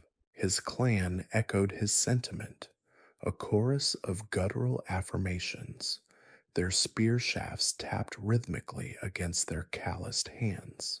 Gorok, ever the observer, felt the familiar prickle of unease, but also a strange sense of detachment. While the others squared their shoulders, tightening their grip on their spears, Gorok's mind was already sifting through the possibilities, assessing the nuances of this tense standoff. He saw the flicker of apprehension in the eyes of some of Boar's clan, the slight tightening of their jaws that spoke of doubt, not unwavering conviction. He also noted the way Boar's own gaze, though outwardly fierce, darted nervously towards the rustling of the undergrowth behind Gorok's group, a telltale sign of underlying insecurity. Grr-onk. Gorok's clan elder, a wizened woman named Ilara, rasped, her voice a dry, brittle sound. She stepped forward, her movements slow and deliberate, her gnarled staff held steady. Her gesture was simple, a palm extended, then a slow sweep towards the roots, an invitation, perhaps, or a plea for shared bounty. It was a fragile olive branch, offered in a landscape where trust was a luxury few could afford. The Kresh responded with a wave of derisive grunts. Boar slammed his spear butt into the earth, a concussive sound that seemed to mock Ilara's gesture. "Urgh," he bellowed, pointing a thick finger at Gorok's clan, then at himself, then making a sweeping motion to encompass the entire clearing. The meaning was clear. This is ours. Leave. The air crackled with unspoken threats. Spears were raised, not yet in attack, but as pointed pronouncements. The Kresh, clearly outnumbering Gorok's clan, began to advance, their movements a synchronized display of aggression. Gorok's people instinctively drew closer, forming a tighter defensive circle, their faces a mixture of grim determination and the ever-present underlying fear. The roots, so close, so tantalizingly visible, seemed to mock them, a symbol of their unmet needs. It was in that moment of heightened tension, as the first spear was about to be hurled, that the earth itself seemed to groan. A low, rumbling sound, unlike anything they had ever heard in this particular region, began to emanate from the dense foliage at the far edge of the clearing. It grew louder, a deep, resonant vibration that vibrated through their very bones. Then, a colossal shadow fell over the clearing, eclipsing the sunlight. Slowly, majestically, a creature of immense size emerged from the trees. It was a giant sloth, not a single one, but a herd of them, their shaggy bodies moving with a ponderous, deliberate grace. Their sheer scale was breathtaking, their lumbering gait a stark contrast to the frenzied energy of the standoff. They were placid, indifferent giants, their focus solely on the tender shoots and leaves that grew in abundance on the periphery of the clearing, far from the contested roots. The effect on both clans was instantaneous and profound. The aggression, the posturing, the very air of animosity evaporated like mist in the morning sun. Boar and his Kresh warriors froze, their raised spears lowered almost involuntarily. The sheer, overwhelming presence of the sloths rendered their petty squabbles utterly insignificant. A few of the Kresh even let out soft, almost awed grunts, a rare display of something akin to respect for the natural world's more imposing inhabitants. Gorok, seizing the opportune moment, didn't miss a beat. He nudged Alara a silent signal. The fear that had coiled in his gut, while not entirely gone, was now overshadowed by a surge of pragmatic opportunism. While the Kresh were mesmerized by the lumbering behemoths, Gorok's clan began a slow, almost imperceptible retreat. They didn't turn their backs entirely, maintaining a wary eye on the Kresh, but they moved with a newfound urgency, their steps light, their focus on the path away from the clearing. Boar, after a moment's hesitation, seemed to snap out of his stupor. He glanced at Gorok's clan, then at the massive sloths, and a flicker of something unreadable passed across his craggy face. Perhaps it was a realization that this encounter was not worth the risk of engaging a potentially dangerous, or at the very least utterly disruptive, force of nature. Or perhaps he simply recognized that the element of surprise and the initiative had been lost.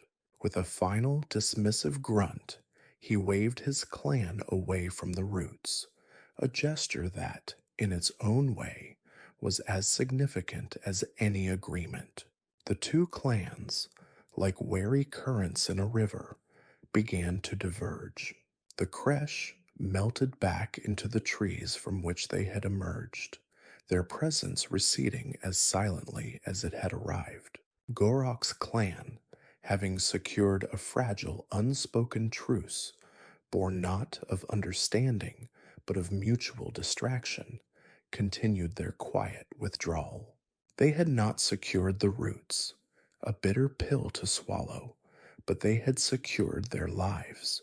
The art of not dying, Gorok reflected as he glanced back at the clearing, now dominated by the slow, rhythmic chewing of the giant sloths, was often about recognizing when to disengage, when to let the truly colossal forces of the world dictate the terms of surrender.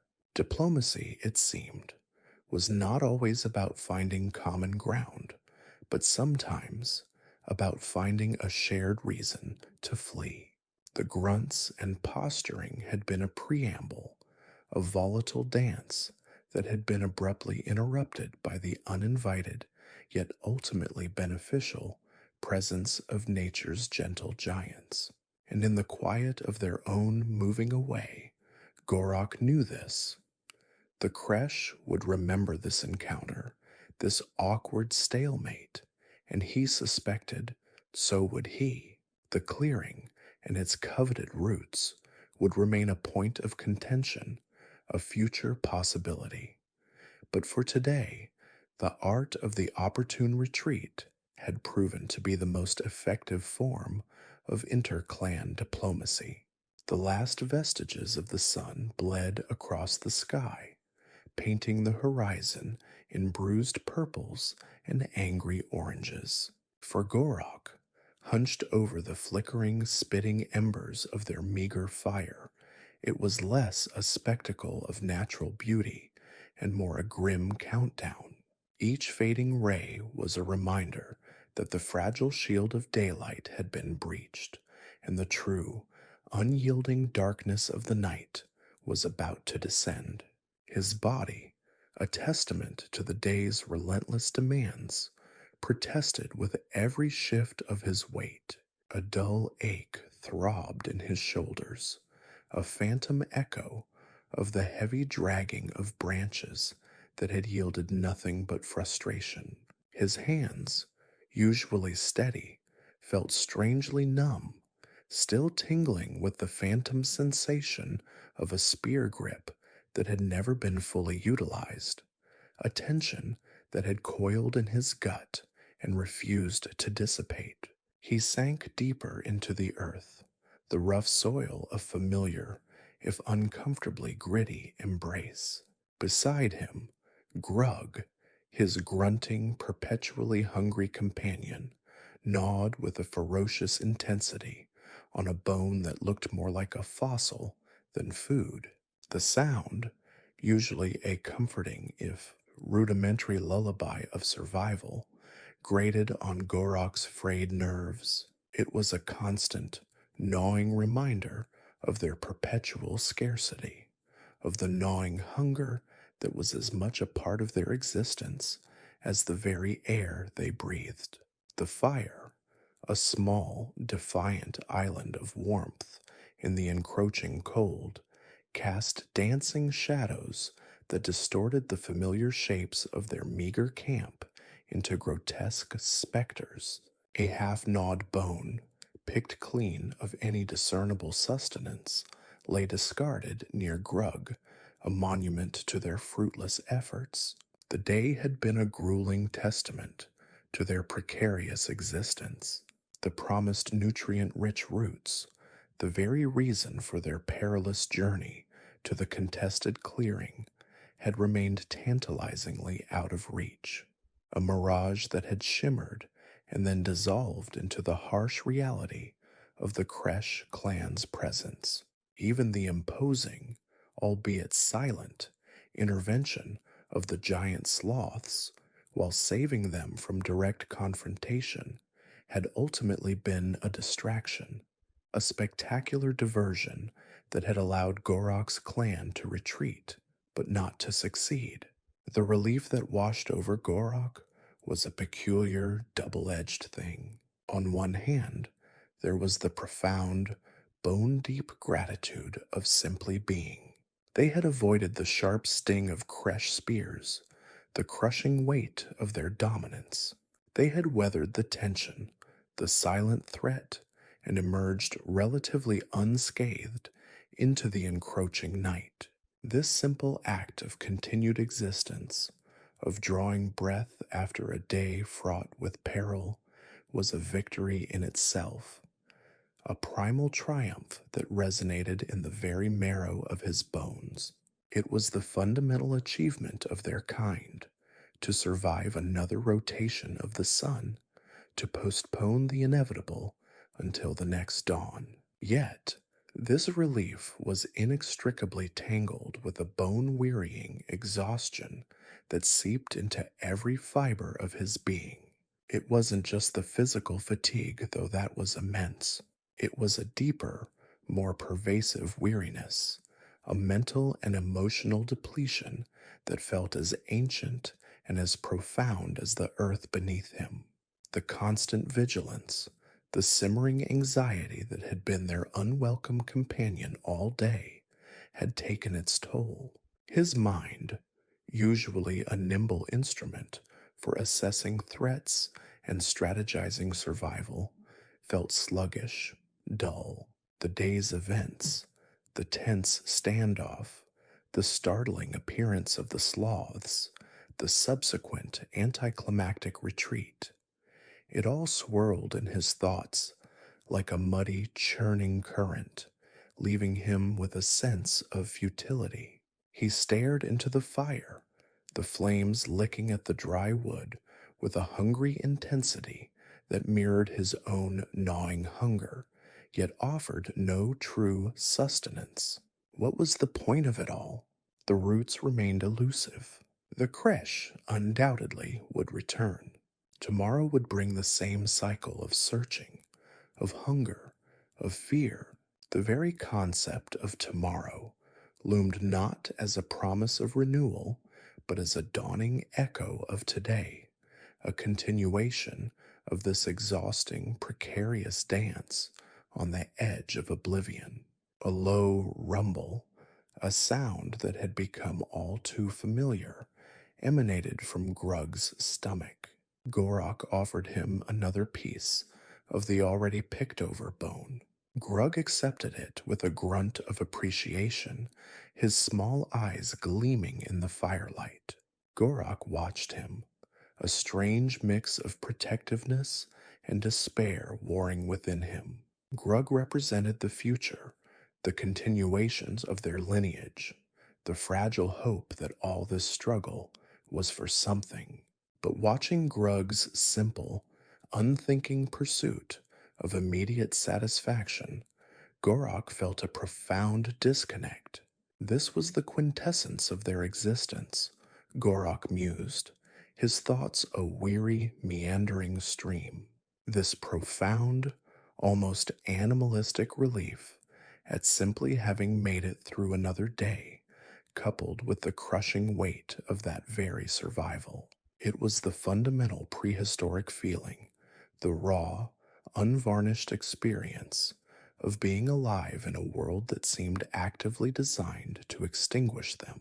There was no grand purpose, no intricate philosophy, just the raw, undeniable urge to continue breathing, to keep the spark of life flickering against the encroaching darkness. He looked up at the sky, now a vast, inky canvas pricked with the cold, distant light of stars.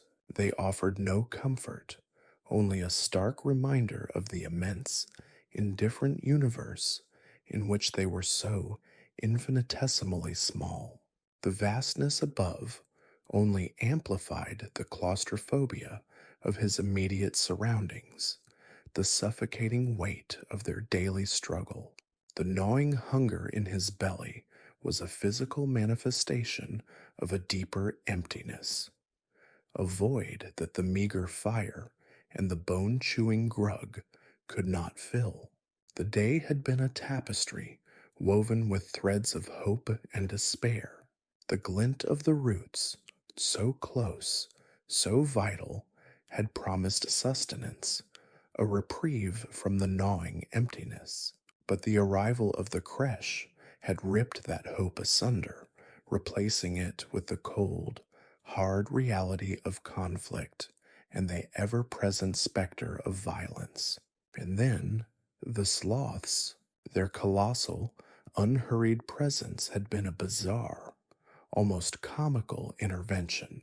It had been a moment of surreal reprieve, a pause in the relentless tension, but it was a reprieve born of distraction, not resolution. Gorok's clan had retreated, not defeated, but certainly not victorious. They had survived, yes, but the victory was hollow, the taste of it as bitter as the unfulfilled promise of the roots. The weariness was a physical entity now, settling over him like a shroud. It was the weariness of constant vigilance, of a mind perpetually on alert for the slightest rustle in the undergrowth, the faintest scent of danger on the wind. It was the weariness of fruitless labor, of expending precious energy on a chase that yielded nothing but more hunger. It was the weariness of the spirit, the soul deep exhaustion that came from staring into the abyss of what next and seeing only the same grim landscape. He closed his eyes, but sleep offered no immediate solace. His mind conjured images of the creche, their guttural challenges, their menacing spears. He saw a boar's hulking frame, his chest puffed out in arrogant defiance. He felt again the prickle of fear, the tightening in his chest as the standoff escalated, and then the unexpected emergence of the sloths, their placid indifference a stark contrast to the raw aggression of the two clans. It was a scene of primal absurdity, a moment when the grandiosity of nature dwarfed the petty squabbles of its smaller inhabitants. He shifted, trying to find a more comfortable position, but the rough ground offered little relief. Grug, having finished his bone, nudged Gorok's hand with his wet nose, a silent plea for attention, for comfort, for something more. Gorok ran a calloused hand over Grug's head, feeling the coarse hair, the solid bone beneath. This was his responsibility, his purpose, the reason to face the dawn, however bleak it might seem. But the weight of that responsibility, coupled with the day's failures, felt crushing. The fire crackled, sending a shower of sparks into the darkness, brief, ephemeral stars that mirrored the distant, uncaring ones above. Gorok watched them ascend, then wink out of existence, a potent metaphor for their own precarious hold on life. They existed, they flared, and then they were gone, swallowed by the vast, indifferent night. The day had been a struggle, a test of their resilience, a stark reminder of their vulnerability. And as the last ember glowed feebly, Gorok felt the familiar, gnawing dread that accompanied the end of every day. The dread of what tomorrow might bring, or perhaps more terrifyingly, what it might not. Yet beneath the exhaustion and the fear, a faint, persistent ember of will remained, the primal urge to survive, to continue the cycle, to simply not die today.